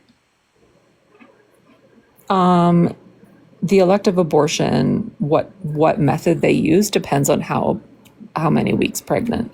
So it would be a DNC if it was like maybe 12 weeks, 15 weeks. Yeah, 18 weeks, something like that. I don't know what the exact dates are that the pill works until. I think it's like 10 to 12 weeks. I'm not sure. Someone commented, the fuck are you going to tell someone whether or not it was an emergency? Well, the doctor determines that, not me. So there's nothing preventing a woman from getting life-saving medical care or no law put in place for that. Well, I mean, the issue is that the laws make it so that the woman's life has to be in danger before they can perform the procedure. And if she's that sick that her life is in danger, the chances of her surviving are much, much lower than if the surgery is performed sooner. So like in the event of like a miscarriage and we know that the baby has passed away, we know right away that the baby has to come out, that everything has to come out, or she's going to get an infection. She's going to get very sick. So like there's an argument to be made that her life is in danger that early on, but she's not really sick yet.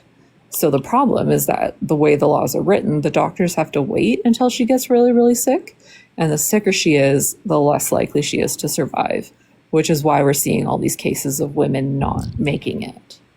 Then why are these laws that are put in place says that it's completely up to the doctor to determine when that is and they are protected, even if they want to determine that right when it comes to like the first signs of sepsis, for example, if that's the case and they are protected under law to conduct like an emergency abortion if her life is at risk, then why where are you getting this that they have to wait for a certain time? And what health code does it state that?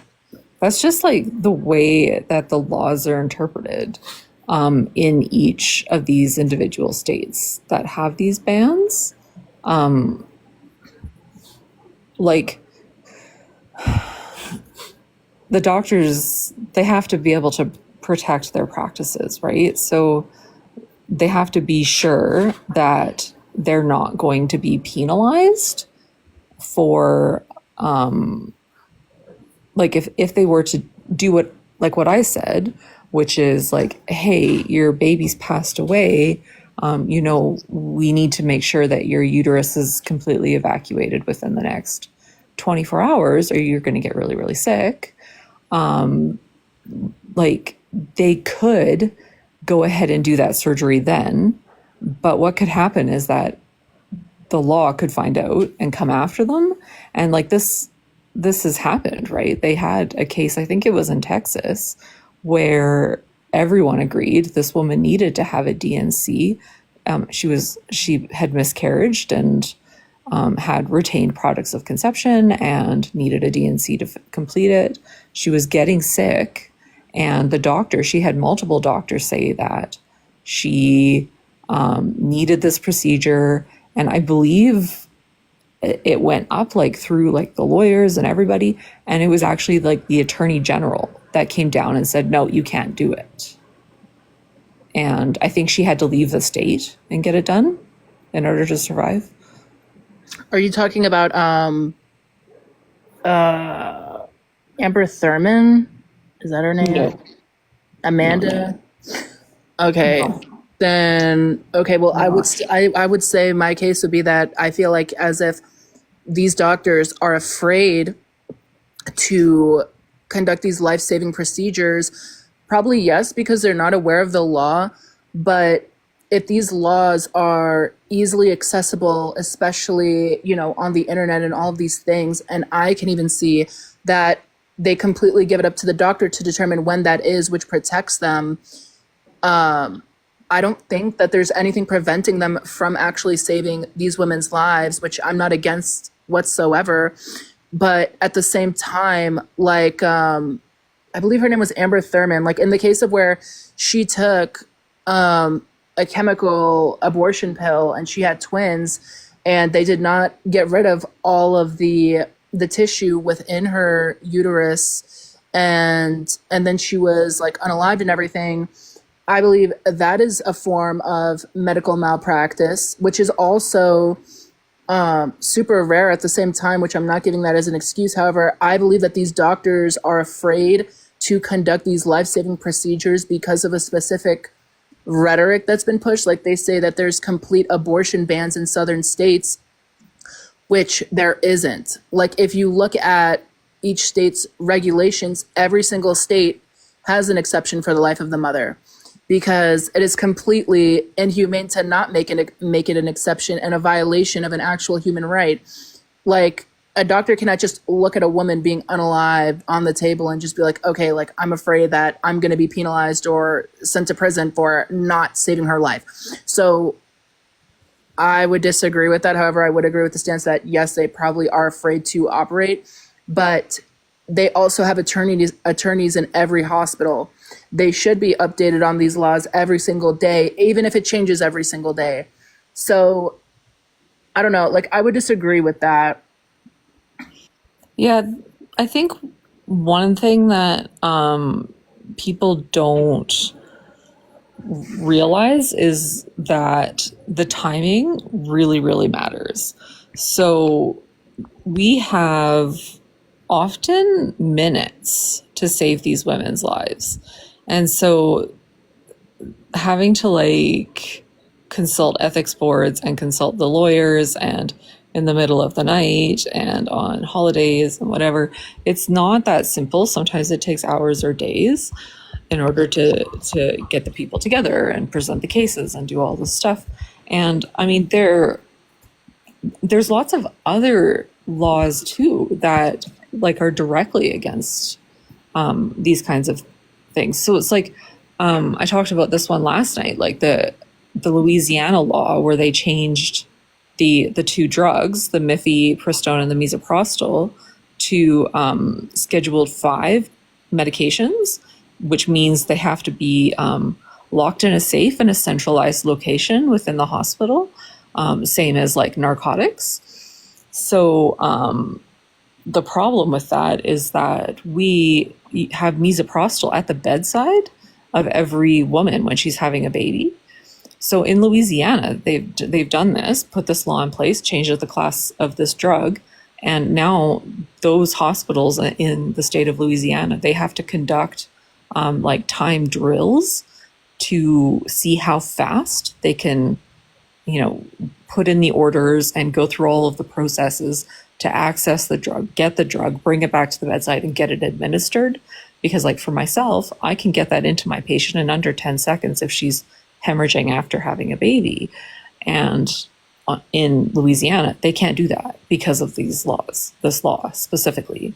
So like there are laws that actually do put very strict like constraints that you just can't get around. And I think like I've heard this argument about these doctors like accusing them of medical malpractice. And I think that's, I mean, I understand like where people are coming from when they say that, but honestly, it hurts my heart because I know it's exactly the opposite, right? They're doing their best. Like they know what needs to be done and they're jumping through every single hoop to get this done for these women as fast as they possibly can. And so it's like, it's the opposite. They're trying to avoid medical malpractice, right? And the best thing that can be done is to just like have the federal protections and let the doctors do their jobs. Right?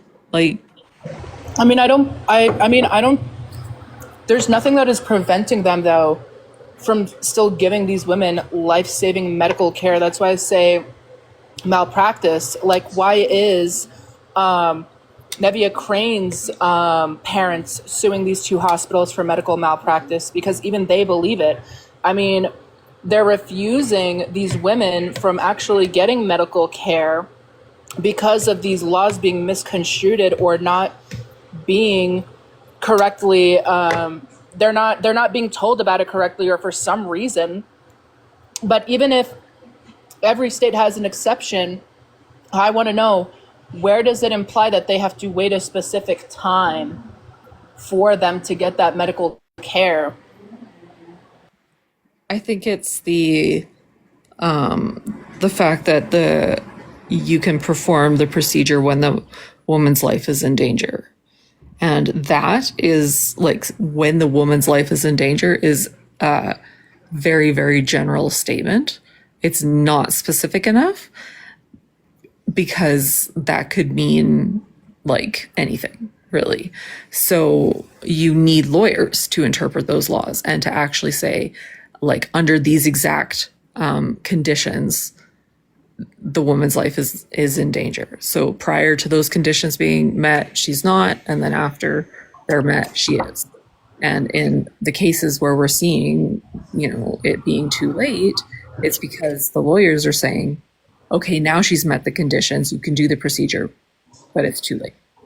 But okay, like I hear what you're saying, but at the same time, if the law is too broad, for example, then, and if these women are being unalived, if that's the case, and women are also being unalived in their homes because they're too afraid to seek medical care, which not a lot of people talk about, I think that's unjust. But at the same time, if the law is too broad, then how do they know when to actually, step up or save the woman's life? Why is there OBGYNs and L&D nurses in Texas stating nothing has changed? They still operate the same way.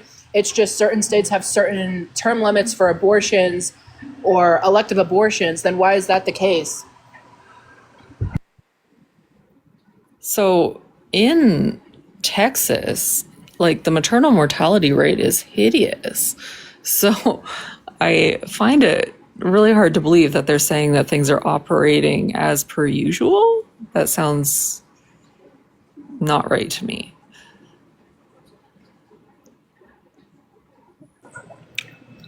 Okay. Can we? I think we have to wrap this up. I'm tired. I gotta be honest. It's like Late. It's 3 a.m. in the East Coast right now. So like, it's late for me. It's like insanely late for you. yeah, right. Well, anyway, I appreciate the conversation, guys. Welcome back anytime. Welcome back anytime. All right. Thanks, Heather. I appreciate you. Good night, Harry. Good night, everybody. Good night. Yeah, I'm sorry, I have to wrap up the live. I apologize, everybody. Let me read a bunch of people from Venmo and Cash App. I am so sorry that so many of these have been backed up, but I'm going to read every message, but I'm going to speed run through them. You know what I'm saying? So I'm going to read them, but you get what I'm saying. Anyway, Taylor, thank you for the $1. Kat, I love all the questionable comments. I don't know if you're still here, but if you are, I love all the questionable comments. They're very funny. Cameron, thanks for the $2 as well. Are you still reading more? I am. And then Kat with another $1. I appreciate that. Leslie, thanks for the $20. I appreciate you so much. And Tanner, thank you for the $1. Bex, thanks you for the $2. Priscilla, thank you for the 40. Oh, gotta drop some W's for Priscilla. I appreciate you. I'm a 61-year-old grandmother. I have 3 daughters and 3 granddaughters, 7 grandchildren altogether. I'm scared for them. Thank you for being there for women and children. Much love for you and the rest of the gang. Priscilla, I appreciate you so much. Thank you for being here. That's incredibly kind. W's for Priscilla. $40 is incredibly kind. You're amazing. Amanda, thank you for the $1. Karen, thank you for the $1 as well. And Priscilla with another $5. I appreciate you. And Jennifer, thank you for the $10. What's your preferred method for relieving stress from the overwhelming challenges of navigating so much misinformation and stupidity? I have a couple. Peloton has to be one of them. I'm not even gonna lie. Peloton and lifting has to be one of them for me. It's been something I've started like relatively recently, like in September. That's has to be one of them. Emma, thanks for the $10 as well. Tyler, thank you for the $2. Russell, thank you for the $1. Juliet, thanks for the $5. Zapata, thanks for the $5, or excuse me, $10 as well. The Zapata family, I appreciate you. Ali, thanks for the $5 as well. Tree, thanks for the 2. Vivian, thank you for the 5. Hannah, thank you for the 20. I appreciate you. And then on Cash App, Salem, thanks for the 3. Jonah, thanks for the 5. And Xavion, thanks for the 2. Anyway, ladies, gents, boys, girls, everybody in between, thanks for being here for so long. We've been live for like 5 hours. So I hope you enjoyed. Sorry that the conversation ran a very long time. And yeah, I will leave it there. All right. I appreciate all of you guys. Thank you so much for being here. Make sure to follow on all the platforms, link in bio.